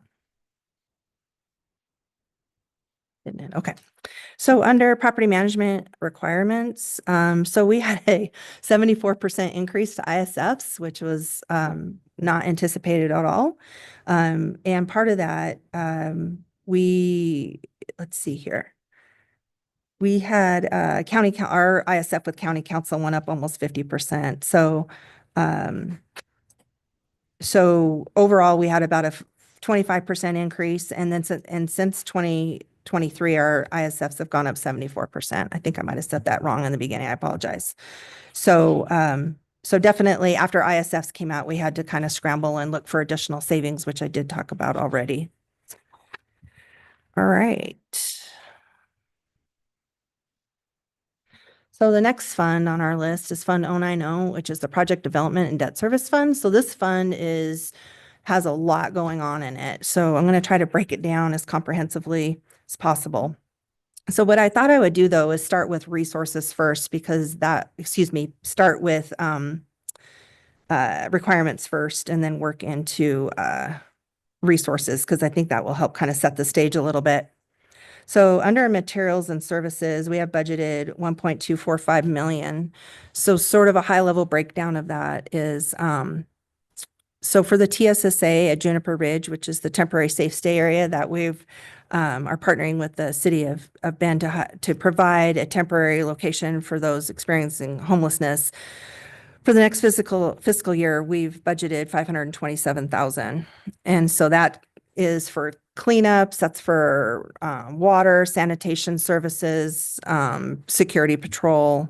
Am I missing anything? I think that's it, kind of high level. And then we've also budgeted $300,000 for property in East Redmond that we are working towards exchanging with the Department of State Lands. So that would be to clean up that footprint and also the footprint that we've targeted for the managed camp.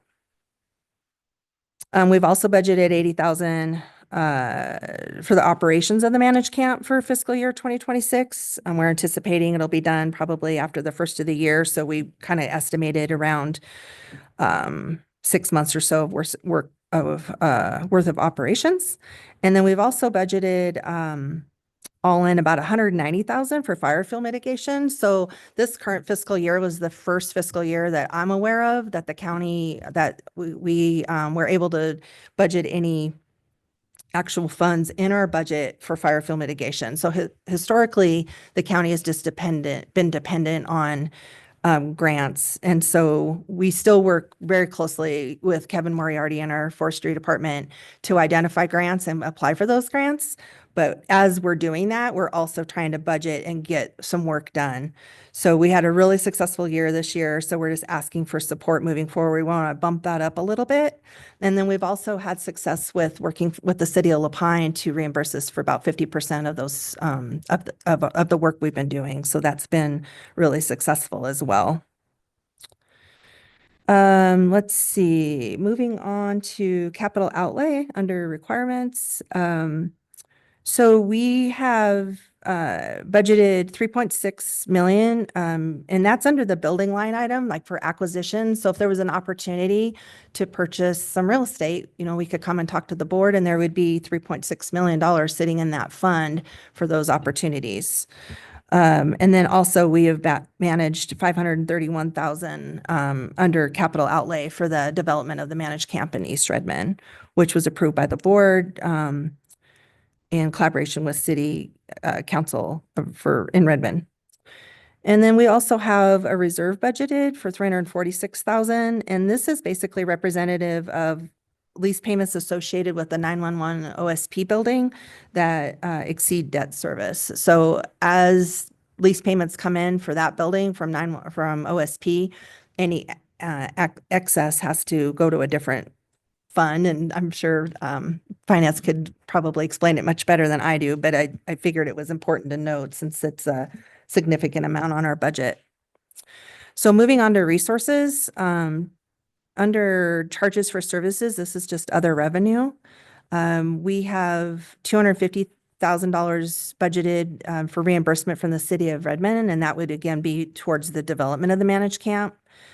We have $30,000 budgeted from the city of La Pine for fire field mitigation reimbursement, and also about $100,000 from the city of City of Bend for the TSSA. Let's see here. Let's see, under other non-operational revenue, this is where like our lease and loan payments go. And so we have about 171,000 budgeted for lease payments. We do have a kind of a legacy note that we've been carrying for many, many years, and that's coming to an end this year. So we've benefited from principal and interest payments from this particular note, but it's going to be paid in full this year, I believe. And then sales of equipment, that's actually land sales. And so we don't have anything scheduled at this point. We haven't identified anything further. We had quite a bit of activity this year, but we did go ahead and put just a budgeted line item for $70,000 for property in La Pine Industrial, which would represent about 2 small lots. All right.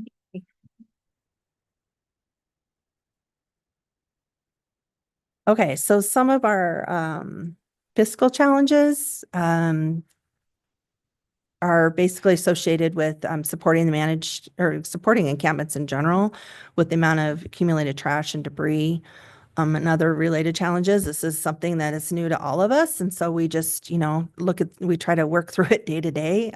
We have a great collaboration with administration, of course, our board. And departments like the health department, county council, sheriff's office, facilities. I mean, we all work really closely together to try to manage this really, really difficult situation when around homelessness. Increased costs for goods and services. I'm sure most everybody's probably noting that. And then impacts resulting from House Bill 4056 and our pending legislative changes legislative changes. So those changes are impacting how we manage proceeds from property sold that were acquired through tax foreclosure process. Long-term fiscal issues, again, impacts from encampments, and then also fire field mitigation on county-owned property that I've already kind of spoke about. So just from the perspective, is the management of encampments on county property is kind of an inherited thing. It's not necessarily a stated mission of the property management organization, right? Correct, yeah. So this effectively is a hidden tax on the taxpayers. I mean, we can't do much about it, but this effectively is it's an additional issue that we as citizens have to be aware our taxes are going to this. Rather than trying to manage elsewhere. So Christie, how much money are we allocating for homeless cleanup, et cetera, for this next fiscal year? Do you have it, anything off the top of your head that you can tell us? Yeah, I'll Total? actually let Ryan speak to that. He has it all in front of him. But then, well, we went back to 2024 and looked comparatively, but looking forward, currently in fiscal year 2025 at Juniper Ridge and just Juniper Ridge, we've spent 234,000. That includes all the services that we talked about previous, the bathrooms, the water, security. What about the things that burned up? Have we had to replace them? We did replace those. They're not on site yet, but we did replace those. We've had to pay for them. And the water tank. We did not replace the dumpster. It was determined that there wasn't enough damage. And so, Okay. so those were all taken care of, but includes towing, fire extinguishers, miscellaneous items as well. So, and then moving into East Redmond, we had such a nominal effect last year because we hadn't really started. But this year going into East Redmond, we're already at 61,000. And primarily that's cost for cleanup in DSL. We did mark all the corners. We separated the managed camp to kind of get started on the development portion of that. But our main focus is the cleanup of DSL right now. So we're at 61,000 and we're kind of spread thin a little bit between both locations. So we're managing the cleanup efforts on both sites simultaneously with what funding we have. Thank you, Ryan. Can I ask, I'm tracking that basically cleaning up mess. That's something that we're trying to absorb within property. But I thought things like the development of the managed camp were things that we were going to be using that transformed American Rescue Plan funds to do, some of the TSSA investments as well. Can somebody just clarify that for me? What's paying for what in those areas? Well, they haven't formally, they being property management, haven't formally gone to the board yet to request ARPA dollars, but I know that there's been conversations that those ARPA funds that have been earmarked for houselessness could be used for the managed camp. So some of what you showed us is you're carrying those costs right now, but they may be transferred in from ARPA later. Yeah, that's a great question, Commissioner Chang. Yeah, that's exactly the plan is we'll work with administration and finance and then come up with a dollar amount to come ask the board for a transfer. So whether that's for the development of the East Redmond camp or operations or a combination, we'll bring that forward for your consideration. Thank you. I mean, that solves a short-term problem because there's ARPA dollars this year, but there's not ARPA dollars moving forward. And so at some point or another, you continue to look at unfunded liabilities that come in, and we just saved $2.2 million, and we're pretty excited about that. But we're talking in the range of $300,000 to $500,000 of additional costs, and I would expect that this is probably only going to scale up long term. Potentially. I mean, the TSSA is scheduled to close at the end of December, but we have a lot to figure out between now and then. Yeah, I mean, we said it. Yeah, I mean, obviously, but we said it earlier today. I mean, is this does our efficiency scale on this? One, this isn't necessarily all that efficient. It's a requirement because of the way that we're doing things, and then it's not scaling because is the need for managing this falls on property management. The costs are going to go up pretty significantly. Well, that is a very good argument for us to be creating pathways out of homelessness for people, so that when people are exited from certain unauthorized camp locations, they don't end up just in another one. Because you can imagine the clearing of encampments work. I saw the looking narrowly, working in our favor or working not in our favor. When they cleaned out Hunnell Road, and some of those people ended up on China Hat Road, you had a big transfer of cost, basically from the city of Bend to the U.S. taxpayers, right? When they clear out China Hat Road, and some of those people end up on county property, you have a transfer of costs from the federal taxpayers to the county. And when we clear out the 137 acres, when we clear out the TSSA, we could very well be transferring those costs to somebody else, or we could be driving people farther into the county property out in Red. But either way, those costs don't go away if the people don't end up on our land, but they end up on somebody else's land in an unauthorized encampment. So the only way to really control for that cost in the long run is to actually reduce homelessness. Well, the point is valid. You can't squeeze the balloon and hope that the balloon's going to change. You have to figure a way to let the air out.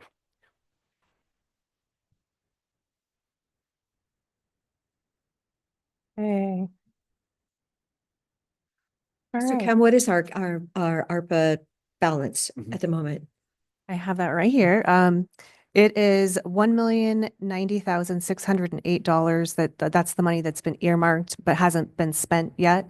And then there's another 250,000 that was recategorized from the churro fund that is not earmarked but is available.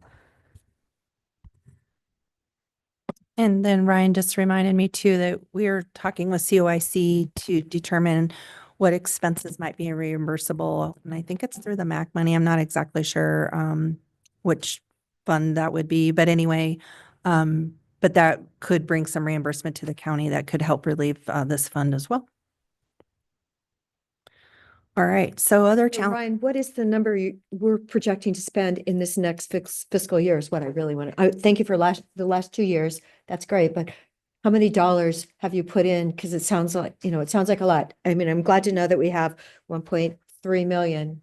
Do we have any idea? Yeah. I mean, because I know people that are watching this are wondering, what are we spending?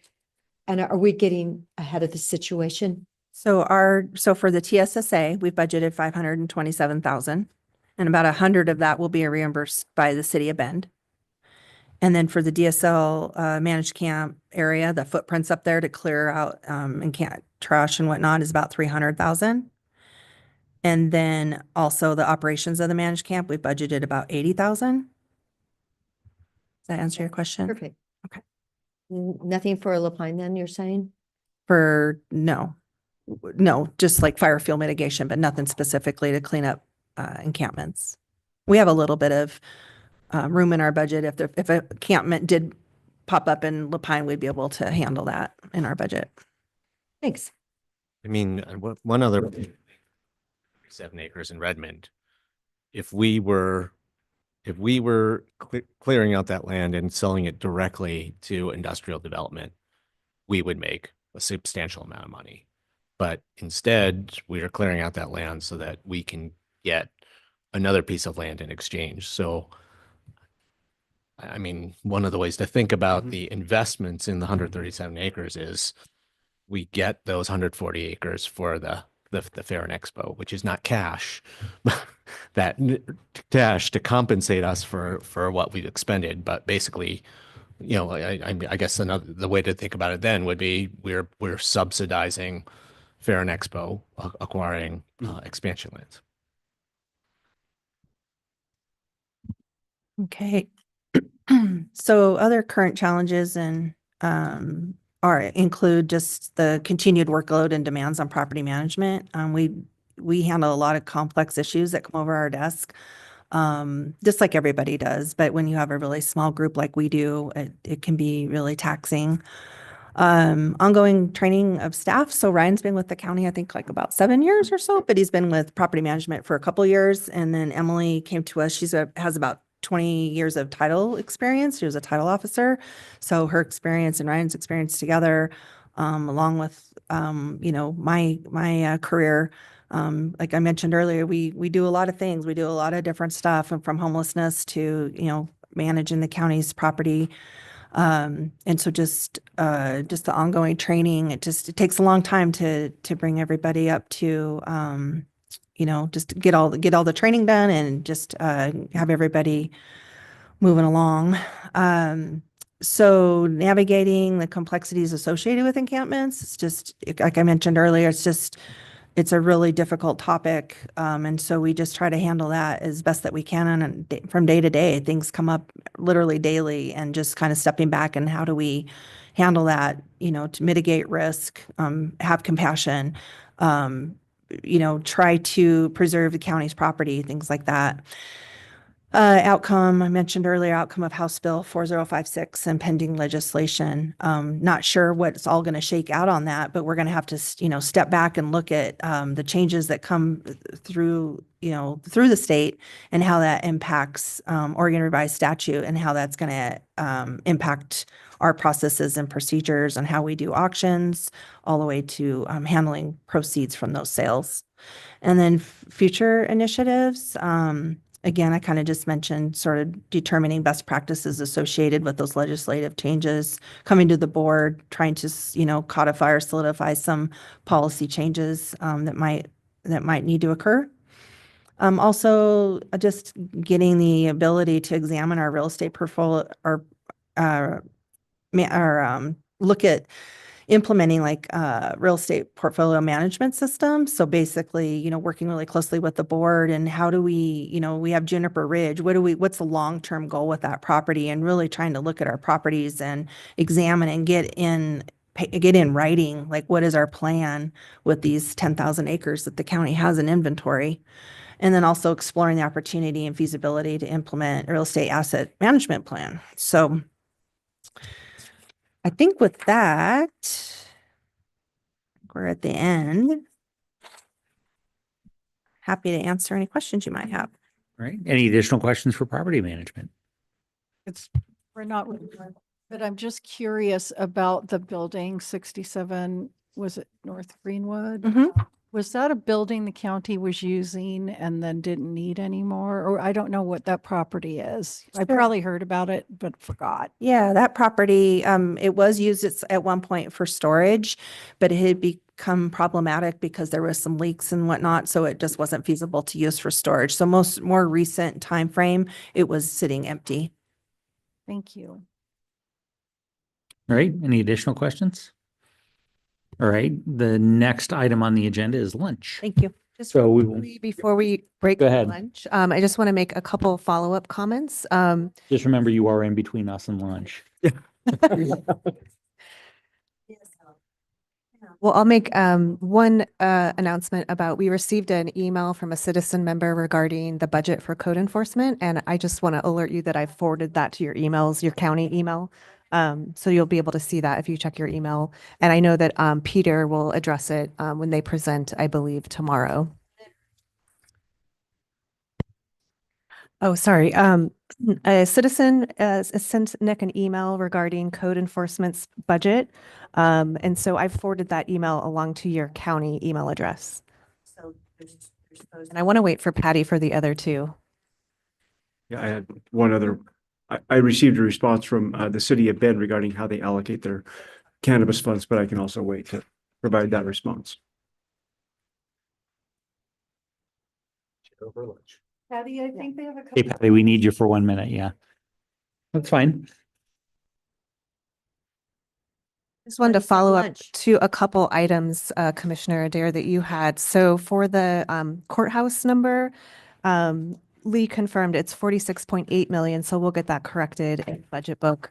Additionally, we heard back from Health Services with regards to the stabilization center, and they said that they, in 2024, there were 741 unique clients and 2,797 total visits, and that each visit can take up to 2 to 3 hours.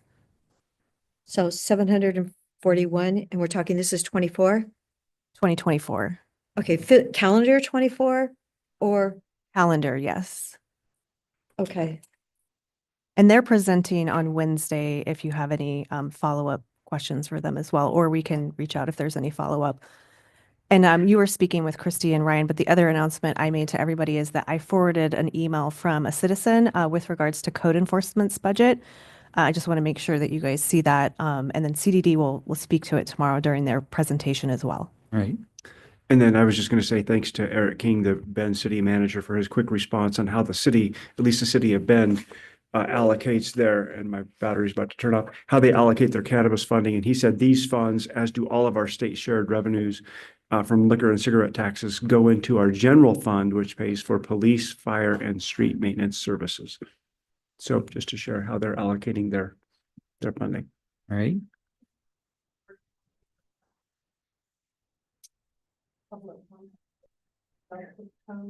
Yeah, I can Mhm. print one out. Yeah. Yes. All right. We will keep the half hour for lunch because I think we can find 3 minutes in the schedule this afternoon. So we will reconvene at 12:33.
All right. Welcome back, everybody. We are reconvening the Budget Committee. It is 12:33 as promised, and our first item after lunch will be Veteran Services, and Eric Kropp will be taking this. So you got about a half hour of blood sugar adjustments that should keep us quiet there. Eric and Lee after him. So.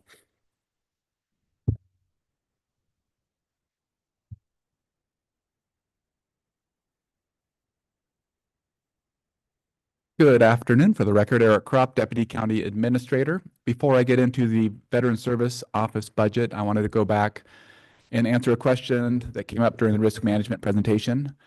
The county's cyber insurance coverage, the current policy in the fiscal year cost the county $35,700. And that includes a $250,000 self-insured retention or deductible, and then that covers claims up to $1 million. And then we're currently in the process of renewals for next year on both the cyber insurance policy, excess general liability, and property. Just as a comment on that, I'd have to look it up to be very clear, but I think a few years ago when Baltimore got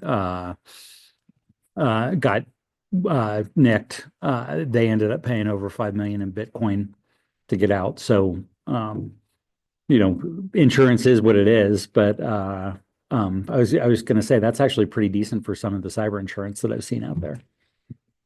Yes, it is a tough field. All right, on to Veteran Services. Yes, our Veteran Service Office Manager, Sean Kirk, is out this week, so he asked me to do the presentation. Starting out here is the vision statement and mission statement for our Veteran Service Office. Really what they do is they work with veterans and their families on getting the benefits from the federal VA. And Sean always makes sure to remind people that they also serve the families of the veterans. Sean himself is a Army veteran and often talks about the importance of the family of veterans and the support of the families.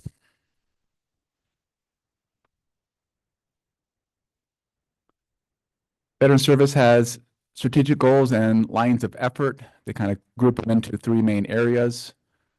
They want to mobilize partnerships with county, state, federal agencies, also with local nonprofits. They want to target veteran services and have veteran engagement.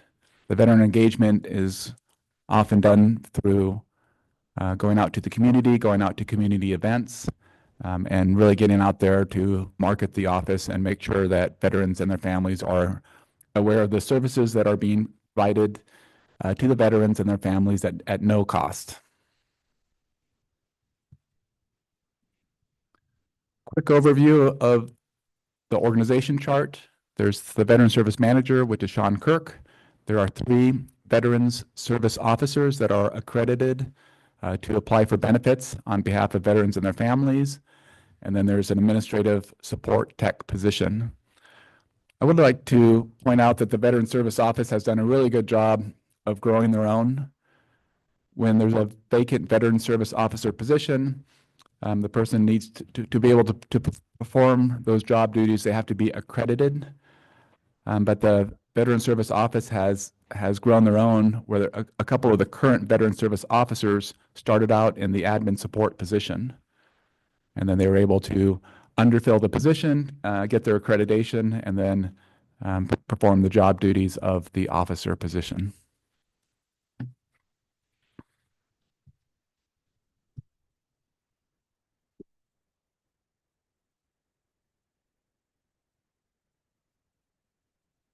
Just forwarding the slides. Push the button really hard and still. Okay. There we go. The services provided, they really want to connect the veterans and their families with disability compensation, pension, healthcare, vocational readiness, survivor benefits. So when the veteran passes away, there are benefits, death benefits, limited education benefits, state benefits, also help with ordering records and referral to other community agencies. The plaque that you see there is something that kind of a neat project that the Veteran Service Office did this fiscal year. They got a suicide prevention grant from the state of Oregon and purchased this bronze plaque that refers veterans to the crisis line. And that plaque is now at the Vietnam Memorial in the north part of Bend at the Deschutes Memorial Gardens. So that was kind of a neat project that Sean headed up.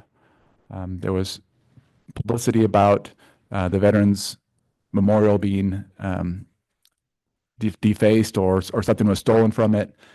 Sean wanted to get involved and help in some way, and he was able to get a grant from the state of Oregon to purchase this plaque that is now at that Vietnam Memorial just in the north part of town.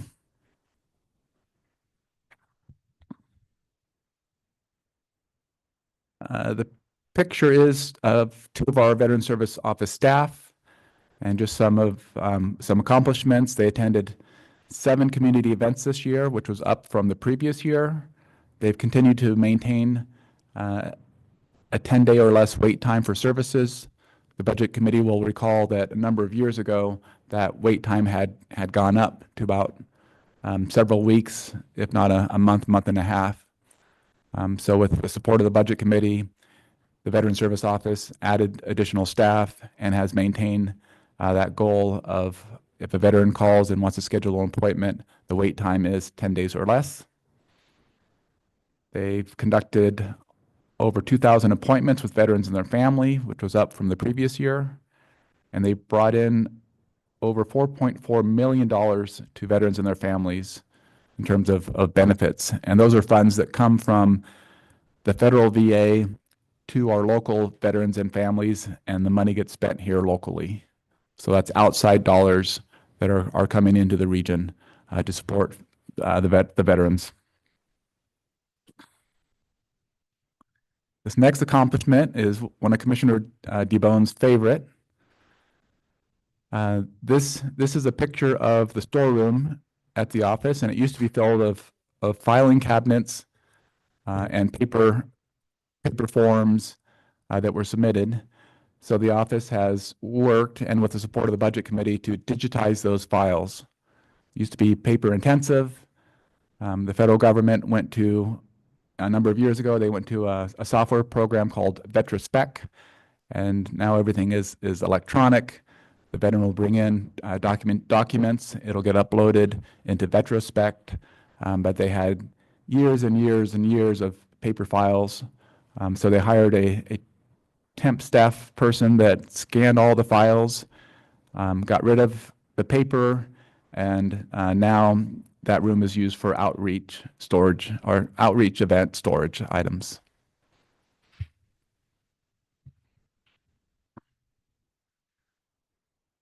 The resources for the Veteran Service Office, about 19% comes from the state of Oregon. That's based on the estimated vet population of each state. And then the general fund is a predominant resource for the office.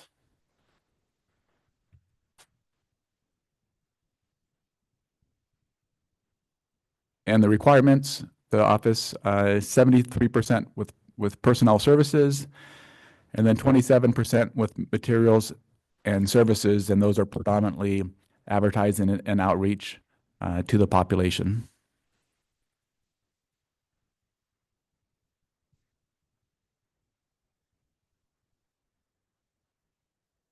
In terms of fiscal issues, the office doesn't currently have any fiscal issues. They're able to balance their budget with the limited growth that the county imposed upon departments.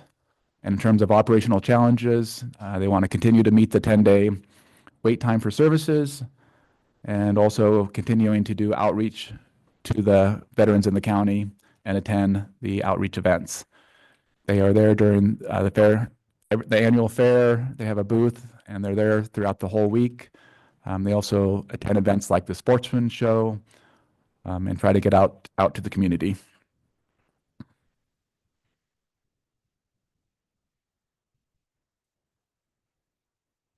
And Sean just has has a reminder that every veteran story is different. That concludes the presentation, and I'm happy to take any questions. And if I don't know it, I'll text Sean, even though I don't think he's watching.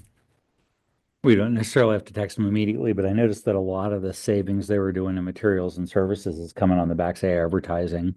So have they saturated fairly well on the advertising, or do they understand where they need to target in order to be able to get the veterans? They do both. They work with local media and look at the demographics of the different customers of the media. So sometimes they'll do targeted advertising, and sometimes more for the general public. And I think it's important to do both, because sometimes somebody, the person that receives the advertising may not be the veteran themselves, but they may know a veteran, and so they could refer that veteran to our offices. Okay, thank you. Additional questions? I don't have any questions, but I just want to comment and thank Veteran Services for everything that they do. And when I look at the amount of work they've done, cost benefit and the ROI on this, it's a very good use of county dollars. Thank you. Yes, the amount of funds that come into the community are substantial. All right, thank you. We'll move on to the next item, which is facilities and facilities improvement plan. And so Lee and the team in the back was there walking up.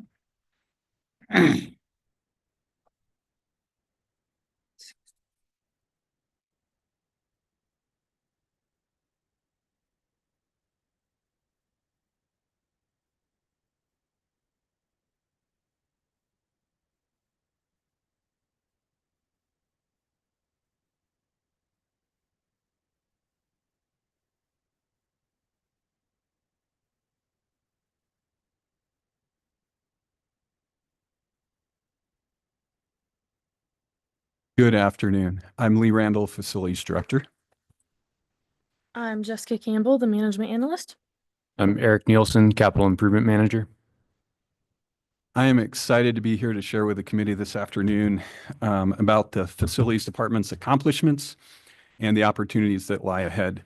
I think we're uniquely positioned for success, primarily to three factors. One, the ongoing support of the Board of Commissioners and this committee, the operational support from administration and the other internal service funds like information technology, HR, finance, legal. We all are able to support each other, and that contributes to the success across all of our departments.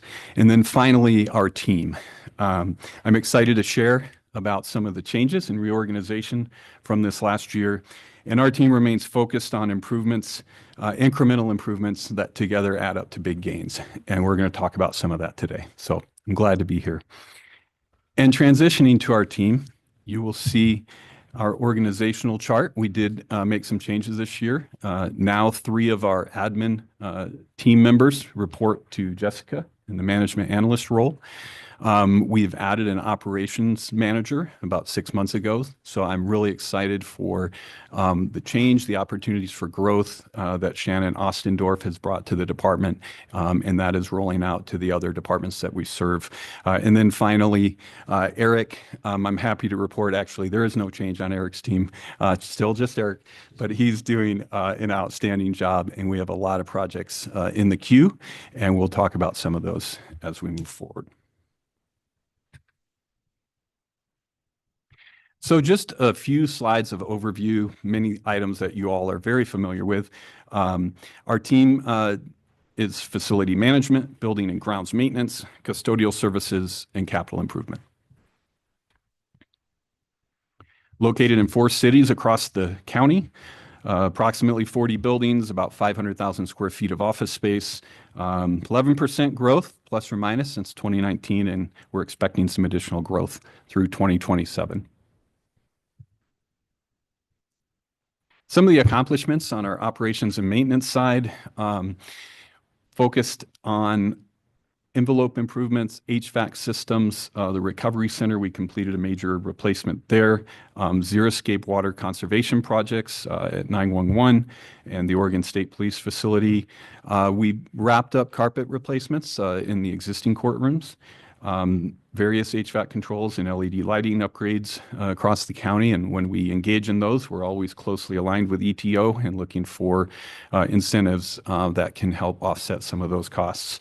And one of those projects, which is getting underway shortly and will be wrapping up by the end of this fiscal year, is an LED lighting upgrade and energy conservation project at 911 Dispatch and Oregon State Police. And the great thing about those projects is those are ways that we can help through reducing costs of utilities to departments to help make budgets over the long haul more sustainable and at least impact that cost curve going forward when it comes to the cost of energy consumption. Regarding capital improvements, courthouse expansion, the construction of the concrete structure is underway. The downtown Bend campus parking and accessibility improvements. Currently that project is out to bid. Bids are due on Thursday. That is mainly focused on safety and improving access to our buildings across the campus. The development of the Fairgrounds solar project, which is related to a green energy requirement related to courthouse expansion. And then finally, development of a construction management manual.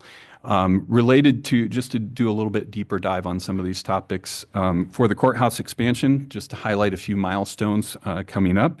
April 2026 is the estimated move-in to the expansion for court staff from some of the existing areas in the existing courthouse. And then August of 2026, we would complete remodeling in some existing space in the 1977 courthouse on the first floor.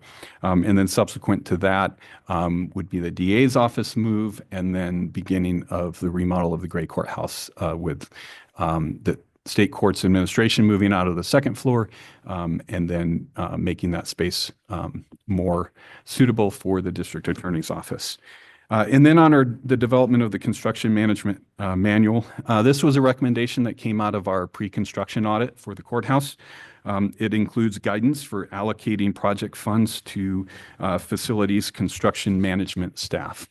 And more to come on that, but we're currently, we have a draft of that manual that we have submitted as part of our audit response to the auditor. We'll, as we get additional feedback, we'll distribute that more widely and then at some point present on that to the Board of Commissioners.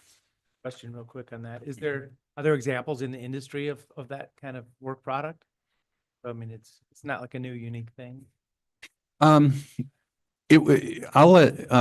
speak briefly and then I think Eric can address it. And I do want to say at the outset that Eric did a substantial amount of work in putting together the manual, and it was a little challenging to find examples. So it is based on a project management guidelines from the Institute for Project Management, but to make it specific to a public sector facilities department was challenging, and we didn't find a whole lot of examples, but I think what we've come up with is an outstanding start, and it'll be great to roll that out. But Eric probably has some details on the challenge of putting that together. Well, yeah, I think you covered it. The recommendation from the auditor was to follow 12 principles in the project management body of knowledge, which can be used for a wide variety of projects. So that's kind of the framework that we're going to use to manage projects and roll projects out. But then specific to facilities, we included kind of an outline of how we would fund project management services for different projects.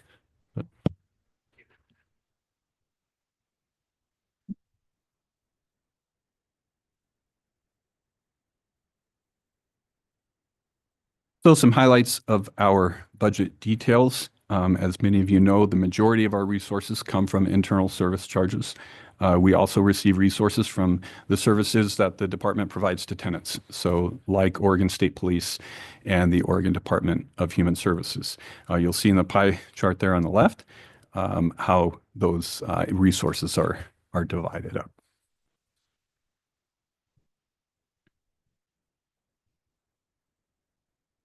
So related to our requirements, you've all heard this morning about the targets for internal service funds. We ended up with a total increase of 6.9%.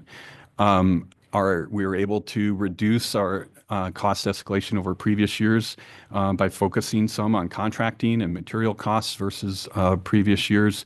And then also a slower rate of personnel costs increases over last year. Related to that, we do not have any special requests this year, either for capital or for personnel. And then finally, we were able to, in the proposed budget, be at less than a 4% increase to internal service fund charges. And that's in part due to what I mentioned earlier with our construction management manual, focusing on how to better identify costs and better allocate those costs, especially for construction management, to the projects that Eric primarily is serving, and any other project management costs that we have.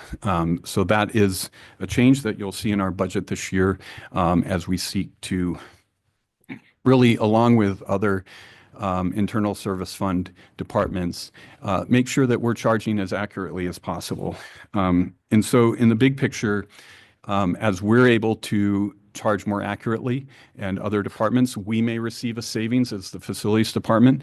And then as our cost savings within the charges that we're receiving for services provided by IT or human resources or other departments or legal, that in turn reduces our costs as we pass those on to either the public-facing departments that we serve or other internal service funds.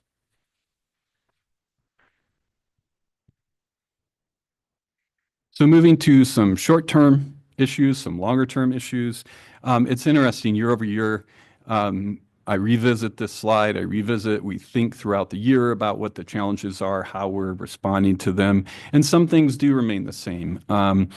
As the county grows, there's more demands for service and maintenance. Part of that is related to the number of folks that are in the buildings. Custodial contracting costs continue to go up. And then there's some unknowns related to tariffs or other economic conditions, and we'll see how those things play out. When it comes to long-term fiscal issues, preparing accurate conceptual project budgets, that will always be a challenge. I will say that Eric had already been putting in place some processes to help us do that more accurately. We're capturing that within the construction project manual. And I think going forward, we'll continue to hone that process, and with a target of providing the most accurate cost estimates that we can. And then finally, the increased cost of capital asset replacement. You know, as our facility portfolio ages, those costs will continue to rise. And that's where having Shannon in our operations team will be great. She's already beginning to focus on improving our facility asset management plan and our reviews, our condition assessments. And the next step will be to translate that to more accurate projections for future maintenance costs. And, you know, within that, I, of course, was watching. I always enjoy watching the committee work earlier in the day and before we start. And I was glad that Chair Pfister brought up economies of scale and scaling and streamlining as we grow. And that's something actually we're in the position to be able to accomplish. And a big part of that is adding more oversight to our operations team. Some examples of being able to do that as we grow, specifically direct digital controls for HVAC systems. So the smaller you are, the bigger portion that technological advance is as a portion of your overall costs. As we grow, we can add a labor saving opportunity of being able to monitor buildings remotely. That gives our HVAC maintenance team more time fixing things and less time driving to check things out when we get a complaint. So roughly, most of our major buildings are all now on direct digital controls, and we continue to add others. Having South County on direct digital controls because of the distance is critical. And we continue to improve our control of those buildings down there. So that's one area. I think growth, first and foremost, is an opportunity, and that's one of those opportunities that we have. Wireless alarms for pump stations. So we currently inspect those every couple weeks. As we're able to add wireless alarm systems that can alert us remotely, we can decrease those inspections. That's just one small example. And then finally, a couple other items, upgraded work order systems that our staff can access directly. Over this year, even in the last 6 months, with Shannon coming on board, we've been able to add additional staff to our work order system so that they're receiving them directly. They can close them out or at least respond to them once the work's been completed, and that reduces our admin time. And as we grow, we'll be able to capitalize more on those opportunities. And then finally, shared fleet vehicles. So we're currently part of a pilot program with property management. We're able to differentiate the user in the vehicle via GPS, track those miles, and then reconcile those costs at the end of the year. And so we've increased the utilization of that particular vehicle, and then we're able to share those costs with property management, and that's an ongoing savings for both departments and for the county as a whole. And then also related to fleet vehicles, we share a lot of vehicles between our day crew and our night crew. So one of our newer vehicles is a delivery van. We use that for archive pickup and delivery, for mail delivery during the day, for small furniture moves. And then at night, it's moving custodial supplies for the custodial team, and it's assigned to one of our custodians. It's just one example of how, as we grow, we have the opportunity to kind of find some efficiencies as we scale up.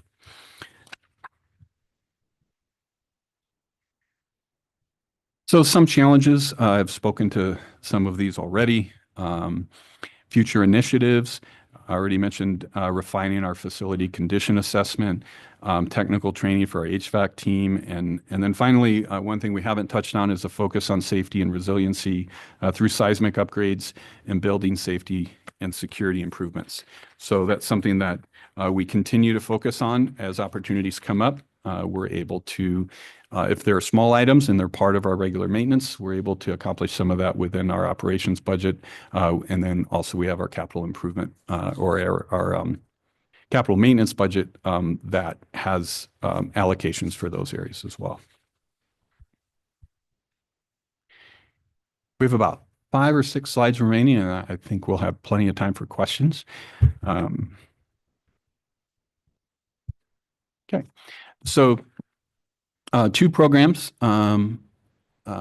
as we move from operations to capital maintenance and capital improvement. On the capital maintenance side, the focus is on the repair and replacement of building systems, exterior envelopes, and hardscapes, and that's Fund 070. On the capital improvement side, construction remodels and facility and campus planning, and that's on primarily through Fund 463. Some upcoming key capital maintenance projects, elevator modernization. We're focused this year on the Juvenile Community Justice Building, an HVAC replacement project for this building, some major envelope improvements targeting South County, LED lighting upgrades, and then parking lot improvements are also slated for this year at the Redmond Services Building, which is Community Justice. So when you talk about elevator modernization, because that's not cheap, is that, do you have a schedule that you put that on? You basically have a reserve replacement schedule that you're delivering across your buildings? Yeah, and so as you look at our 5-year projection for Fund 070, we're targeting to do one of those a year over the next 5 years. We have about 6 buildings remaining. Juveniles are our top priority. Second would be adult PMP. And then the Historical Museum is also aging out, and then Health Services Courtney, CDD. So those are kind of our top 5. And then honestly, as we move through those, some of the buildings that we think of as newer, like the Deschutes Services Building, this building, we're coming up on the age of replacement for this building as well. But those are kind of the ones we're targeting over the next several years. Lee, I noticed that you said we've added 11% square footage since 2019. And I know that it's not you, but the Kingwood building, one of them is only being used, what, 2 days a week by 2 days a month by the veterans. And then upstairs, the 1,300 square feet is for the 911 backup. But that building's been not utilized. And apparently, I don't know how many months it hasn't been. They're not looking at using that until July 1st. Putting it back into operation. I mean, I think we have to be so efficient at what we already have because everything costs so much more money to maintain it. I can just see it. And the costs just keep going up, right? And we do our contracting and it's not a happy thought. Yeah. And, that's one, I'm glad you identified that. That's another opportunity that we have across the county. Generally speaking, over the last couple of years, I've mentioned here before that we're basically in a space deficit. When we look at a remodel or needing to relocate people, we don't have surplus county space to be able to do that, or for a small new program or for a short-term need. Typically, organizations of our size carry anywhere nationally from 3 to 6% in vacant space. So while when we look at buildings and they're underutilized, we want to take a close look at that and see if that is going to change our space planning for either that department or across the county. But as a county overall, in fact, our space is really well utilized. And that's an area that if in that time period a remodel had come up where we needed to relocate 10 or 15 people, we would have that opportunity to do that. At the same time, we always want to make sure that we're making the best use of our buildings and of the space that we do have. But having some available space can be a real nice tool in our toolbox. One thing that Jessica leads is our major furniture reconfigurations. We've recently moved our major moves to the operations team. So Shannon has taken that over. We'll be rolling out a online moves form with information for departments where they can access and submit information to move staff online and have that at their fingertips. But when we do look at moves, having some space available in the short term is always pretty helpful. But I'd like to piggyback on Commissioner Dare's comment. I was going to ask, you mentioned it a little bit earlier about digital controls, but if buildings aren't at their full capacity, do you track like turning down the HVAC and all of that? Because with 40 buildings, I mean, that could be quite a cost savings if those buildings aren't being used at full capacity. Yes, and I could take a really deep dive into that topic. It's one that I love to talk about, but I'll try and keep it brief. The short answer is those systems manage setbacks. So like you do at your house when you leave, you don't want to be either heating or cooling to the maximum comfort level that you'd want when you're at home. And so the buildings that we have, even if they're on local controls where we have to program it locally, they'll be on setbacks when folks aren't there. So weekends, holidays, we're able to build in for any holiday that we have. So if we know that a building's underutilized, our team regularly monitors those settings. There are a few challenges. So a couple caveats. One is most of our buildings in the early evenings, and this becomes more of a challenge in the summertime, we have custodial staff that are working hard physically. And so we tend to have a little bit later setback than you might have in buildings where cleaning is done during office hours, regular office hours. So on this building, for example, I think our setback probably starts at about 10 o'clock, but then we still gain through the night. Now, the nice thing is in summer, as obviously it cools down as you get later, so you're still cooling less, but we're not letting the building warm up to say 75 degrees at 8 o'clock at night. We push that a little later. The other great advantage we have in Central Oregon, which is somewhat mitigated by smoke season, is the ability to use outside air for cooling. So our big temperature gains in the summertime are a great when we utilize them efficiently, are a great opportunity for cost savings for mechanical cooling at night. So this building, for example, when that temperature drops below, we typically say 60, 61 degrees at night, we're able to bring in that outside air and use that for cooling. Most of our buildings generate heat all the time. And so just the server rooms, even if the lights are off, there are electronic components that are generating some heat. So being able to use that outside air is a big boon for folks managing buildings in Central Oregon. The challenge we've come up in the last 4 or 5 years especially is smoke season.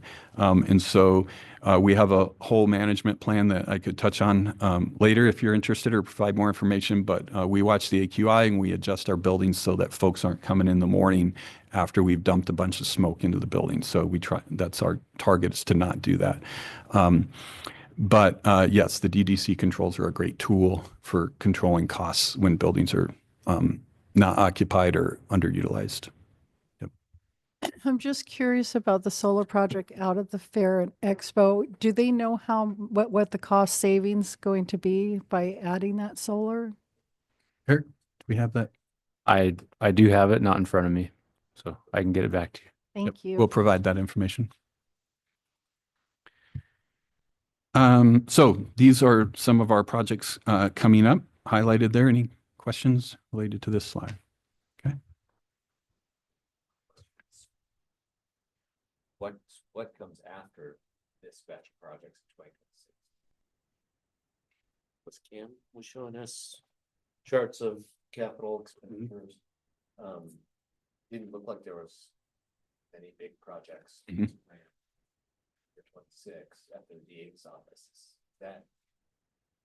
Is that because we're all caught up, or is that because we're entering a very fiscally constrained time, or a combination of those? Or? Probably a combination. I'll touch briefly and then Eric has some information he can add. So the district attorney's office, that will span a couple of years. And so we're showing that in 2026. We'll be budgeting as well. And we'll see in the next couple slides on our 5-year projection for Fund 463 that those costs will go over into FY27. And then what we're focused on in the out years that are a little less known are, and we'll see in a minute, are solid waste projects, potential projects, a variety of projects there, and then any projects that may come out of our current planning processes, either having completed the public safety campus plan, and that would be dependent on financing, and then also as we work through the downtown campus plan, there may be projects, some of those may be low-hanging fruit that are where we can make big improvements for less cost, and those will be our initial targets, but there may be some projects there. And I may just move to that slide and then we can come back to this one. And we'll touch base on this now since we're on the topic. Anything to add on any of the out years? Yeah, I guess it's tough to reflect it in a 5-year projection, but we provide project management services to other departments. So, for example, the IT server HVAC replacement we'll be doing next year. I'll be managing that. It'll be funded by IT, but it's not reflected in the Fund 463 projection. Other departments like health services, different remodels that are funded by them but managed by facilities aren't reflected here either. We can touch base on that when we come back to it as well. So FY26 capital maintenance around $4 million. And we'll talk about a few of those projects. Capital improvement, 26 million, and with obviously a big portion of that being the courthouse expansion. For Fund 070, in terms of our 5-year projection, as Cam had mentioned earlier, we do project a ongoing transfer from Fund 060 along with the 3 cents per thousand of tax revenue that comes into this fund. And that funds major capital maintenance like we've talked about, roofs, HVAC replacement, parking lot upgrades. And then there are some ongoing projects within that fund that may have lower costs, like controlled access or safety improvements or accessibility improvements, but are also funded from here. Lee, if I may. Yes. Can I expand on that comment just for a minute, just because the cash flow of the dollars that come through, sometimes it could be complicated. So what Lee's referring to is also Cam's comments on the initial transient room tax revenue that we have, the $1 million, $1 million+ that goes into the capital fund 070, and then what Lee is referring to here to 060, sorry, 060. And then from 060, it comes in here to 070, and that's that line that's highlighted, the second line there. So of that $1 million we talk about from TRT going to capital, and then here is where it details out the forecast of how much from capital needs to go to maintenance to support the ongoing maintenance and the remainder there. So I just wanted to reiterate the relationship from Fund 160, 170 TRT to capital 060, and then flowing down to 070. Thank you. And to the earlier question, for instance, about elevator modernization, you can see there planned out through those 5 years. Any questions on the Fund 070 5-year projection? Okay. So back to Fund 463 and the 5-year projection, I'll just highlight a couple lines under potential future downtown campus projects. Those are projects yet to be envisioned from the campus planning process. And we have some placeholders there moving out into the future. Similar placeholder down below for projects that may be funded by other departments but managed by the facilities department and that currently are not identified within Fund 463. The public safety campus projects, those would be projects that were identified in the 2024 plan that was adopted by the Board of Commissioners, but have yet to be fully fleshed out. When you start to do work with solid waste, that'll be kind of the expertise of your office for that enterprise fund. I'm just kind of thinking that's a different pot of money, correct? Yep, correct. And we meet regularly with Tim in order to kind of plan our capacity alongside and in alignment with their plans for things like upgraded recycling facility. They have a number of projects in addition to the potential planned landfill that we're in talks of how we can assist and support. I don't know, but the reserve looks kind of low on Fund 463. I don't know if that's.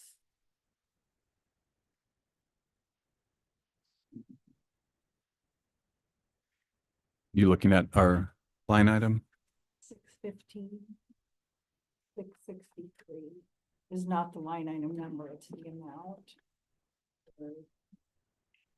I don't know. You guys.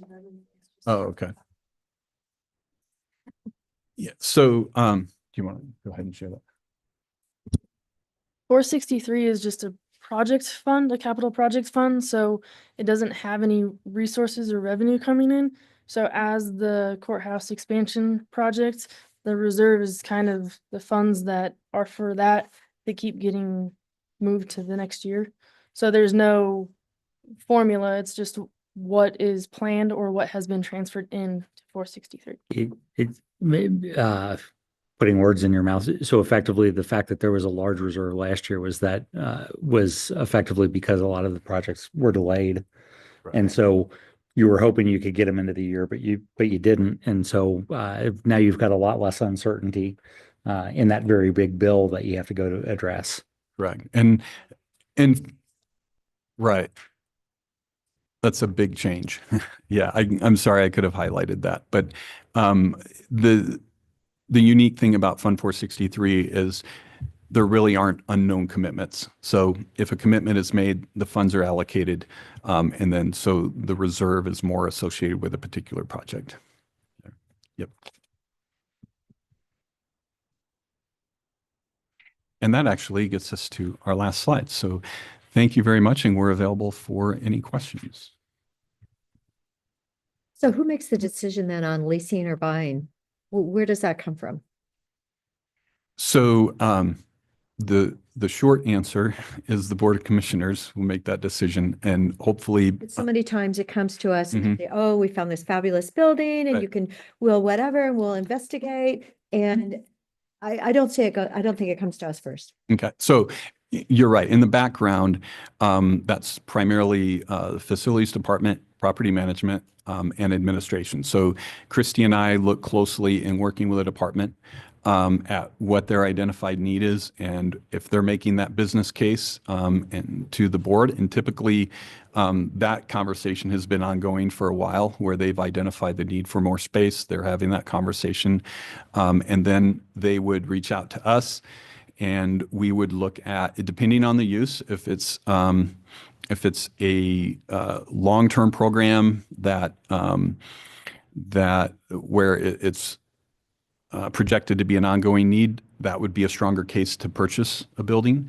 There are times where leasing makes more sense. And so what we'll look at is what's available in the lease market, what's available, is there county land that's available that may be suitable? Is there land on the market that may be suitable, and is the location right? It's interesting, I just had this conversation with a colleague who works in assisted living and in building assisted living facilities.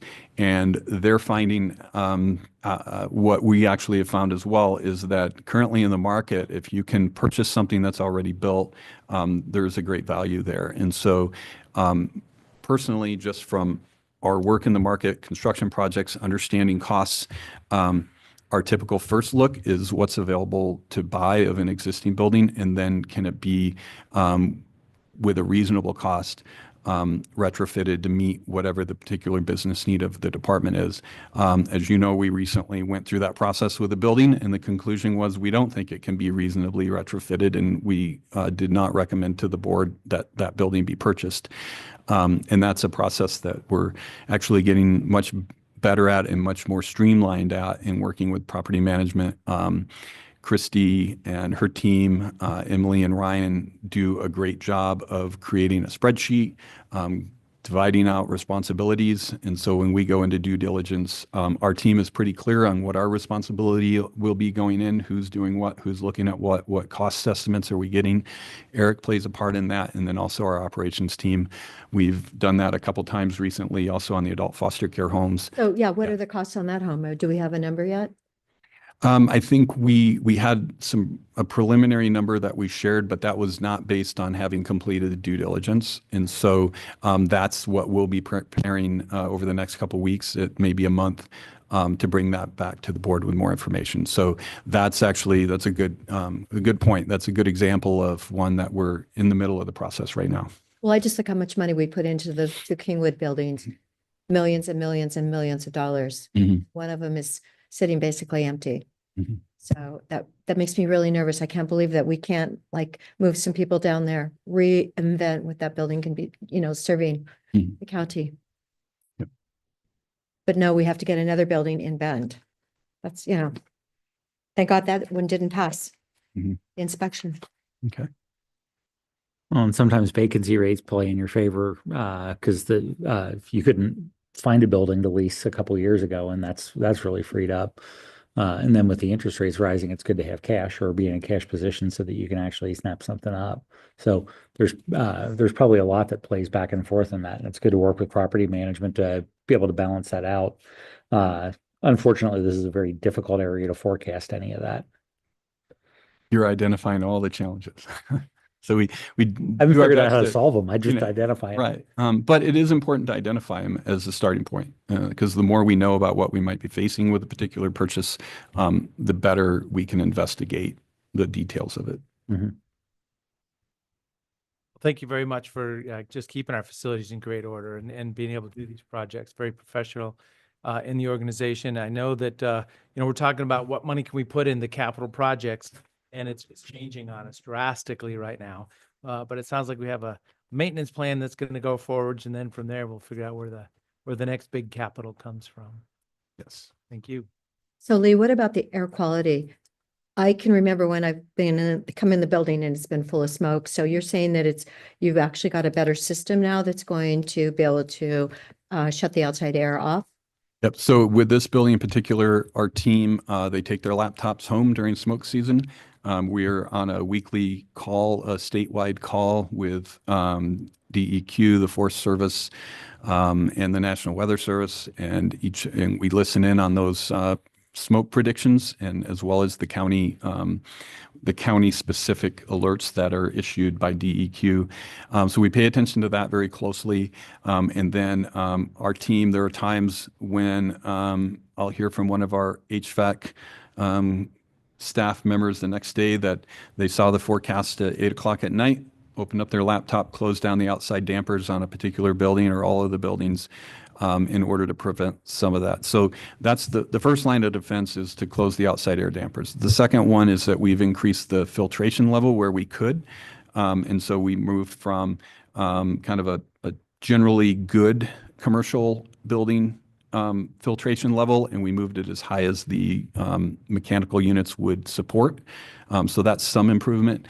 And then the final part is you'll see during smoke season that we've deployed air scrubbers, site-specific air scrubbers, and we usually put those in lobbies and other areas because every time a door opens, we're introducing that smoke from the outside air. And so we try and capture it at the point of infiltration with an air scrubber before it enters the main building system and then goes through filtration. So there's a few different steps that the team is taking. Our target is when AQI goes over 150, that's where we target closing dampers. And so we have some buildings where that has to be done manually on the roof. That takes us typically 1 to 3 days to do physically.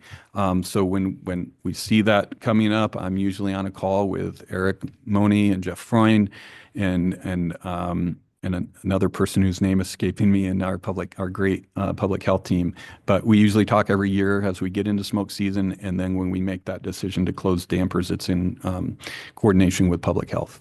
I don't even think you're supposed to be outside if it's 150. So it seems like I would really think you might want to, I would lower that. I remember we were out on a prescribed burn analysis, and I looked at my air quality and it was like 160, and I'm thinking like, we're not even supposed to be out in this right now.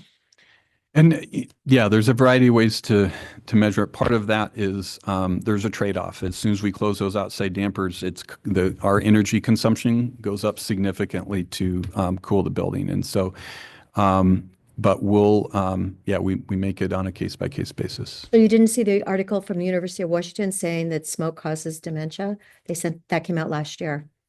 Yeah, it's been a challenging year for me, and I sometimes wonder if that's maybe what's going on for me personally. But Doc, I hate using, Yeah. an example from No. Washington. No, I know it's me as well, but I have to say, yeah, I feel like some mornings I'm living the effect of smoke, of ambient air smoke. But we do take it very seriously. We work with public health, and we try and make those decisions in a timely manner. So It's and since we have a minute, just a control key question. Have you seen some of the software like machine learning overlays that they're putting on top of some of the building control systems that will actually monitor predictive failure of HVAC components based on how often they're turning on and off? So I have not looked closely at that yet. I know the technology's out there, but we haven't started kind of looking at the possibility of using that yet. We'll wait for the budget request. Yeah, exactly. All right, additional questions? Go ahead, Phil. Lee, in one of your slides, it said, we've increased square footage 11% since 2019. So that period, 2019 to 2025, like in historical context and looking forward, is that just a period of massive addition? Is that kind of even flow with, prior decades? And, what do we think we need in the coming years? Like, do we need to be on that pace? Can we slow down a little bit? Or that kind of thing. So that's a great question. Without crunching the individual numbers, I'll just share what kind of my instinct is from having looked really closely at our growth. Key factor after 2019 is remote work. And so what we experienced is what I would say is a plateau of our increase. And so what that has helped us do is, I think in relation to the growth of the community, I think it has tempered some of our growth in needs in terms of square footage and space. So if we look back, we've had, 3 major periods of growth. The late 90s, when we added much of the public safety campus and health services flagship building, Courtney, several buildings downtown. Early 2000s, when this building was built, the IT and facilities warehouse expansion to the courthouse was a big period of growth. And then again around 2010, 2011 with the 911 dispatch building and acquiring some other buildings. And so when I look back 20 to 25 years, what I see are kind of some spikes. And to your point, since 2019, to me, it seems to be much more incremental. And I also think it's tempered by the ability to work remotely. And again, that's not just for county staff, those remote opportunities. We see fewer visitors to this building for Board of Commissioner meetings and more people tuning in online. State courts, the number of remote arraignments are significantly higher. And so that affects visitors to the downtown campus. Going forward, I think we will continue to need to increase space, and that's one thing I'm looking forward to the downtown campus plan. I think that will help us put real numbers to projected growth and come out of that with some very good information for the board to consider as we move forward. But I think the upside is, the positive thing is that as we find more technology solutions to the need for space, I don't personally expect the kinds of jumps of growth that we've seen historically. A slide that I used to use was that we had doubled our square footage since 2004. And that was, over about a 15-year period, if I remember right, when I started using that slide. Someone finally pointed out to me that it was kind of dated and I should update my numbers. So I no longer go all the way back to 2004. And she's smiling next to me. But so I think it's going to be incremental. That's just my instinct. And that's something we could do a deeper dive into. The public safety campus plan and the downtown campus plan will help us do that better. Your gut kind of perspective was yeah, I don't need Okay. super deep analysis right now. Okay, thanks. That was great. Thank you. All right. Great. Any additional questions? Okay, if not, thank you very much. Thanks, Chair. Good seeing y'all. We will move on to Human Resources and the Health Benefits Fund.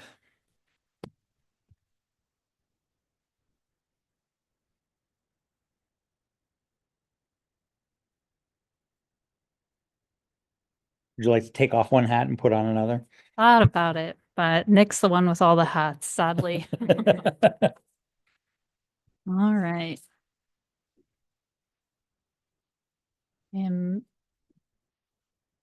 Thank you. All right, so I'm here today to talk about Fund 650 Human Resources and Fund 675 the Health Benefits Fund. I think the committee is aware, and we've talked about at the mid-year budget, but our longtime HR director, Kathleen Hinman, transitioned to Bend Parks and Rec after last budget season. So we're grateful that she's still staying local and here in Central Oregon, but it's been a year of transition for the HR team, and we'll talk a little bit about what that means. On the budget side, not really a lot of change other than some vacancy savings and a few things that I'll talk about as we walk through this year's budget. So HR is 11 FTE within the department, and you see the org chart there on the slide. We also have 3 folks that work in HR but don't work in central HR. So 2 staff in the sheriff's office and 1 in health services that support our largest departments with their HR needs. A little bit about what HR does. Really, I think this has been a busy year, and I think you heard that from Kathleen last year. As we continue to grow as an employer, we continue, as the team continues to see increased, need across these areas from different departments and offices. So definitely, the team is very invested in supporting those departments. We recently transitioned to a business partner model, and so we have staff that are dedicated to certain departments, and they really cover all of these areas for those departments, where previously we had people that specialized in most of these areas. And I think that's really made it easier for the departments to know who do I call and kind of to have and develop deep relationships with the team that supports them. So a little bit about department accomplishments for HR this year.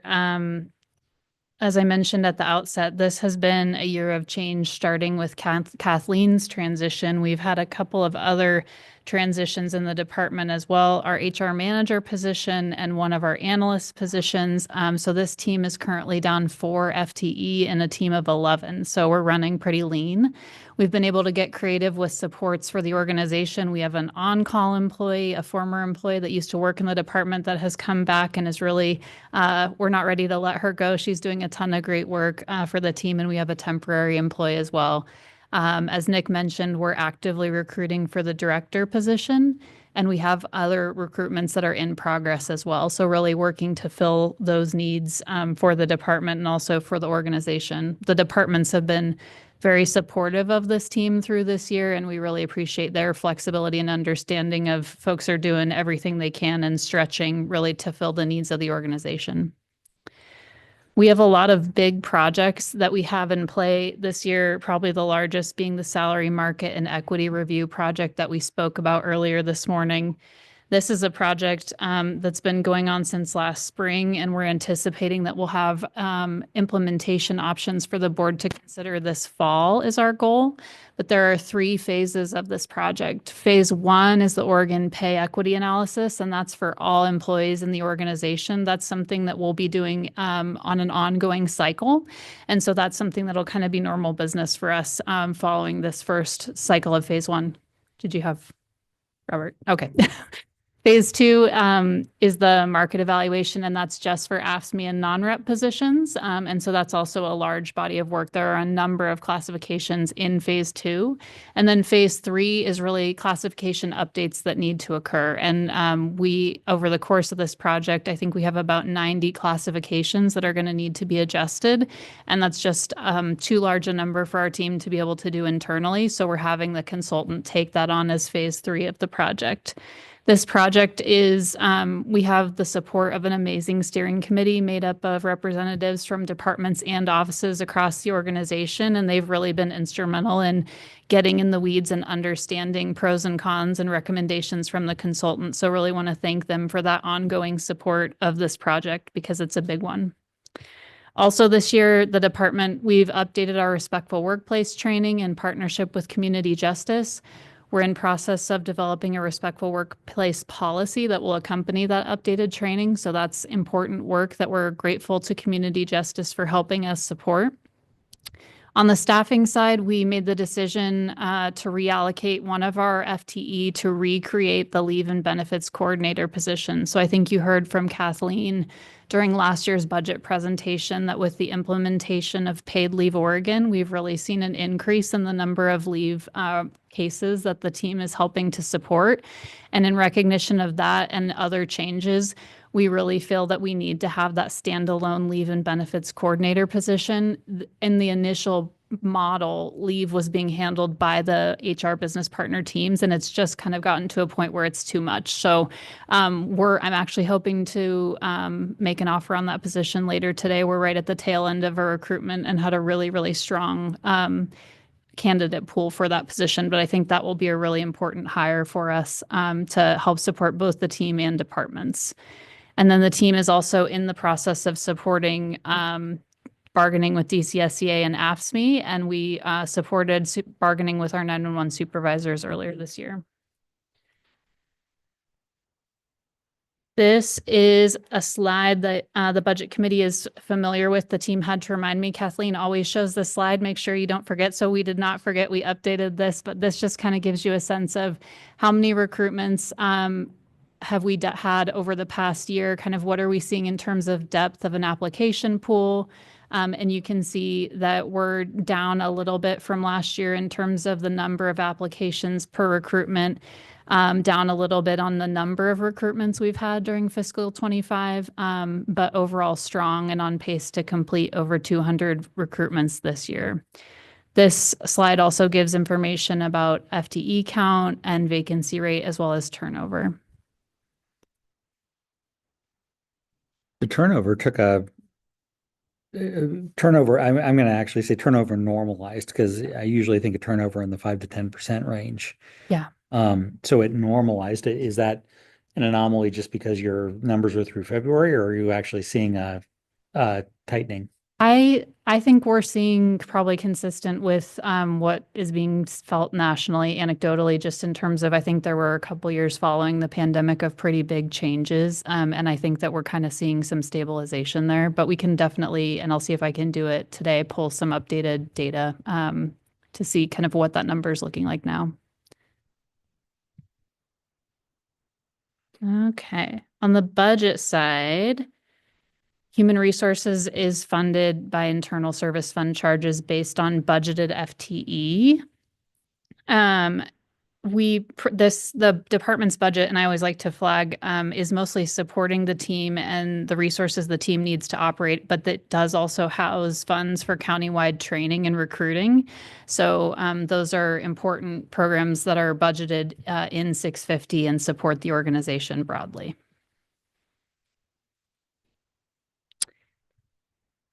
In terms of budget detail, I noted the change earlier and with the FTE change.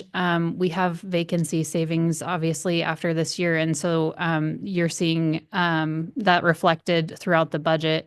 And generally, a status quo budget for materials and services. There are some increases in costs of services, especially for training and technology. Coming out of the pandemic, we saw a really strong demand from employees for training offerings that we offer through the public sector partnership process. And that interest really has not declined. And so it might be kind of a reality of our new normal, but those numbers for registrations are really at an all-time high. And so we're looking internally at how do we accommodate that demand for training, which is great. We love to see that folks are engaged and wanting to take advantage of those opportunities, but there's also on the budget side impact associated with that. Okay. So in terms of fiscal issues in the short term, we are doing what we can do to plan for potential impacts associated with the salary market and equity review project. And we're continuing to build the health benefit reserve fund, which we'll talk about here in a minute when we get to 675. In a long-term sense, Central Oregon is not becoming any cheaper to live in. And so that's something that we continue to work with as we look to attract talent to the area. And then obviously working alongside departments and offices to balance sustainability as we look at increased costs of personnel.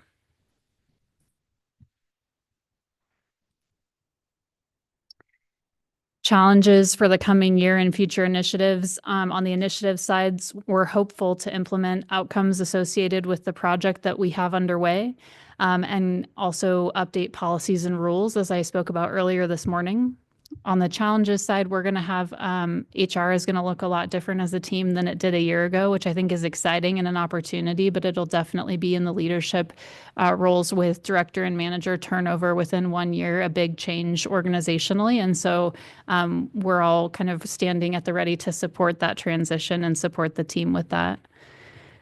We continue to, I think, pick up the work that Kathleen had spearheaded in terms of supporting supervisors with enhanced training and have some really exciting ideas once we're fully staffed to do that work. So that remains an opportunity for us in the coming years.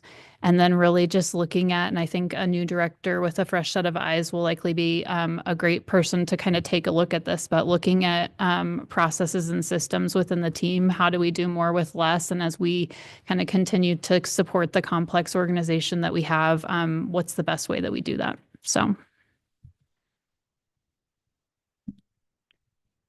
Okay, that brings me to the end of 650. I'll go ahead and pause there if there are any questions specific to the HR side. Is, do you have any leading indicators on the salary study in terms of, is it going to be good news? Is it going to be bad news?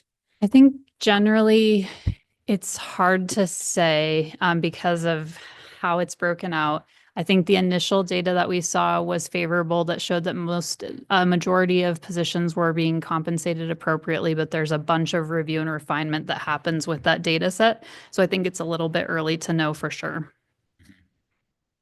I mean, at least from our limited experience on the elected official compensation, the numbers changed pretty drastically with the new comparables that were coming in and the addition of some of the non-governmental adds in. So I didn't know if that was going to be similar in terms of where you were. Yeah, I think anecdotally what we've seen is it's really dependent on positions. There's some positions where that driver, those data aggregators that include the private sector, they're really not moving it much. And then other positions where it does have a big impact. So I think it's pretty dependent on the type of work you're looking at least what I've seen in what I've reviewed. Okay, thank you.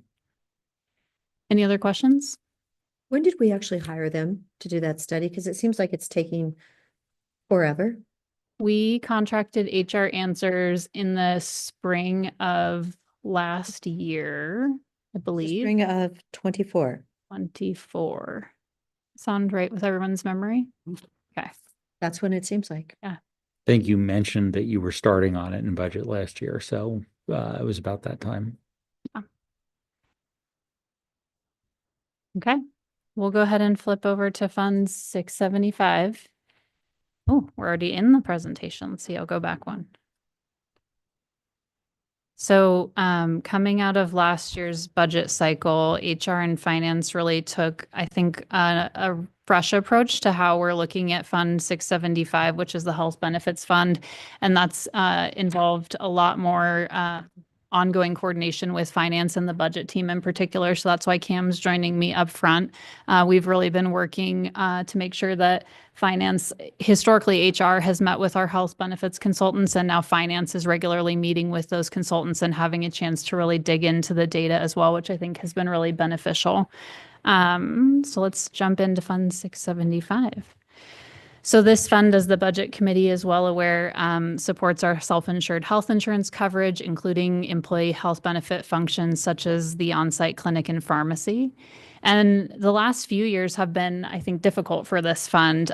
We've seen what the market saw nationally, which was kind of pent-up demand for care, increases in cost of care, as well as specific to our population, some really high dollar claims. And that really caused some fiscal challenges for us. But I think the good news is we feel like we're in a good place coming out of some of the changes that were made over the last two budget cycles, which we'll jump in and talk a little bit more in detail about here in the next slide.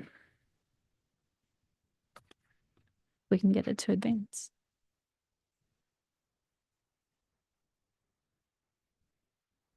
Okay. So to stabilize the fund and bring the estimated fund balance close to the target of $8 million and to allow for lower increases in the future, the Budget Committee will remember that we had a couple of pretty large changes that occurred, and those were 30% increases to departmental rates in both fiscal 24 and 25, as well as engaging EBAC, which is our Employee Benefits Advisory Council, on a series of plan changes and recommendations to really lower costs associated with the plan. So EBAC evaluated a variety of options, including modifications to plan design as well as cost share on the employee side, and had a recommended package that they put forward to the board, and the board approved, that were estimated to save the plan about $1.4 million. And I think those two elements, the increased departmental charges and the package that EBAC recommended, appear to be doing what they were intended to do, which is that we've seen, and you can see in this graph, that reserve kind of stabilize and estimated to be where it needs to be for the next few years. And so Cam, I know you've been doing modeling on this. Anything to add on kind of what you're seeing as you run these projections? No, I think you covered it, and we'll speak to it, I think, in an upcoming slide, but I think we're still being pretty conservative in our forecast as well. This fiscal year, we increased benefit costs by 12%, although we've been, like Whitney said, meeting with consultants regularly, and they're recommending more along the lines of 8 to 10%. So I'm feeling good that we're overestimating our expenditures rather than underestimating. So for fiscal 26 in the proposed budget, we have a 1% increase budgeted for departmental premium rates. And as Cam said, we have beginning working capital budgeted at $7.5 million, but we expect it to be higher, likely. As the board is well aware, our claims for the current fiscal year kind of trail the fiscal year. And so we like to be cautious when budgeting. And I also am glad I have a lot of wood up here to knock on, but the team claims look good from what we can see so far. And there haven't been any large dollar claims that have been flagged for us by a Pacific source that are unexpected at this time. So we'll see. But that, again, we have a pretty long runway here to go on the remainder of this fiscal year to see what actually comes in. Commissioner Chang, did you have a question earlier?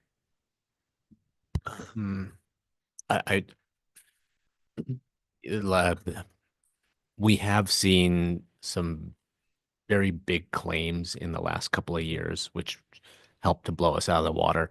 Do we have a sense yet of, I understand the lagging nature of this information, but do we have a sense yet of whether there's going to be, big claims that come in for this year or what's been coming in more recent times? Yeah, I was talking with Trygve Bolken, who manages kind of this on a day-to-day basis, and we did have some high dollar claims earlier in the year, but they are not ongoing claims, and so those have stopped. And then he also noted that generally we get a little bit of notification when there's a high dollar claim that will be recurring that is hitting, and we have not gotten that notification. So I think we're cautiously optimistic about what the rest of this fiscal year will look like on the claim side.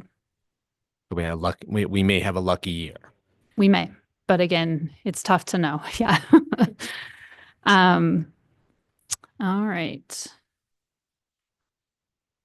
So fiscal 26, we have a 12% increase over fiscal 25 for potential claims costs. Again, acknowledging that there's a lot of uncertainty in that, but consultants are anticipating that our increases, as Cam said, are going to be lower. So we will hope, I think we're being cautious, as Cam mentioned earlier.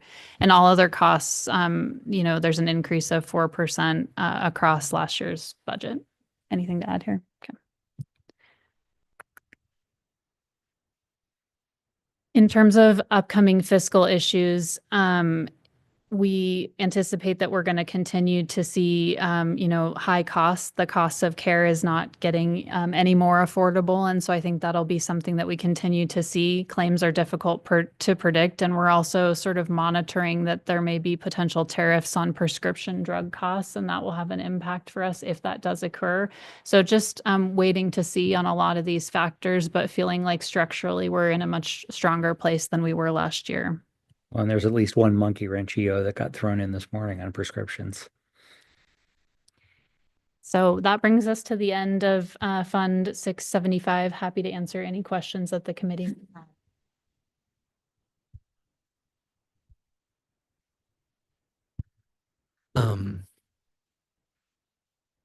So I understand what our current desire is to get to in terms of a reserve level.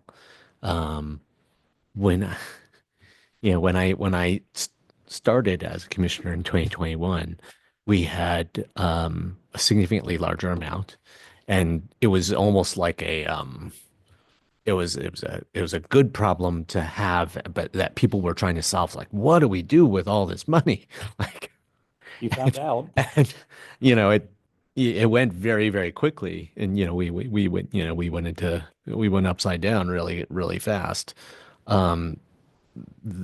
in the future, if we start to build up significant reserve, because I appreciate that we're budgeting very conservatively. If we start to build up big reserves again, or, beyond the kind of minimum level desired, will we, what kind of an attitude will we take towards that? I mean, if we get to 14 million again, will we say, well, that's just fine? And, we'll try and stick around there, or will we say, no, let's bring it down to 8? I think that would be a discussion that we'd have as a leadership team and we'd also involve the board in. But I think for me personally, if we were at 14, I would likely take the approach that that is just fine, given the variability that we've seen in the last few years. I think, Cam, would you? Yeah, I would agree with that. And I think in the past, when we did have high reserves, I think there were years where we actually reduced the rates to departments to draw down that reserve. And I would think going forward that, maybe we don't need to increase potentially, but we maybe wouldn't decrease the rates. We would try to hold on to some of those reserves. But certainly that would be a discussion that we would have with many other folks in this room, because there's a lot of choices in that. So we'd want to walk through those options and kind of what they mean. Things like the dock, like if we wanted to do a major facility upgrade, and we had said a couple of million extra in the health benefits fund reserve, I mean, is that an eligible use of those funds? I would think that it would be. I'm looking at Eric because Eric has more historical knowledge on this. When we opened the dock, I would think that Fund 675 dollars would be eligible to invest in the dock physical space. Is that how we funded that when we opened it? Do you remember? Not that I think that the dock is inadequate or anything. I'm just Yeah. trying to think about, if we maintained a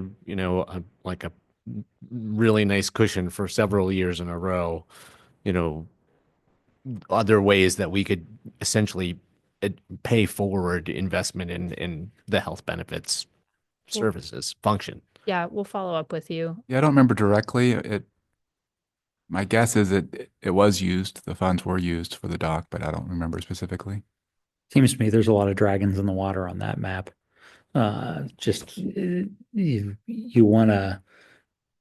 You never know when there's going to be a high dollar hit like we had, like the world experienced a couple of years ago.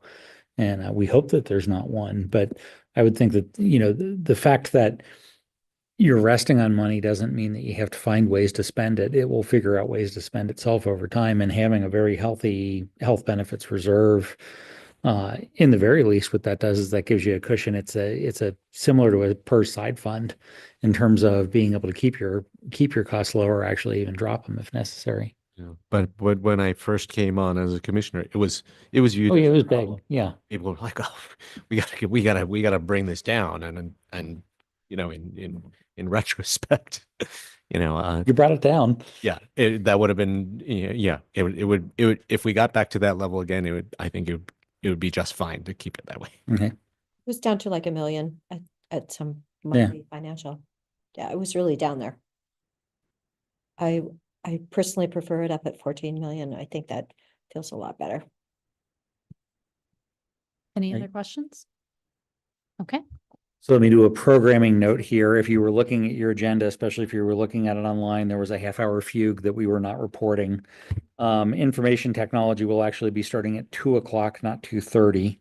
Sorry, you're not getting a 35-minute break. And then everything else will be advanced up about a half hour. So the public safety section will start at about 2:35, and hopefully that'll get us at about 4:30 today. So we do, though, have a bonus 5-minute break. So we will reconvene promptly at 2 p.m. to start on information technology.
We're at 2:00 and thank you IT department for understanding our schedules mistake there and coming in at 2:00. So Tanya, I'll turn it over to you. Sounds good. I'm Tanya Hood, DTO here at Deschutes County.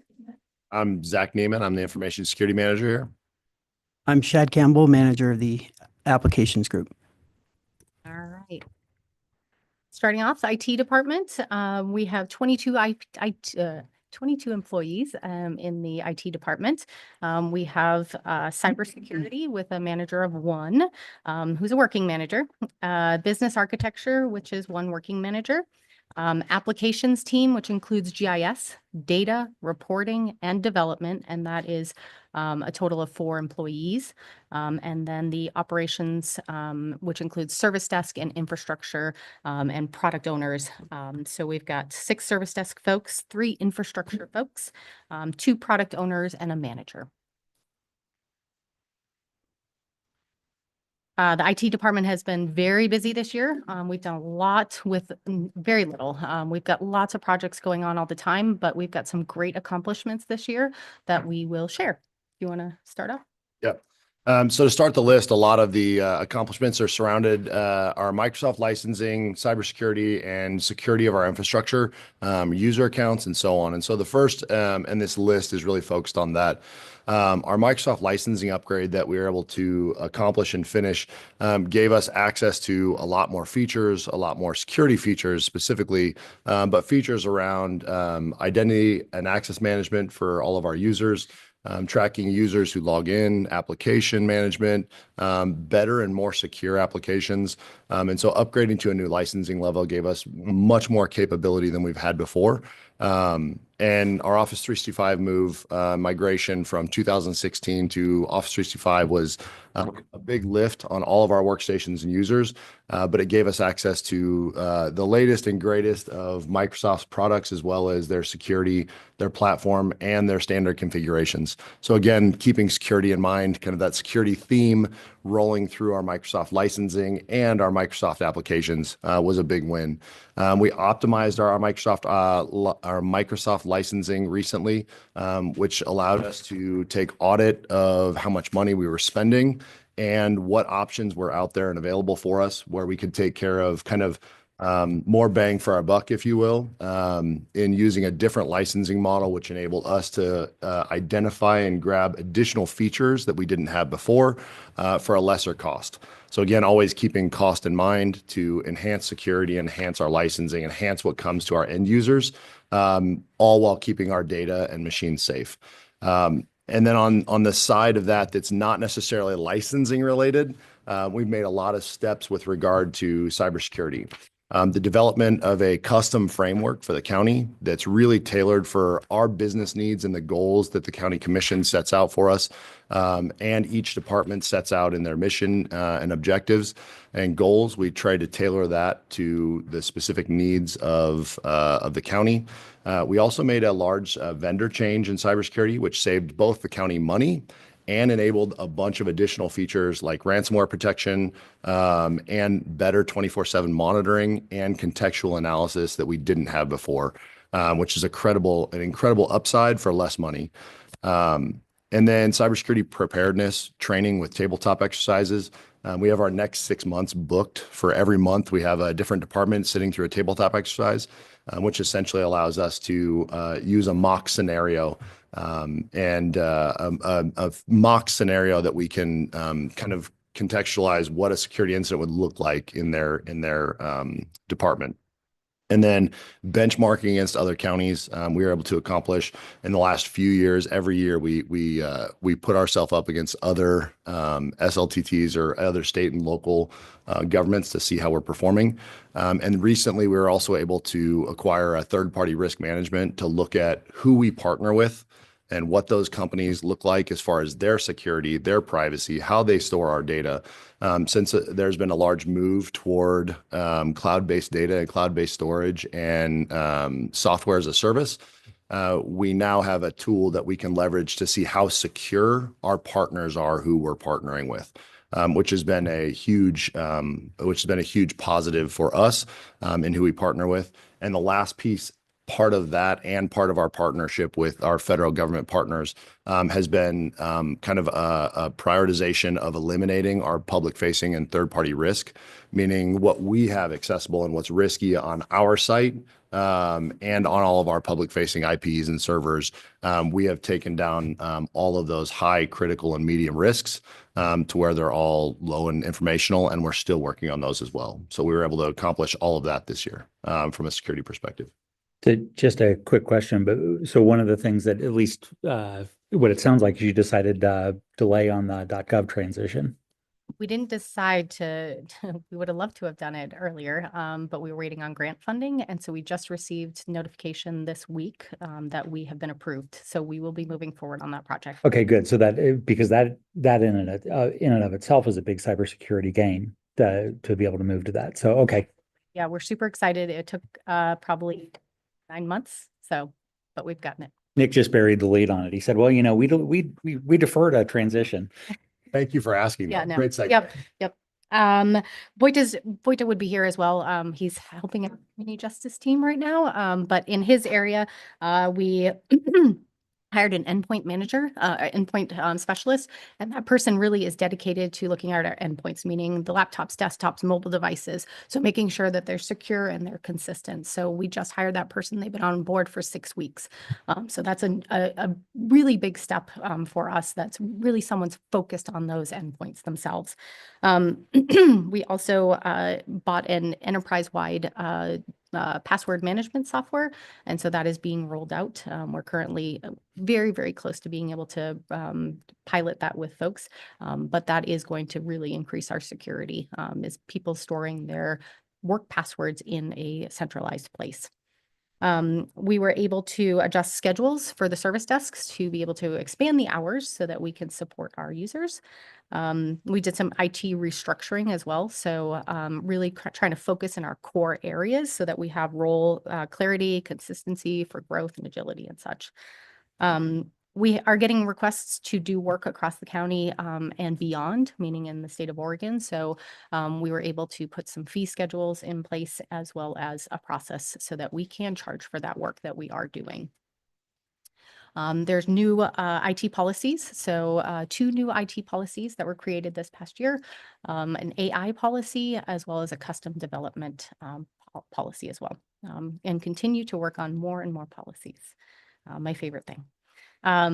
Process standardization. So we've got standard operating procedures that we've been creating in the IT department to really make sure that we're creating a consistent approach to support. So that is, again, kind of keeping our house in order and making sure that we are giving the best support that we can to users. So staffing compliance, we have added in language on all of our new classifications that includes security language as well as compliance for CJIS, something that we really need to be doing for all of our IT employees. And we are now 100% compliant. So every IT employee is CJIS certified. Invested in AI. It is, everybody's talking about it. It's happening. We were able to really get up to speed, not only put a policy in place that's very innovative for the county, but not many other places do have AI policies. So we've not only created the policy, but able to adjust it and to be able to work with the GovAI, which is the new product that we are rolling out. We are in the process of rolling out right now. That really creates an environment where we can do things at the county that is safe and secure. So that is new investment. We worked on, well, we had a dedicated developer who was promoted into a supervisor role. And so our development work really didn't have someone. So we created a pilot program with OSU CAS, and we are getting close to wrapping that up. So we were doing that for this last year. We have expanded our product offerings. So lots of enterprise softwares that we have that we are offering to employees. And we added the capability to be able to understand business processes and then be able to help them make informed decisions as well as efficiencies in their area. And that really goes hand in hand in some of the software that we're offering, like Smartsheet.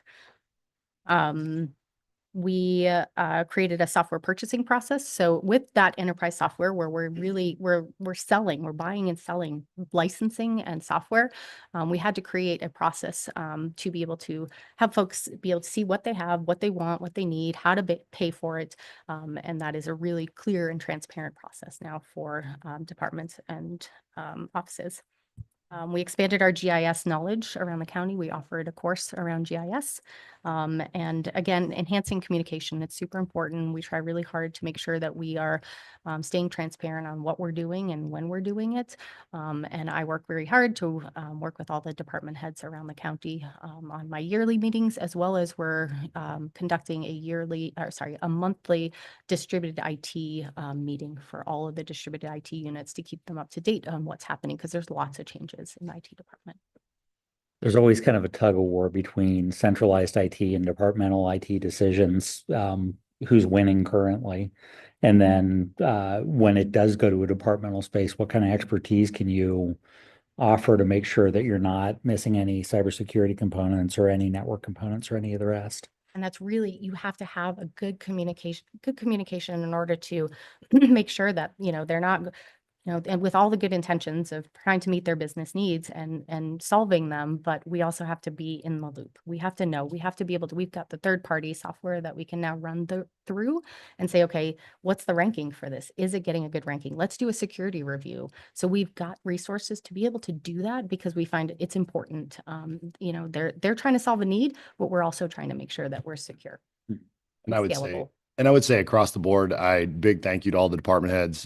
From a security perspective, we have a lot of distributed IT, but none of them related to security specifically. And I'm kind of that one point of contact for central IT. And I would say all of the departments, department heads, and distributed IT have been incredibly supportive of having help and expertise regarding to security, whether that be review of contracts, review of third party, review of security incidents, and assistance in investigation of those.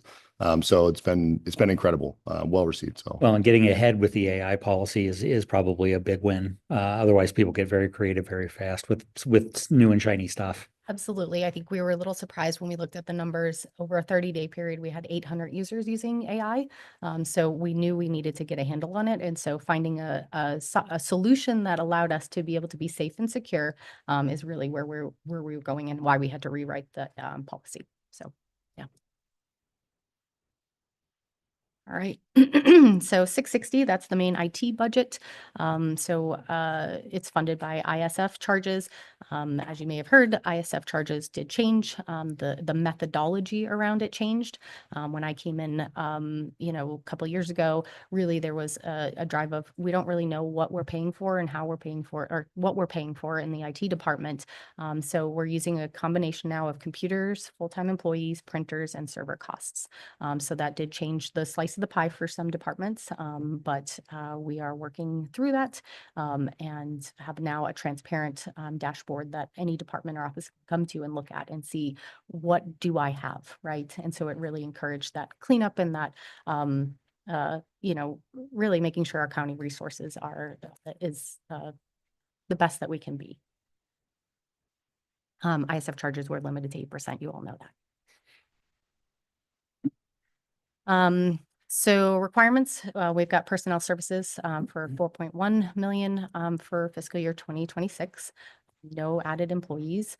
Our major expenditures is software maintenance and agreements, and then of course contracted services. So we did have a retirement in the department, a long-term retirement on the operations side, and we have very complicated projects that are happening. We have about 75 projects in the IT department. Some of them require really specific skill sets, and we do have to contract that out. So that's why that contracted services is important to us. Short-term fiscal issues. So adequate personnel, we've got diverse departments all over the county. So every department has different needs, whether that's software, hardware, support, whatever it is, and we need to be able to meet that and finding the personnel and the number of personnel to be able to support that. We're a growing organization. We've got technical debt in the hardware and software world that we're trying to crawl out of. And so not only trying to be, get us to a place where we are feeling good, and then also being proactive. So that's really hard right now with the resources that we have. We've got disruptive technology, AI coming in, right? That was not expected. That wasn't something that we were planning, but we had to divert resources in order to get our staff up to speed, understand it, know it, support it, buy software out there, find the software, buy it, and implement that. And that's a huge emergencies. Currently, we are firefighting. We are not being proactive all the time. We'd love to be able to get out of that, but right now we're just being able to fight fires. Data, we have data all over the county, everywhere. And people want to use that data, and we don't have the resources right now to be able to harness that data, right? Make sure it's the right data. Is it being input correctly? And then taking that data and telling a story with that. And we don't have the resources for that. And then, of course, managing costs with cybersecurity. It's a constant growing, it's constantly changing and evolving. So trying to keep up with that is difficult. And especially when we have one dedicated employee who's utilizing some other employees, but they also have lots of other projects that are going on. So Even implement a policy on long-term data storage and co-location. say that again. Do you have a policy of some type on data storage and co-location? Nope. It's that's going to be another one that you want to hop on, because if you've got the data in a single lake, the analytics will work a lot better on it, but then you also have a lot more control over it. Yep. Yeah. You have. I was just going to say, and we do have an information security policy that is in the process. It takes a while to get policies all the way through policy review board, make sure they're vetted by legal and so on. But we do have an information security policy in the works. That was part of recommendations from several compliance audits this year. Last year, we tackled several of the incident response policies and so on. And this year, we're moving towards that as well. So that's part of that policy. Long-term fiscal issues, the staffing needs, right? Meeting that technical debt, like I've talked about, the increased cost of labor, hardware, software, all maintenance and such is ongoing. And then, of course, security and compliance, I already touched on. So the challenges, this is kind of mixed in 660 and 661. So both funds, this is the reserve as well as our main IT budget. Challenges is meeting the diverse needs of the organization, like I talked about, being able to be proactive when we are in an area, when in a time of financial constraint. So, can we be more efficient and more effective with the tools that we have and the people? And that's a challenge. Cybersecurity threats, it is nonstop. Do you want to talk to this at all? I mean, yeah, I would say, between our identity access, between our endpoints, and all of our users, I'm responding to events every day. Looking at the actual the use, trying to find true positive, false positive, determine what's an actual threat, what's not. It's a daily thing. Our managed defense and response is a great company, and they provide a lot of rich context between the lines and assist me to make faster decisions. But at the end of the day, the decision to isolate an endpoint or force password reset or revoke tokens always comes down to the user at the end of the day. And so those are the decisions I'm trying to make. And even Friday night at 11:30 at night, I was working on trying to make sure I understood a risky login from a user. So they're coming in all weekend, all nights, constant threats. so it takes a lot to make sure that we are secure and we continue to be secure. Compliance and regulatory requirements. So a shift in what we used to do is lock up paper, right? Now it's all digital, and that does land on us of how do we protect it and how are we meeting compliance? And that's really partnering with those folks that are the experts in those areas, whether that's CJIS, HIPAA, PII, whatever it is, PHI. We really need to, be working with them so that we can understand those requirements, so we're meeting those requirements. Like I talked about, we've got software applications. Most departments do have their own software applications, but being able to make sure that they're safe and they're secure, they're sustainable, they're supportable. We've got lots of software out there that we are not doing that with. Custom developed software, we've got lots of platforms that historically have been developed here that we are supporting, and we're trying our best. We don't have a lot of resources to rewrite them.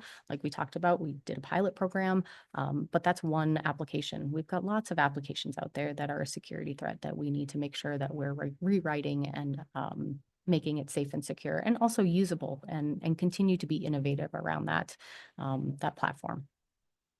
So some of the future initiatives that we have, of course, meeting best practices with regulatory compliance. That's always on our mind and things that we're doing, but we're making more of an effort towards that and in making change, like I said, every day. We want to make sure that we're delivering, we're a partner with folks instead of being reactive. We're going to hopefully implement a data initiative to ensure that we have structured, accessible, and validated data. We want to equip employees, those departments and those offices with the right scalable and supportable tools that are out there, and hoping not to customize them too much, but customizing them enough, right? So that it works for them, but upgrades and things like that don't break. And we'd love to standardize the software purchasing and management of all of the software packages that are being purchased and utilized around the county. And I would say something on the software purchasing. I know that key win for us this year, along with I know finance and legal has been starting to bring and centralize a lot of the contracts and a lot of the purchasing around software. It's been a big win to be able to look at the privacy policies, GDPR documents, storage, SOC 2s, and the contracts ahead of purchase, so we can get ahead of any issues that might be kind of lingering with the partners that we are paying and starting to use their products.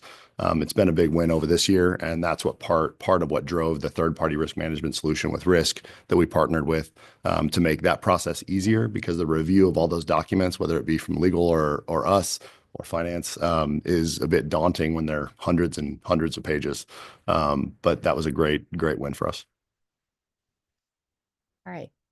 Moving on to 661, the IT reserve. This is a unique fund. It's a strategic financial tool. It's a 10-year forecast, and it's used for managing non-reoccurring IT costs while temporarily accommodating fluctuating expenses like our Microsoft licensing. It's funded by ISF, and again, 8% growth. The requirements, so major expenditures is Microsoft licensing for $820,000. And then of course, hardware replacements. And we think of all the switches, all the things, the hardware that we have across the county, trying to continue to upgrade them because some of them are end of life. And so we are trying to make sure that those are not end of life and they're new and secure. Short-term fiscal issues. We, based on the current expected expenditures, that's everything in that fund, it will run a negative balance in 2027. So one of our next steps is trying to understand what can we do with this budget? How can we rethink it and make sure that it is sustainable for the long term? Meeting long-term fiscal issues, meeting security and regulatory compliance, of course, talked about this, increased cybersecurity requirements, same thing, addressing our technical debt, same thing I've talked about, and again, implementing something for this fund, a method for this fund. And GIS, I'm going to hand over to Sean. Thanks. So Excuse me, I do have a question, Tanya. Okay, so looking at Fund 661 for materials and services, it says 995,100, and you just said this 820, and then the 237.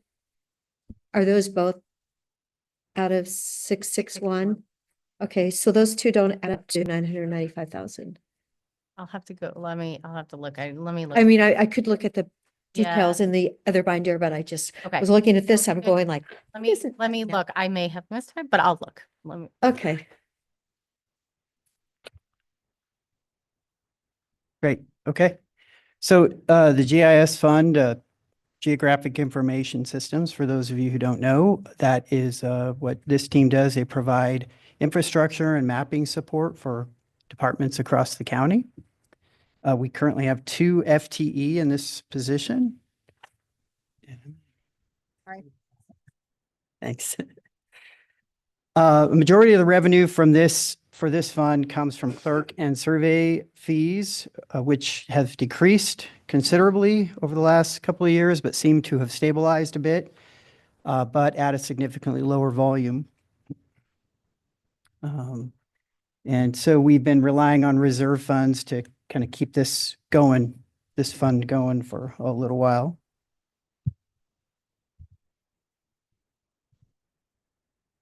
The majority of these expenditures from this fund do come from those two FTEs. Go ahead. You're right. Oh my gosh, it was working great over here. Oh, now we're too far. Okay. Just move it. Just So- don't hit it more than once.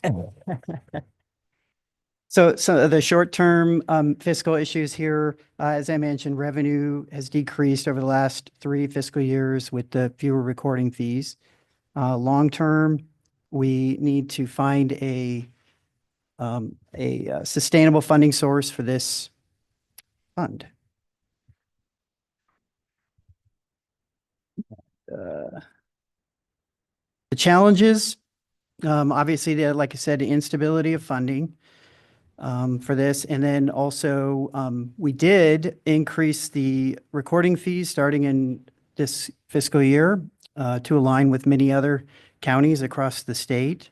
So this increase will help sustain this budget for about 2 years, which will give us time to look at additional funding opportunities to sustain this fund.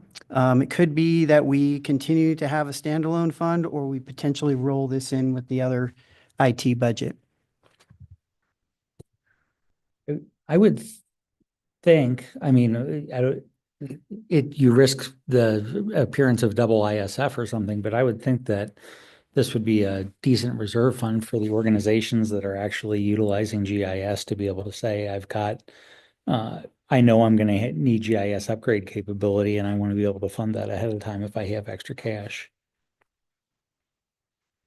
I mean, GIS is only going to become more important across the departments. So I don't know how you handle it, but since every organization is going to rely more and more on it, there should be a contribution that comes in based on the way they're using it. Maybe that's just an adoption to your model. It's definitely something that we have thought about. I think it's a little fuzzy. We are doing work internally for departments and offices. We're doing work externally. We're doing dial work, right? So that's again, it's complicated. So we're trying to figure out, what do we do with this next? Now, can we wrap it into our ISFR 660, right? One of the funds, maybe.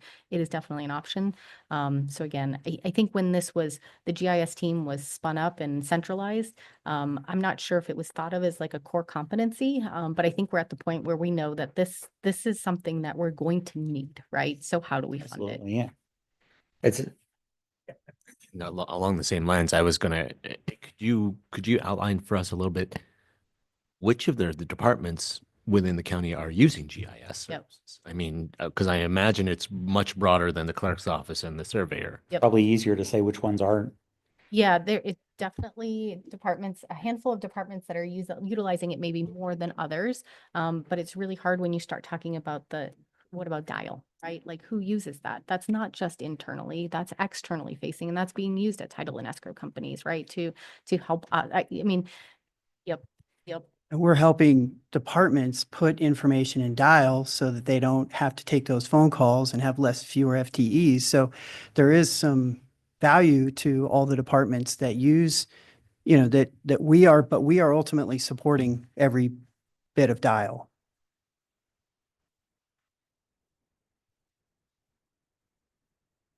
Sounds like a good argument. I'll take that, the funding base. And that's our plan, is to partner with finance, and that they've got some pretty smart people over there that we think can help us out with this. All right, additional questions for IT?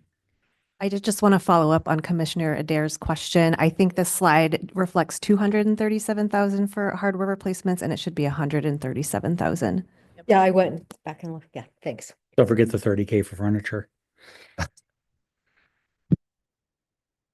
On the Microsoft front, I know going from Windows 10 to 11 or whatever, is there a hard line for the hardware?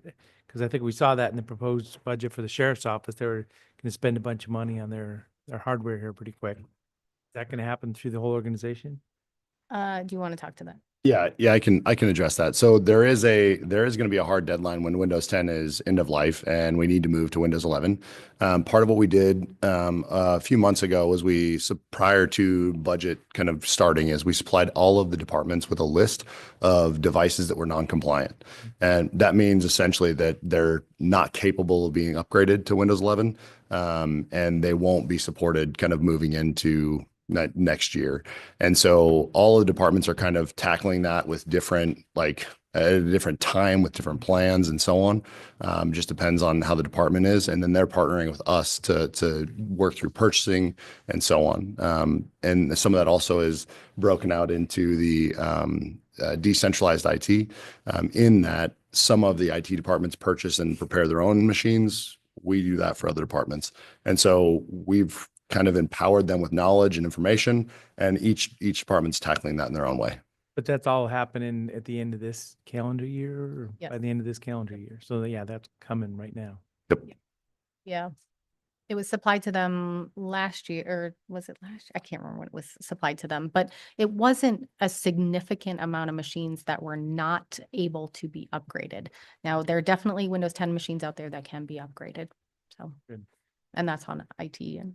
And I believe and the question would have to probably go out to the sheriff's office, but I believe a large bulk of the money and majority on those were MDT related, mobile data terminals. And so that's unique to that business unit.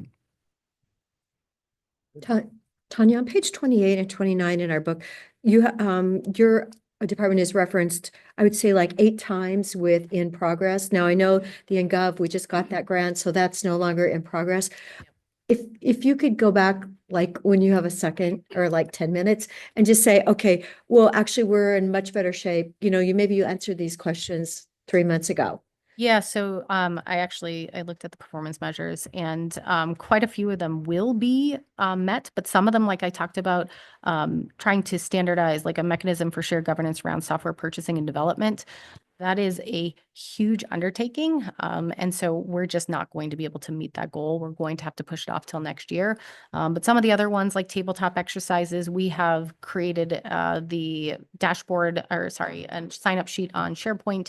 It is now booked out. So have we completed those tabletop exercises? No, but there are departments that have all signed up and it's booked out for the next 6 months. So some of these are a little squishy on like, as far as performance measures. Next year, we've turned around and changed our performance measures. So they really are they're not so much of soft measures. They're more of hard numbers. Like where are we on phishing? Where are we on this? Where are we on that? And it's more hard numbers versus this. I mean, we could continue going on forever and ever with, is our incident response plan up to date? Is it, we need to make those changes all the time.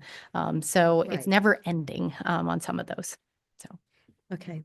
Yeah, thanks. And a lot of the cybersecurity measures that are on there, as Tanya said, the landscape is constantly evolving. The threats are constantly changing, and so even though I might be going down one path to deal with one threat, I have to completely change and move to a different one based on the severity and the risk to the county. So a lot of times those are changing, but I am happy to say that like the cybersecurity, the tabletop exercises, they're being taken advantage of by departments. It will probably take a year, as I'm doing one a month for every department, and we have 25 departments, so it'll take a while to get through them all, but I'm hoping to do one every other year, get at least through one every other year with every department. At least we haven't seen any toll bridge ones where we have to pay. Yeah. That hasn't come through. Yep, it's true. Yeah, do you want me to touch on any of the other performance measures at all? No, that I just kept going, okay, in progress, I'm going like, okay, I know some things never really get resolved because the people out there figure out a different tactic. Yep, absolutely. People from Romania or wherever they're from. We technology geeks are very binary. It's either done or not done. So until the final I is dotted and T is crossed, it's in progress. Yep. Well, they said target is 95, currently at 60. So I'm thinking like, okay, maybe we could be at 75 now. Yeah. The incident response plan. Yep. That one actually, I think we will be wrapped up in the next couple months. Thanks. All right. Thank you very much. Good news is we got that early 5-minute break. The bad news is we then ate it up because we were so fascinated by IT. Fascinating. That could be your budget chair showing his roots. Everybody thought. Please. Thanks for letting me geek out. Okay. Thanks, guys. Thank You, Tanya. Thank you. All right, if it's okay with everybody, since we did just have a break, let's power through and we might be able to find a break in the middle of this at some point. Yeah. Okay. Come on in, Sarah.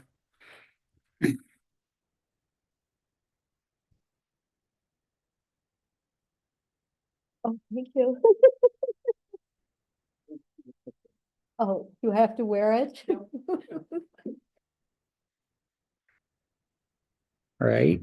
So while you're getting settled in, I will, this is the Deschutes County 911 Service District. We'll be discussing Fund 705 and 710. But since this is a separate service district, this does require us to open a public meeting for the Deschutes County 911 Service District. So we will open the public meeting and, okay, you're settled in. Good job. So we'll start with introductions up top. Good afternoon, Sarah Crosswhite, 911 Director. Megan Craig, Training Manager. Emily Van Serveld, Technical Systems Manager. Chris Perry, Operations Manager. Now, it doesn't say on the agenda, but are we required to have a public comment space in here? It's a little bit further down. Oh, so after the budget discussion, public comment. I just can't, I'm not reading for comprehension today. Okay, now having done the introductions, you can go forward with your budget discussion, then we will open it up to public comment. Great, thank you. Thanks for catching me. Started right off with our department overview. We have 61 FTE. Right now, we have a total of 5 vacancies. One is our administrative support technician up front. We're going to keep that open for a bit. Figure out we've got a new team in there, so we're kind of seeing how we are with staffing, what it looks like with how many public records requests we have, and then we may open it up part-time sometime in the fall. We're just kind of playing it by ear on that one. Then we have 4 dispatch openings right now, call taker, and 2 of those are actually in the hiring process, which would start in June, and then we have 2 more that will hopefully potentially a third if we could do an overhire in the fall. And ironically, 3 of the ones that are going to come in the fall are actually laterals that are looking at coming over here from other agencies. So that's pretty amazing and rare to see that we could get 3 laterals all at once. I mean, that's pretty good news all the way around. That's the least depressing operational or personnel update I've heard in a while. From us, yes. Okay, so our department. Yeah. That's true. That's going to lose them. Yeah. Okay, I remember this is delayed, so. Did I push it? Did I not? IT, so we'll see. But it doesn't work for 911. Yeah. There you go. Okay. Okay. Our department accomplishments. We successfully completed the relocation of our 911 backup center. Hoping to do our user board meeting there in July so everyone can see it. It's incredible. It's about 1,900 square feet. I think our last one was about 600 square feet. So it's amazing to see that and to be able to start training in it, utilize it if we need it. There's a lot of opportunities there. If something happens at our center, we can go there. And then the opportunity, if in the future we need to expand out there, we have that option as well. We have a lot of people that work or live in Redmond and Madras area. So there's always that to keep in mind if we need to do something like that. We finalized our 5-year radio enhancement plan, and I'll talk about it a little bit further on down the line, but we actually complete our last 2 towers at the end of this fiscal year. So that's pretty amazing. We have our last one at the road department, and then we have one at Redmond at the backup center there. So those are just waiting. We've got a few last minute things that we have to do on those to get them set up and ready, but we're moving right along to get that completely done before the end of the fiscal. And, you know, that's been a long time coming, so we're excited about that. We did a labor contract with our 6 dispatch supervisors. So we negotiated that this past year, and that went into effect. We completed our garage bay mezzanine project, and that is where we can do radio repairs. So if we have somebody that is out on patrol and they have an issue, they can pull right in and we can take care of their vehicles. And then we expanded our training division staff, and we did the remodel of the training area to improve the recruitment and training capacity. So that allows us to have another conference room training area. So when Megan and staff meet with their CTOs or do additional training, they can do it in that actual area. Okay. You saw me push the down button, right? Okay. Our budget details. So we're maintaining our current tax levy rate for the 10th year in a row. Not much has changed otherwise. We have our state telephone tax from ODEM, which is Oregon Emergency Management.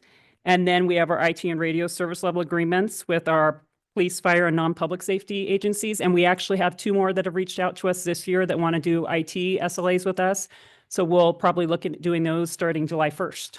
Just a couple of our smaller agencies. Any questions on that before I move on? Are you doing like Microsoft Office desktop IT support, or is it always dispatch related? It is not always dispatch related. We do also provide other services, including some email support. My 911 supplied email works better than my county supplied email. I'll just note that. Oh, see, that's good to know. Thank you. Throwing down that gauntlet. So for our requirements this year, you won't see any significant changes to our budget. We tried to be fairly flat and consistent with what we had last year. We are working really hard at being as consistent as possible with our project management and looking at what our projects are coming forward, looking at our quotes, really laying it out and talking as a team. Having Emily here now as a project manager, and that's her history. We're getting the team together, having a lot more, okay, now what do we need? What are we doing? And then kind of pricing it out. And it just seems like it's flowing a lot better going around now. And so I just think our numbers are a lot more accurate than they have been in the past, which is nice to see. Oh, let's see. Okay. Oh, and I don't know if anybody noticed, but we were fully staffed for 2 weeks in February, and I like to brag about it. I mean, it was 2 wonderful weeks, and then it quickly faded because people retired. So Overall average rate for the county is 10% vacancy. So I mean, yeah, it's pretty good. Well, I don't like to, I was going to say one story. So we did lose a couple of our newer hires, and we lost one in training, and he was incredible, but he realized he could not hear about blood. And so, I mean, you just think, they are totally prepared to do this job, and then something that they didn't anticipate comes up, and something like that, you lose them on. And I think that's the first time any of us in our career have had that one. That was a new one for us, but that was kind of a bummer. But, you try to prepare him as much as possible. And he heard some stuff about blood, and he's like, I'm out. And it wasn't even a 911 call. So you learn. I go, maybe we should add that into our background. Can you hear about blood? Okay. Our short-term fiscal issues are our building improvements needs. So this year, you'll see that on our fiscal, or 710, excuse me, we have our HVAC repair. So that's a pretty significant one. I see Lee left before I mentioned his name. And then we have, we're going to redo our whole entire dispatch floor. So right now, our equipment out there is aging and falling apart, and our consoles are kind of crooked, and we restart them and get them going again, and they're level for a little bit, and then a hose will fall off. And so we're working at getting those fixed. And so we've budgeted that money, and hopefully with Lee's team and their help, they will come in and manage that project for us. We'll go in and redo all of our consoles, maybe do a different design so it's a little bit better for sound in that room, and have something that's a little bit more efficient and long lasting with a warranty going forward. So we'll be set up again for many years to come. We also have our district vehicle fleet that is having some increased maintenance cost. And so we are looking at phasing in some replacement for that in the near future. Our need to update and improve our backup radio system capabilities. So in our 5-year fiscal plan, we ended up phasing that out over 5 years. So we're going to put 50,000 towards that and work on updating that each year. And then, we are still constantly having issues with supply chain and demand. It just kind of depends on what we're needing at the time, and the delays on it can be pretty significant. Ironically, though, on this tower at the road department, it wasn't the equipment that we were waiting on. It was the permitting, and our permitting finally came through last week for that. And so now we have a building that we can put on the property here very soon. Long-term, our delays to our technology, and we had our update to our CAD project, and we had to kind of push that out a couple times. And then our next one that's coming up this next fiscal year, they can't give us a date yet, So that is challenging when we can't have a date from our vendor to when they're going to provide the next update. That can really jam us up and jam our agencies up if we can't get an update that's necessary. You know, Megan can attest, we've had some challenges in our recruiting and retaining, although she has changed the program so many times and she does adjustments and thinks outside the box. And I think that's why we are where we are right now, is because of what she does to make it all work. And we have our interior and exterior building expansion needs in the future, which I mentioned earlier. We do have our backup center now, so we do have that option. If we need to expand beyond our current walls, we can do something where we have it set up there as well. Okay, our challenges. You saw me push it, right?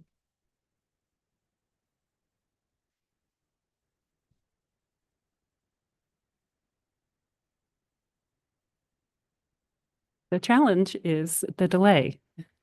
Oh, there we go. Okay. So, you know, our new technology is adapting and evolving. There has been a lot of talk about AI technology that's coming out, and we go to the vendor shows for the conferences, and it's a pretty big deal. There are centers that are doing it already. How do you get in line and not be the first ones doing it, but also not be the last? And, you know, so we talk about that internally. What do we want it to look like? What options do we want to have? And, you know, non-emergency in some centers is being answered by AI. And so, you know, think about how many calls that we take that are non-emergency calls for our citizens that we could switch over. And then you have people reviewing those calls internally, where right now we may have 2, 3, 4 people answering those calls, where it could be one person that's looking at those AI calls coming in and then kicking them out to a dispatcher. So just a lot of options in the future to look at. And how do we get there? What's the right program? What's everybody doing? So we're kind of in the know with our other centers as well. And is there advantage to partner with them so that it's not all just one cost? So we need to keep our finger on the pulse of that. Then we have our ongoing recruitment difficulties and continuing that. One of the applicants that I talked to last week that is looking at moving over here, she was with us in 2004. She's been gone for 16 years at Albany. And she actually mentioned, ooh, it's really, really expensive here. And, you know, that was her biggest hitch, was can she afford to move over here and live? And so that makes sense. Our future initiatives, evolving our business practices and procedures for our 911 call handling when NextGen is implemented, including budget allocation. Commissioner DeBone knows a lot about the NextGen stuff as we discuss it in our meetings. And, you know, how do we do public awareness campaigns as things start changing? Our long-term radio plan, it's done now, our enhancement plan, what's next? So deciding, do we work on maintenance? Do we develop a new plan? Do we start putting up other towers in other areas? And how do we decide that? So that's a big one. Emily's going to love it. That'll be her plan. And then integration of the AI into our daily workflow. And lastly is our CAD current system. They're talking about going to cloud-based. And so do we do that? And how soon do we do it? And how big of a haul is that going to be to move our CAD system into a cloud base from our current servers that we have? And I think that's what, 3 to 5 years out? Is that what we're thinking? Because I know it's a big haul. And then Cloud-based is really good when you're on well, I guess we're on a major trunk, but or at least it links in, but cloud-based works really well when you have more access to the cloud rather than being pretty far out. And one network outage takes your whole CAD system and that's down. the That's issue. a little scary. Yeah. So, I mean, they're pushing that direction, and that's a really scary direction to think about in the future, how that'll look. Yeah, it's one thing to lose your Office 365. It's another thing to lose your CAD. Right. This is the slide that I was thinking Lee was going to like to see. He doesn't like me to show that. This is our HVAC system right now on the dispatch floor. We're very fond of it. It's a little noisy.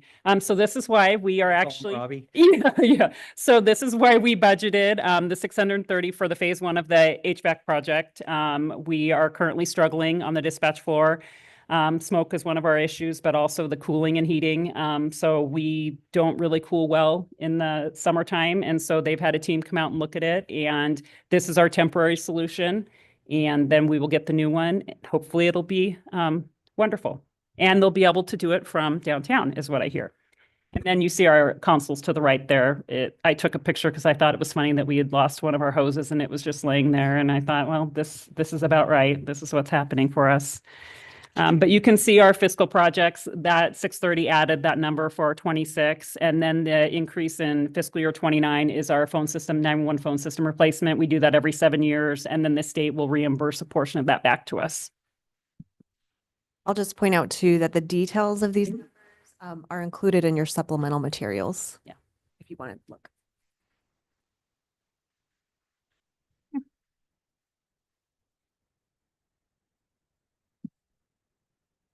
You're done with that HVAC unit, you put a little head and arms on it. Yeah. Tell everybody it's your first AI.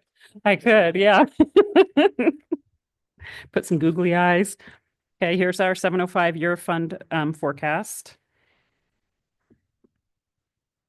Anybody has any questions there? You see a transfer out to 710 of our 630,000. I think the more interesting one is our projections on the 5-year levy rate for 705. And that shows us going to our max levy rate in fiscal year 2028. You're the lone holdout in the county. I'm trying. Yeah. I keep saying I want to hold out as long as I possibly can, but while being realistic.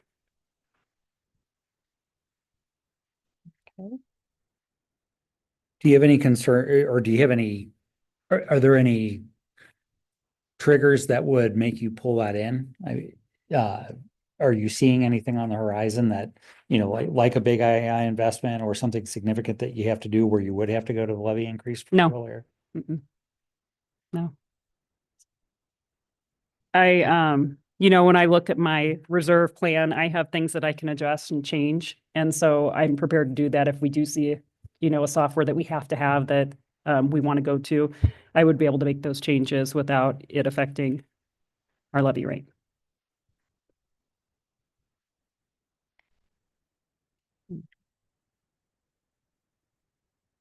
And then our 710 levy rate projections, which they don't look, we stay pretty similar each year. We try anyways. I mean, you're drawing down slowly, but you're still maintaining a pretty healthy reserve rate. Mhm. So yeah, you do have the ability to absorb something big that would come in. Mhm.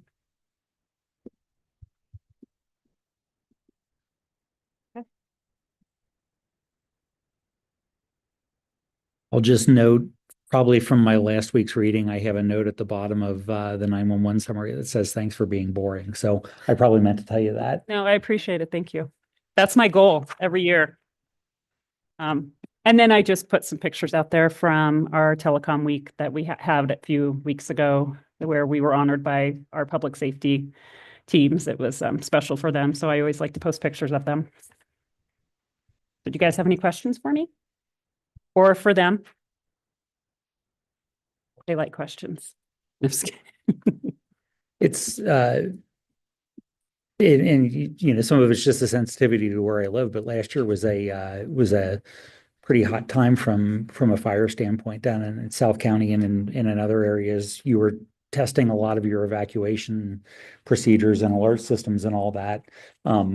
What's your opinion on how well those worked? I mean, Chris, you implemented them 3-4 years ago. This was probably the first time that they really got to work out a couple of times. Yeah, you're right. We went to this current Deschutes alert system in 2016, but we've certainly ramped up in the last 4 or 5 years. The Sheriff's Office Emergency Management Team and myself spend a lot of time evolving that product, testing. As we saw, we had an all-county test message just last week, and fine-tuning that equipment. So I think we're pretty polished at this point. And last year was a good test. We expanded our operations in the Sun River incident to stand up an additional call center to be able to field the calls from the concerned residents in Sun River. And I think that proved successful. We did that 2 nights in a row. Mm-hmm. And I think we'll use that mechanism again if need be, knock on wood. Yeah, that really alleviated the calls onto the dispatch floor, which was really nice. I know they appreciated it. What about the kind of proportions for fee for service? So, the radio projects and that IT we just mentioned. Is there kind of any analysis on that? I don't see it in the 5-year rate projection table, or is there? So, beginning net working capital, annual revenue, Mhm. it is annual revenue breakdown. So it is in our police fire, where is it? We have it in our police fire RMS user fees. So that's where we put those, that revenue from our users. Yeah, so I was just looking at this spreadsheet. So it's in the line item budget. Yep, and in our contract payments. Then does that generally cover its cost, or is it being subsidized at all, do you think? I think it depends on the year. So Yeah, that makes. yeah, I mean, Sun River's a perfect example. What they did, their new building, we were there a lot. And so it was probably a little bit disproportionate to what the SLA was at the time, but yeah, so. But I We think have it's your pretty name on a spare reasonable. cube down there. Huh? We have your name on a spare cube down there. Yeah, thanks. On the in-building repeater design. That we. Yes. Yeah. Right. Additional questions for 911? If not, I will open up for public comment now that we have reviewed the budget. Is there any public comment in the room? Seeing none, is there any public comment?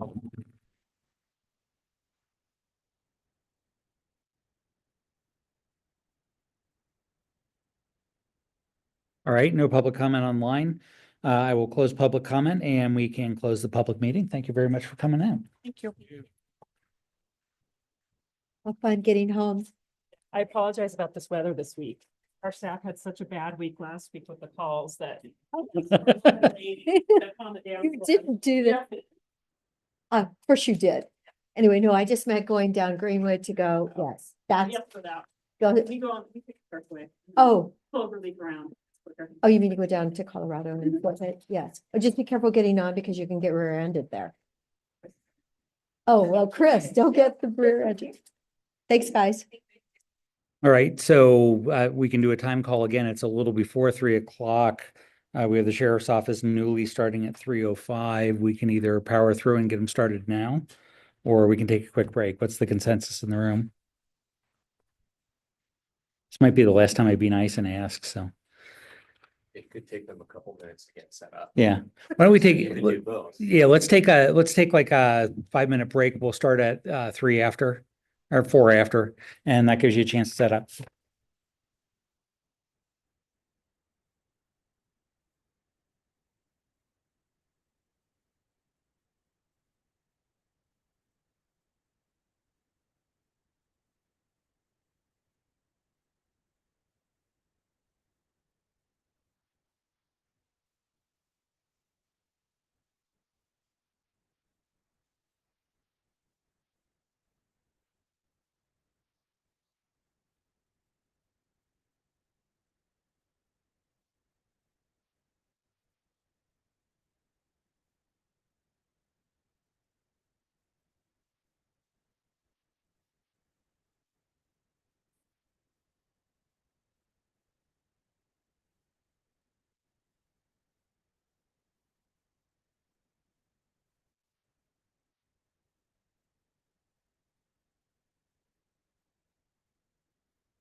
Right, we're back.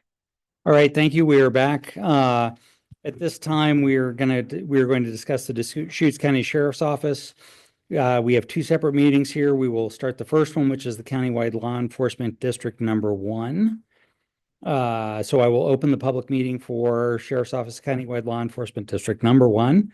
And we will start with introductions, go to the budget discussion, and then open for public comment after the budget is discussed. So we'll turn it over to Sheriff Vanderkamp to take it away. Thank you. I'm Ken Vanderkamp, Deschutes County Sheriff. And with me, I have Captain William Bailey. Next to me, Under Sheriff Aaron Wells, and the whiz that helped us through all of this, Jessica Vanderpool. Yeah. And Chair, She gave me a thumbs up and said we were back. weren't we supposed to do the sheriff's office first? Yeah. Say again? Weren't we supposed to do the sheriff's office first? Yeah, well, this is the sheriff's office section, but the meeting we're opening is the countywide law enforcement district 1. Okay, so are we skipping the sheriff's office? Or are we doing, oh, I see. You know what I'm saying? So are you going to do the funds first? I believe so. I don't know that we had separated the meetings. I think we were just going to do one and then cover both districts, 701 and 702. Okay, that's fine. So we'll keep law enforcement district 1 open, and you can do the fund challenge there, and then we'll open up 702 and allow for the comment. Are we good? Yeah. Got it. The font on this stuff is just really small. My eyes suck anymore. I mean, I have glasses. Just keeping. I have glasses. They're not helping today. Mr. Wentz. All right, go ahead, Ken. All right. Thank you, Chair, Commissioners, and members of the Budget Committee. Thanks again for this opportunity to present the Deschutes County Sheriff's Office proposed budget. I appreciate your time and commitment as we have worked together to build a stronger, safer, and more responsive public safety system to our communities. Since the beginning of this year, the Sheriff's Office has made meaningful progress on several fronts. We've redesigned our recruiting, hiring, and training systems, leading to a surge in high-quality applicants, one of the largest that we've seen in decades. This year has brought renewed energy and a sense of purpose to the employees of the Sheriff's Office, with a reinvented supportive leadership, new promotional and assignment selection processes using citizens and community leaders. Some of you are here today. At the same time, we've launched a comprehensive internal audit to identify cost-saving opportunities and reallocate resources to high-priority areas such as aging technology, building systems, and critical public safety initiatives. We've also renewed our collaboration with city and county partners, law enforcement agencies, and social service organizations, creating both a fiscal and operational efficiencies, in some cases reducing redundancies while collaborating our resources together. We've also reinstated our animal control unit, which is now fully staffed and actively addressing the growing volume of calls with both compassion and professionalism. To meet the continued high public demand, we've expanded our concealed handgun license unit and to improve service capacity as well as safety. We currently are budgeting for 271 full-time FTE positions. That's about a 2.7% budget increase as well across the board. The demand will continue to grow. We've, like I said, expanded our our concealed handgun license unit to improve that service capacity, but our deflection program continues to evolve, targeting addiction prevention and recovery pathways. And we've successfully relaunched our online reporting system to offer expanded convenient non-emergency reporting to the public. All the while, we are continuing to prepare for the eventual burden of Measure 114 or some version of it. But even with this momentum, we face real fiscal and operational headwinds. Inflation and economic uncertainty have tightened our revenue outlook, as most other county agencies and departments have. The reversal of the drug decriminalization policy will continue to increase the arrest volumes, and that will put pressure on our correctional system, which is where the deflection program will benefit us. We're managing the rising costs related to medical care, mental health treatment, and the aging infrastructure of our corrections facilities, all while navigating the demands of the evolving technology and cybersecurity needs.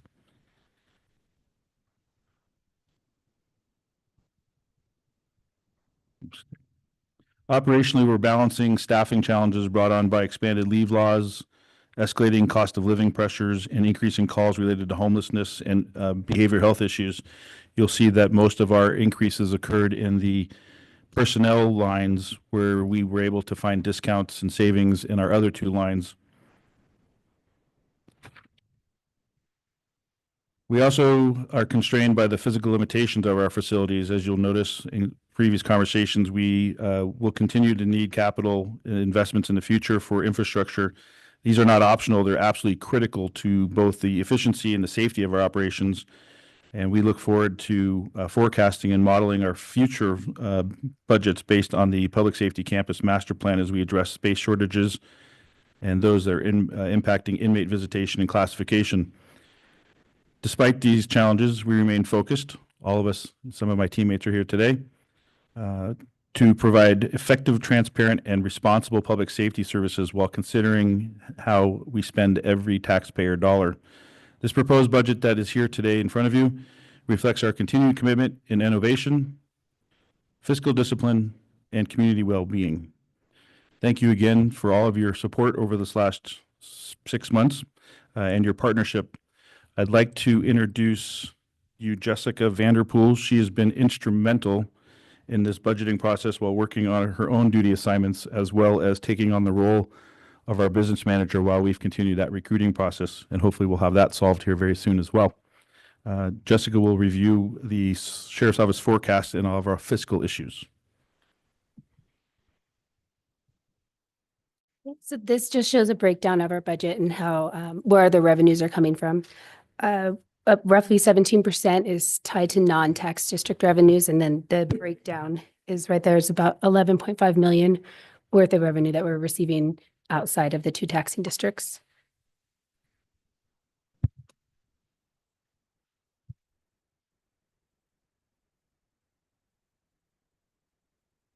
With a little bit of lag. There you go. Oh, there it is. Now it's this one you just had. Oh, sorry. Going back. There it is. There we go. As some of you may remember, last fiscal year when we were going into FY25, we were able to keep our budget fairly flat. We didn't have too much of an increase. So now this is the second year we're going into trying to find savings where we can. Ultimately, our personnel went up about 3.5 million, which 2.6 was just tied to PERS and medical benefits. We went through line by line with the help of many individuals, finding as many cuts as we can within the materials and services and our capital lines. So ultimately, we're looking at about a $1.8 million increase in our budget from last fiscal year, which is about 2.7%.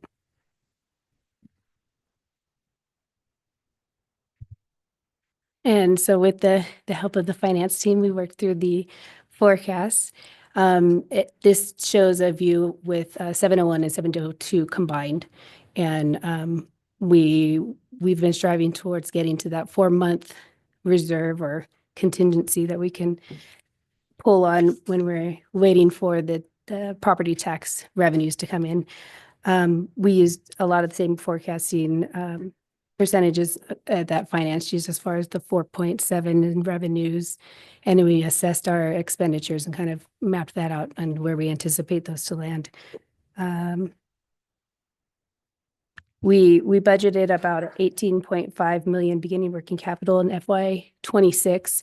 We're on track to have more in reserves than that by the end of the year.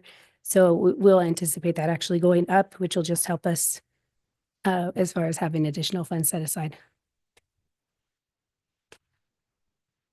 And so this is the one I know that we've shown this slide in the past. And so we've been trying to shoot towards that 4-month marker.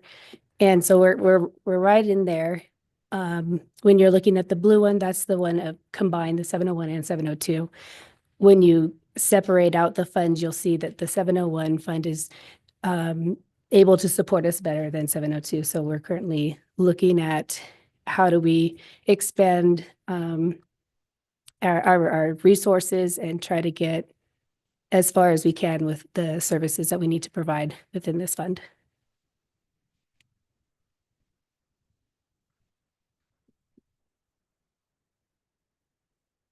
This would bring us to the short-term and long-term fiscal issues we're going to have kind of accomplishing these goals. In the short term, I think it's clear that our operating expenses are continuing to grow, while our revenue is not growing at the same pace. So that's a short-term fiscal issue that would likely turn into a long-term one, but currently that's one of the ones we're facing. Also, you've heard a lot about technology. The sheriff's office has some of the same desires to not right size, but to grow our technology to where it should be. Those are several things like Lexipol is a policy management as well as personnel management, software along with evaluations.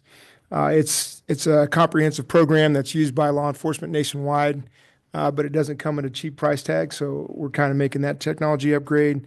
We've also looked at digital evidence. Currently, we have cloud-based storage, and that system that we use is aging and has to be renewed with something else. So we've identified a vendor, but another vendor in technology is just expensive. And then also our body cams, we currently use Coban, but in a few years, or I think it's in a year or two, we're going to be looking to also change to a different vendor. So those all are technology upgrades we're looking to make in this short term that will affect our budget. In terms of long-term issues, our operational costs due to rising inmate populations, as those continue to creep back up, not at a drastic rate, but over time it will become a long-term issue as we continue to see those rise.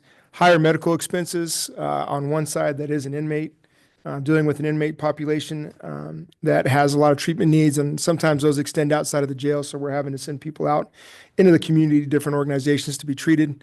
Those costs will increase, as well as the medical expenses just for staff. When we talk about staff health plans and whatnot, those aren't going down in cost. And lastly, the mental health treatment needs that we have in the jail facility. The sheriff alluded to the need to modernize our technology and infrastructure, and then just the operational inefficiencies we have and the maintenance we have with our system. HVAC's a continued issue. Today I learned that we have 55 different HVAC coolers for the jail, and those are aging. You can imagine the cost of your own home HVAC cost to replace one, and when we have that number, that's a significant amount of cost and work to get those working, as well as like a cooling tower and hot water in the jail. We're just addressing a number of issues in those areas. And then that would also creep into servers and cloud-based storage and whatnot, trying to address that issue there too. In terms of challenges then, it's how do we maintain and manage our staffing, both in the jail and in patrol, and just in our office in general. There's a number of issues that arise there. Ballot Measure 114 or the House bill, whichever one ends up landing, could be a significant staffing issue for us, as well as the continued need we have to address community safety in both the jail and on the patrol staffing, and trying to find ways to have the most deputies on the street and in the jail as we can at any given time. But with our budgeting issues, we're trying to figure that out. Also, fentanyl and methamphetamine continue to be a significant crisis to the community, which kind of comes into that behavioral health and inmate housing restrictions. When 92% of inmates we see, or people being placed into custody, have some sort of medical or drug-related issue, the fentanyl and methamphetamine crisis continues to hit home and create significant issues for us with trying to meet those needs and to provide safe, consistent housing needs for our inmates. Lastly, yes. A new analysis, because I remember Captain Schultz did that analysis of the 232 people in the jail, 92% of them either were substance use or mental illness. Was that number repeated again? I mean, is it that high still? We have not reran those numbers. Okay. Well, I use them all the time. Yeah. So. Exactly. And then finally, just the limited visitation space. I think the size of our jail, we've talked about the campus improvement plans and needing to address visitation for the adult jail in that area. In terms of future initiatives to try and address these, we've looked at new work schedules, trying to come up with a plan that puts more people during our most busy times. The public safety campus master plan and expansion, we continue to work towards that plan, keeping pace with technological efficiencies or changes, and then finally Core 3 and what that is hopefully coming to the region, and how we can potentially utilize that training and facility.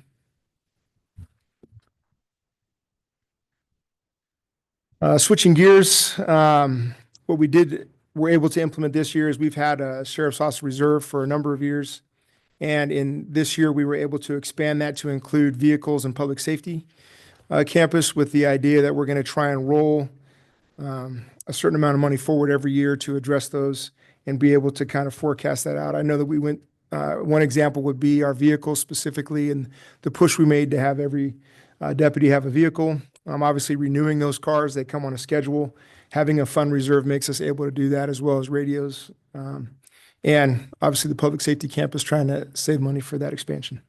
That was one of my questions. So the intent of that is to turn that into basically a capital outlay fund, where you can build up in the good years, pull out in the less lean years. I noticed that you were generally dropping a lot of capital outlay and going more to maintenance and repair, at least short term as well. But that's the long-term plan on 256 is to try and get it to be your capital equipment fund. Yeah, because those purchases too need to be made like in large chunks. For instance, radios, to replace those can cost several $100,000, and typically trying to budget for that is difficult. But if we're able to prepare for it and save money when we can, then when those needs arise, especially when they happen all at once, for instance, you could have our radios come on yearly plans and they last for a certain amount of time. So when that time period ends, you just have to buy all new radios. You can't kind of manage to buy 5 here, 5 there. You're buying much more, to the tune of, like, for an agency of our size, up to 100 or more at a time. It can cost $300,000, for instance. And so just trying to save and prepare for those kind of costs. So are you doing the reserve analysis internally, or do you have or are you using an external company to help you drive that? Internally. Okay. We have a really great administrator of those programs that keeps us aware of what's coming and the amount of funds we're going to need to address those issues. Do you have a contingency fund as well?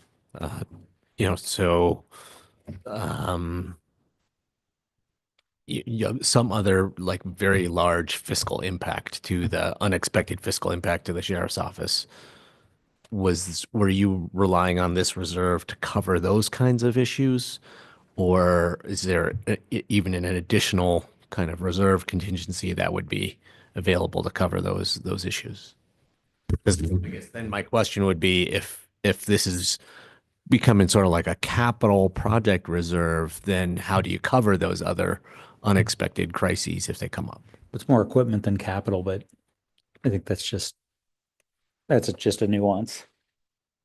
Well, question remains. I mean, We don't have a separate contingency. This is our only kind of savings that we're establishing, and we'll have it separated by 701 and 702, so we can identify which taxing district we should be pulling out of, but we don't have a separate. So your goal will just be to run this big enough that you can cover those ongoing equipment, regular, predictable capital, equipment needs, and cover any emergencies that cover it. That's correct. I'll also point out that there is contingency in both 701 and 702. The minimum contingency level is that 3 months worth of property taxes. In this fiscal year, that level is higher than the required 3 months property taxes. So technically there is some contingency in both of those funds as well. My understanding was that previous administrators had allowed us, the sheriff's office, to be at 3 months, and then recently our goal was to get to the 4 months to meet the county standard. Just a little more discussion on Fund 256 account is we have a 5-year forecast. The goal is to try and set aside around $400,000 a year to place into that account. And you can see just in the slide here how that would look for us if we were able to do that over the next 5 years.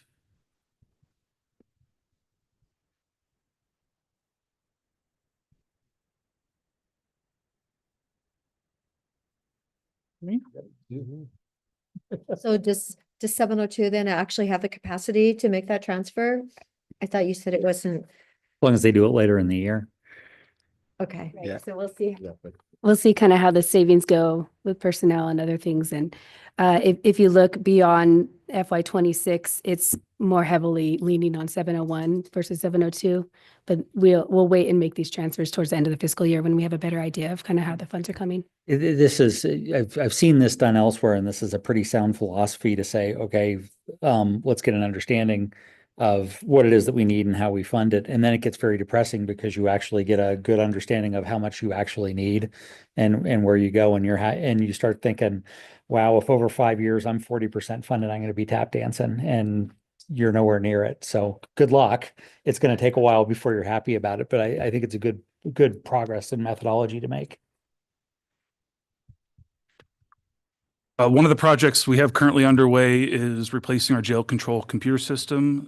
The need is the system controls all movement within inside the facility, all the doors, the garage bays, any movement inside and outside the facility is controlled by the control room. And the current system has reached end of life. Oftentimes with some of our older systems, our building maintenance are doing Google searches trying to find the part somewhere because it's no longer maintained by the vendor. And so this is currently an RFP. I think they have narrowed it down to a vendor. Estimated cost is $400,000. The preferred vendor, I think, is a little less than the $400,000 cost. And this is a need because these parts are no longer available and it's required for safe and secure jail operations. And the funding will come out of the 26 fiscal fund. So this is a full retrofit, basically all the way down to the door equipment and all the rest, or is it an overlay system that uses the existing SCADA controls? Marcia, it uses existing, but it's a complete retrofit of the control room and all the technology and the computers that control that system internally. Okay. And this is one of the four special requests that comes before us on the last day. I think it's in the budget already. That was mentioned. Yeah. Yes, it's already in the budget. Not to be added, but to be discussed. Mm-hmm.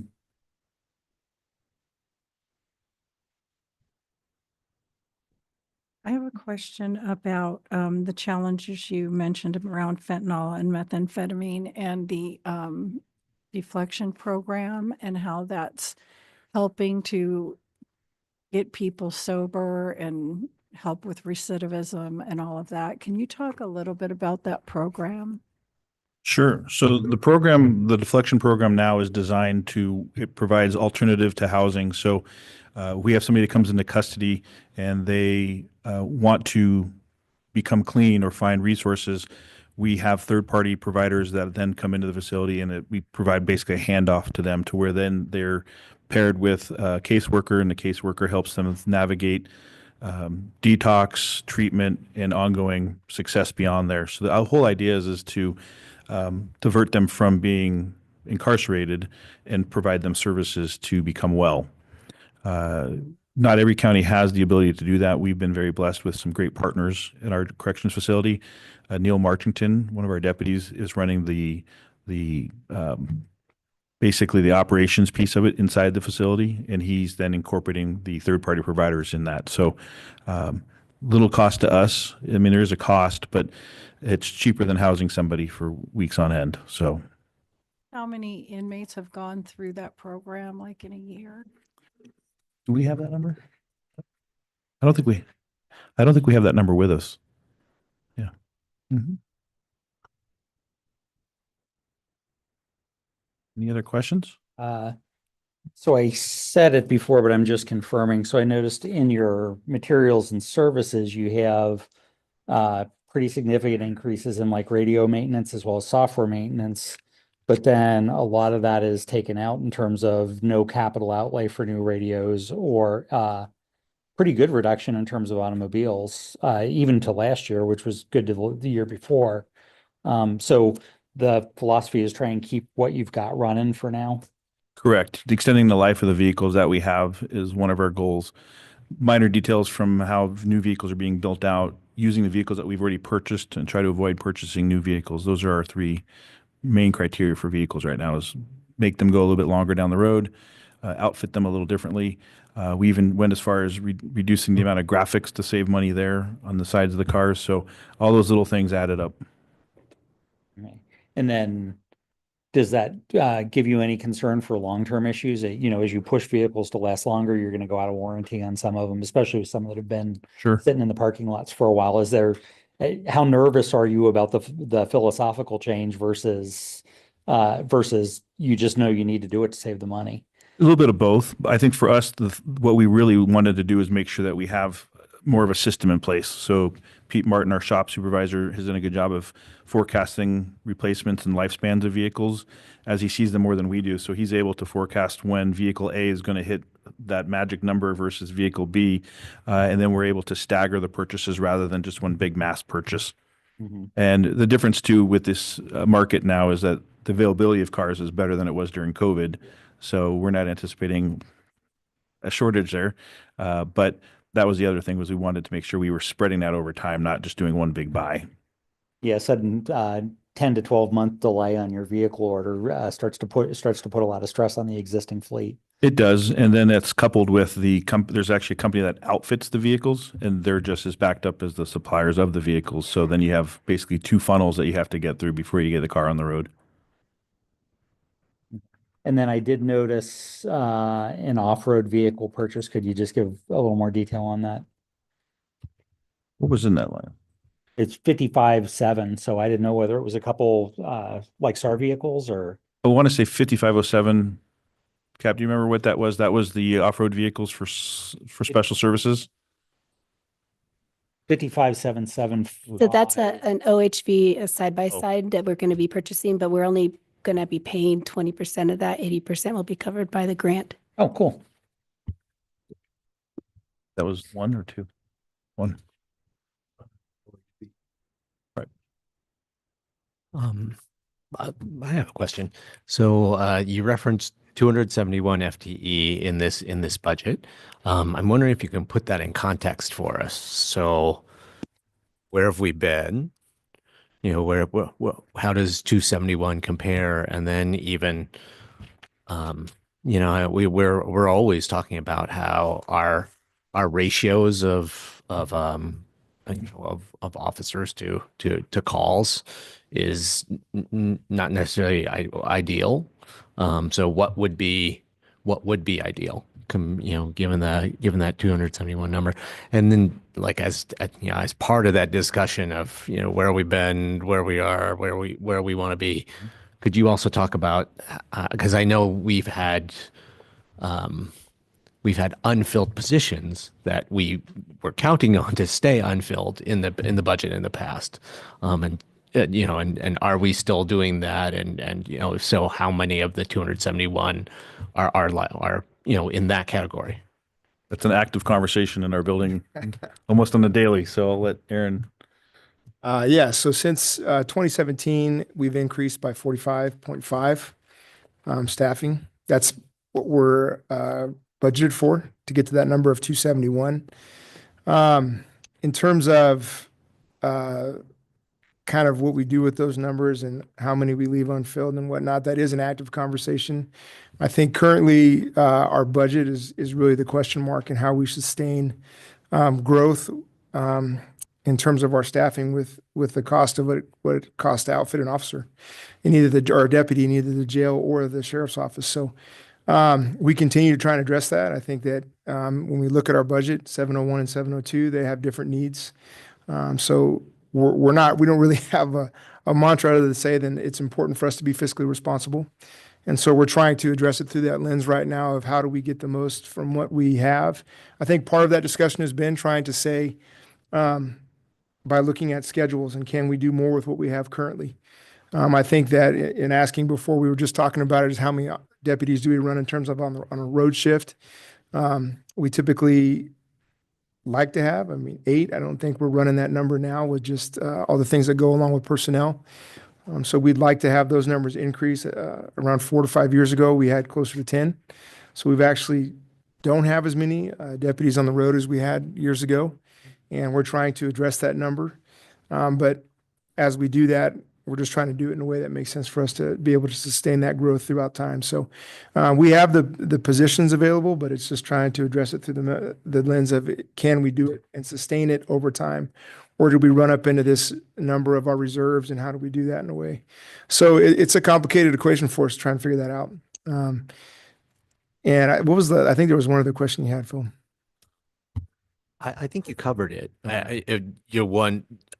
One specific piece of historic information that would be helpful is just what were our numbers last year? What was the FTE in the budget last year? How many of those were vacant? It was 271. Yep. The same thing. And the first month it was vacant 45.25.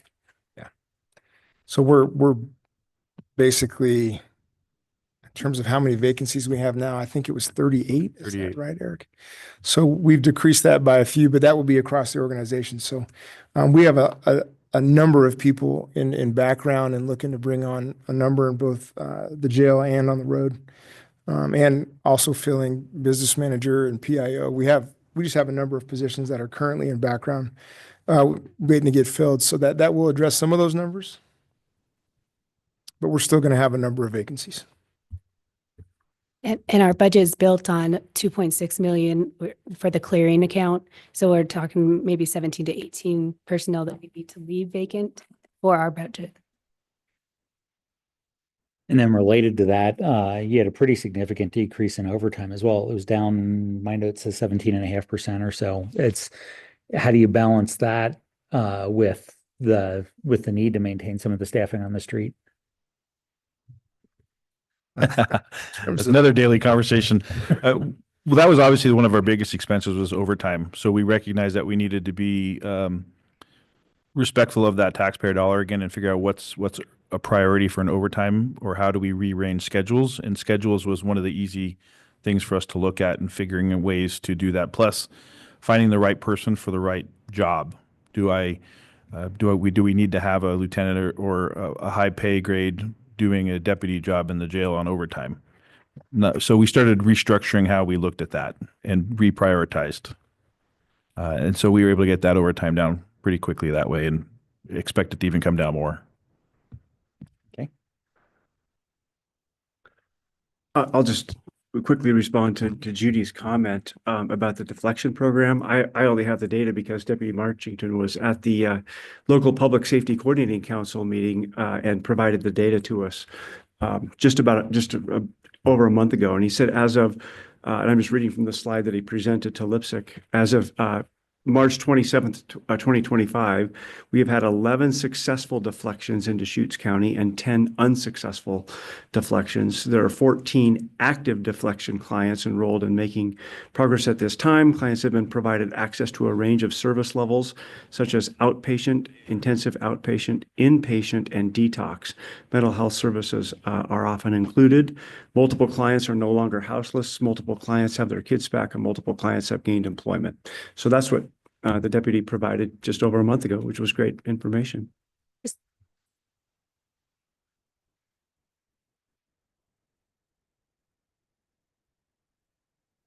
The page 128. Andrew Doyle a year ago said it was going to be 50 to 100 people. So I texted him and I go, Andrew, how many people is it? He goes, I don't know, Patty. So then he said, ask Steve Gunnell. So I had not heard back from Steve. So thanks for those numbers. But yeah, he said it was really going to be pretty small when you think about how many people we have in the jail and what's really going on with our drug use. Well, and there's reasons for that too. So the deflection program is because they can be introduced to the deflection program, not necessarily just in jail, but also on the street with a patrol deputy or patrol officer. But we also had some things that happened during all of Measure 110 where it wasn't a crime. And so we had all these new cops that came into the workforce who didn't know when drugs were actually a crime. So they investigate differently, they ask different questions, and they don't know what that off-ramp looks like now for deflection. So it's teaching and really kind of showing the program to these new law enforcement officers of, hey, here's some alternatives to enforcing a drug law. We can actually use deflection. So a lot of it is just teaching and building up the program that way. And it's going to take a little bit of time just because we're reinventing the wheel again. The 75,000 that's allocated for that? No, the 75,000 is our internal drug and alcohol program that we have that we run within the jail. The deflection is kind of sprinkled throughout different objects, but we got about 844,000 in state revenue in the current fiscal year. 844? Thank you. I thought 75 wasn't it? Yeah, no. Just a little more context on it, on that. I mean, this funding was this funding came online less than a year ago. Right. So, I mean, this is, you're seeing, that the results you heard are the results of 7-8 months of work on this program and a new program. And the county team, we are, because of the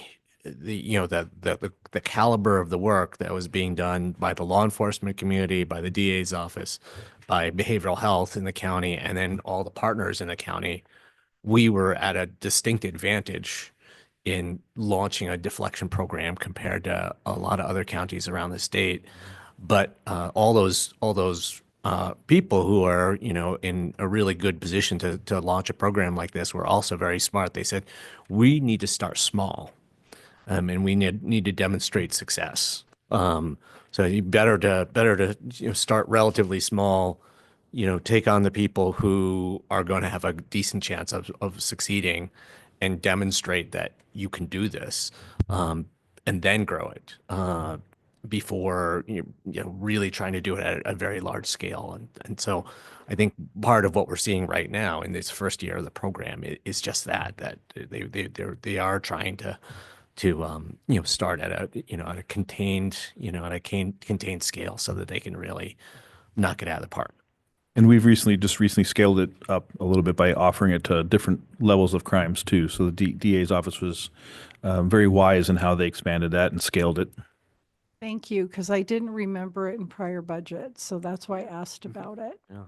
Hadn't seen that before. Thank you. And they're wrangling in Salem right now on what the funding level for the deflection program is going to be next year, next fiscal year. So it's Thank you, and thanks, Nick, for finding out that number. And, I'll just say, digging through materials and services budgets and finding 6.5% is a pretty daunting task. Congratulations on that. That's a lot of hard work, a lot of digging, and I'm sure a lot of sacrifice, as well as even some culture change that you're trying to enforce in the organization. And so I give the entire command staff a lot of credit for driving those hard decisions. Thank you. Great. Additional questions for the sheriff's office? Oh, where'd the ranch go? What number is it? I think it's 3252, 55, 3250. So what did you budget this time?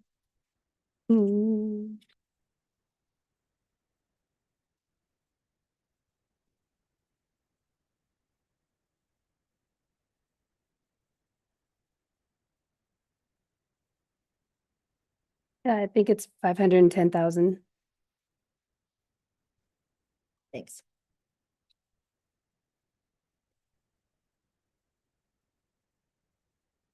And I should have checked more than anything else. Was there any direct funding from the sheriff's office for the stabilization center this year? No, The same as last year? same as last year. Because I know Commissioner Chang was going to take that to Coles at some point or another. I don't know whether that conversation ever happened. That transfer out from health services was for that. There is no transfer for health services this year. Thank And you. yeah. Thank you. Just read that. floated that. I did float that idea when we were at the Sun River Service District event, but I have not followed it all the way through. I'll give you some grace for that. You guys could tell me who the right person at Coles is to bird dog. You probably talked to the guy that's running it. We can make an introduction. You guys were probably watching this morning, but we did find out the people going through the stabilization center totals 741 unique people. And I'm going like, okay, and with like 3,000 visits, is there something more that we can do in order to help, 100 of those people?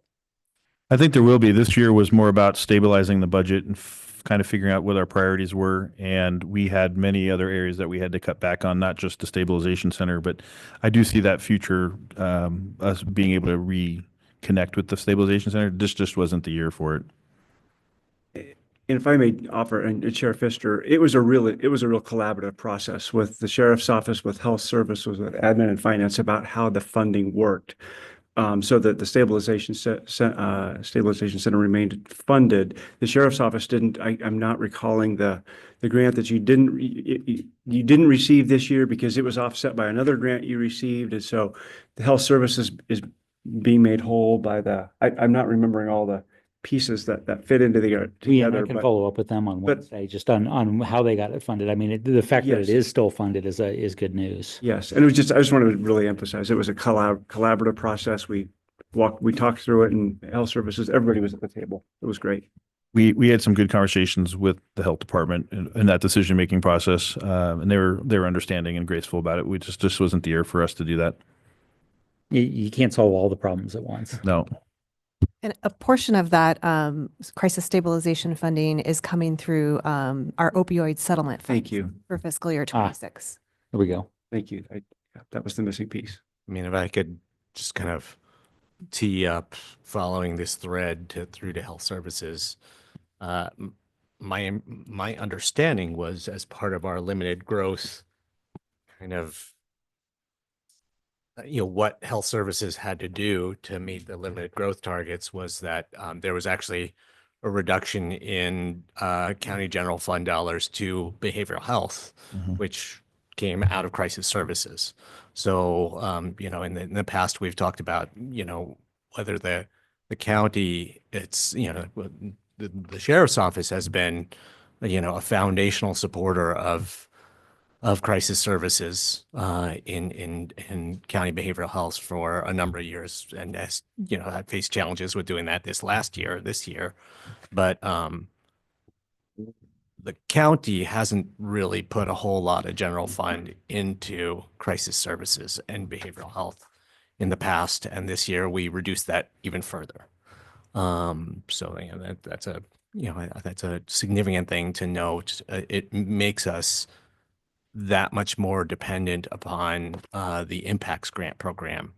And the legislature is also wrangling over whether they're going to fund that right now in Salem. I think we are, that operation is highly vulnerable because it is so dependent on a single state funding source. And that is that's not the kind of place our community wants to be with such an important service.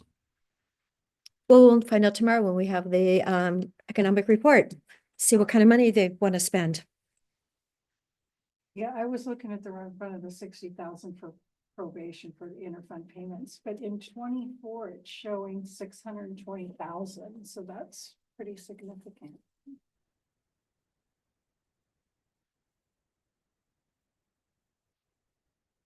Like I said, the sheriff's office was really instrumental in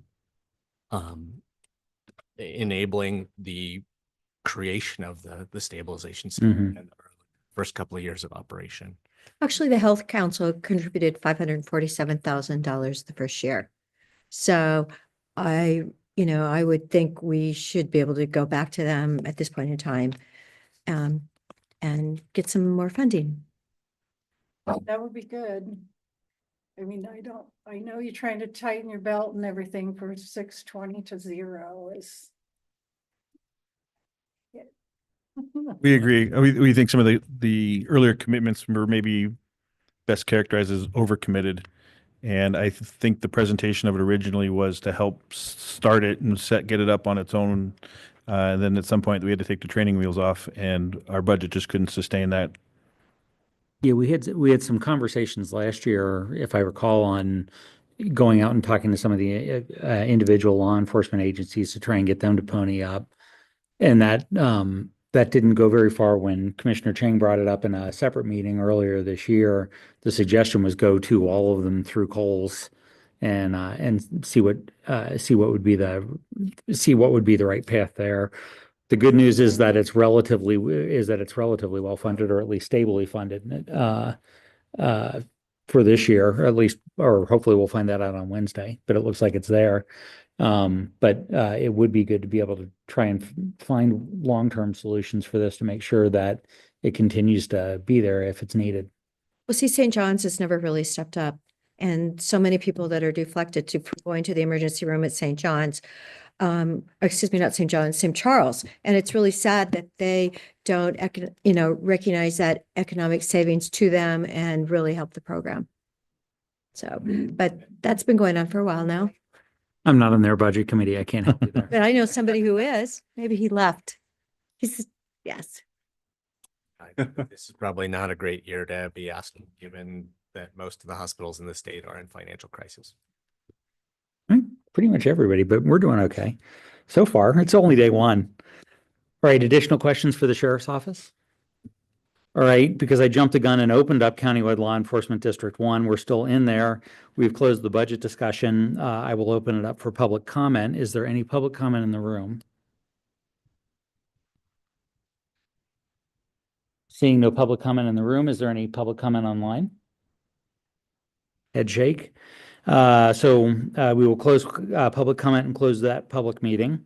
We will now open the public meeting for Rural Law Enforcement District 2. Starting with introductions, we have the sheriff's office up again. You can introduce yourselves because it says here on my agenda you're supposed to. Sure. Sheriff Ken Vanderkamp. Captain William Bailey. Under Sheriff Aaron Wells. Jessica Vanderpool. All right, what a wonderful group. We've already had the budget discussion prior to this, so I will open for public comment. Is there any public comment for District 2? I see none in the room. Is there any online? All right, seeing none, we will close that and close the public meeting.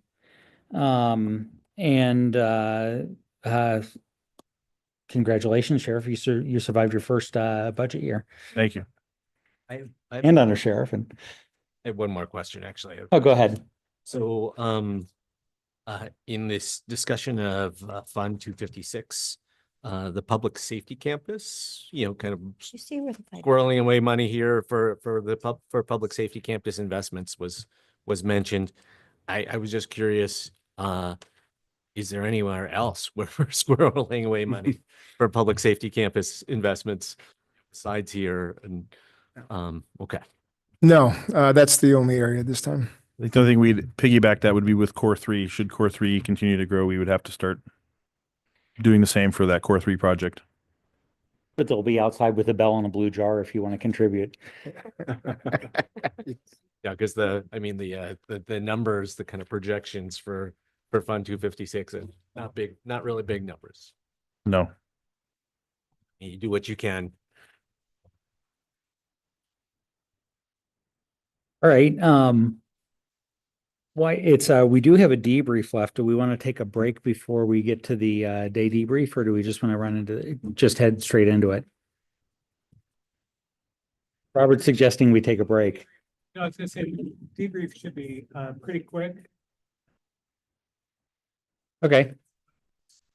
If that's okay with the committee. All right, we're gonna head right into the debrief.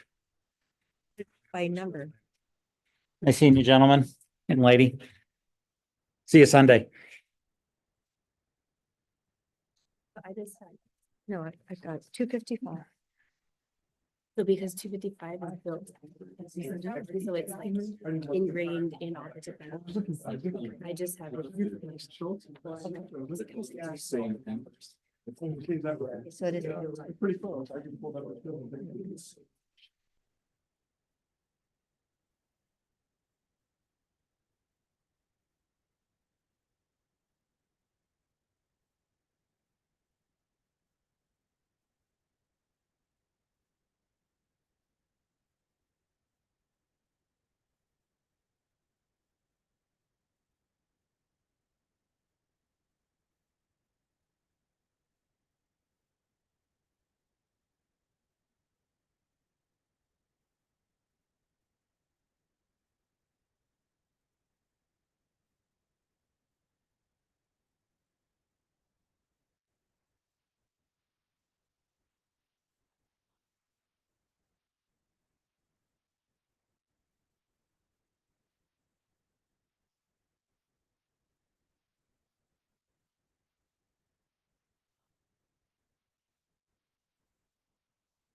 All right, we're back. Thanks for the brief intermission there. We were just making sure that we got the room clear.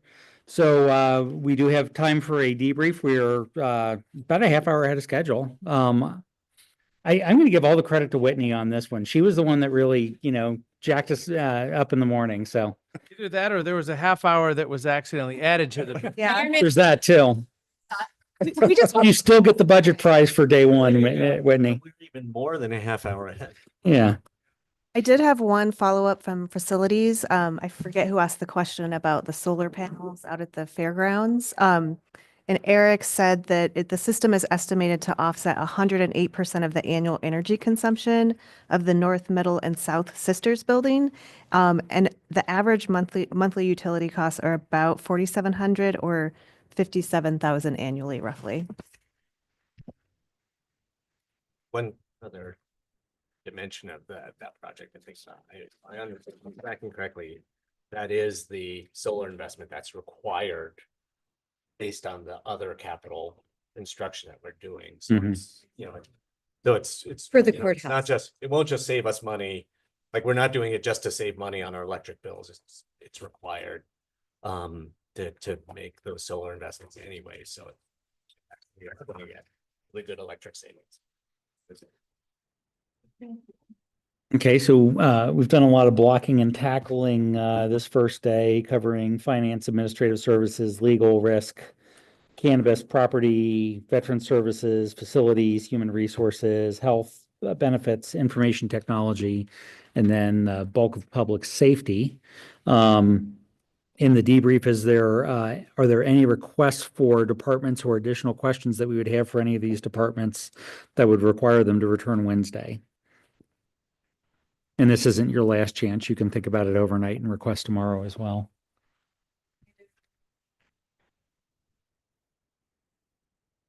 More questions about the special request. But I mean, oftentimes it's special request things that you can come back to us on the last day. I'll try and do more homework before tomorrow. That would be the only thing I could imagine asking the sheriff's office to come back. Okay, so we'll hold that open, but check your homework and we can check you tomorrow and see if you've learned enough that you're comfortable, or do we want Cap and Billy to come back and give us some detail on that, or the sheriff himself? And am I correct in understanding that the special requests that are in there are in? Yeah, they're in. Okay, thank you. Okay, I also just wanted to point out quickly, if you're looking at the meetings online, it indicates it's starting at 9, but we're actually starting at 8:30 for the next 2 days. There you go. get an early start on traffic. I know. I could have fallen right there into that trap too. I just happened to pull up the agenda and see 8:30, so I knew that's where I'd be. I'm just glad I didn't walk the dog this morning, although he's probably not. Yeah. Crossing his legs, right? From I think Mary's been gone all day, so maybe. From a meeting perspective, is there anything that we want to adjust for tomorrow? Right number of breaks, right amount of attitude. Again, we're trying to shave about 4 to 6 hours out of this process this year. But is everybody happy with the pace that we're doing? Okay. Any additional business in front of the budget committee for today that anybody would like to bring up? If not, we will recess and we will reconvene Tuesday, May 13 at 8:30 a.m. For continuation, starting with community justice soon after the reconvention. So thank you all. Have a good day, and thank you for watching online.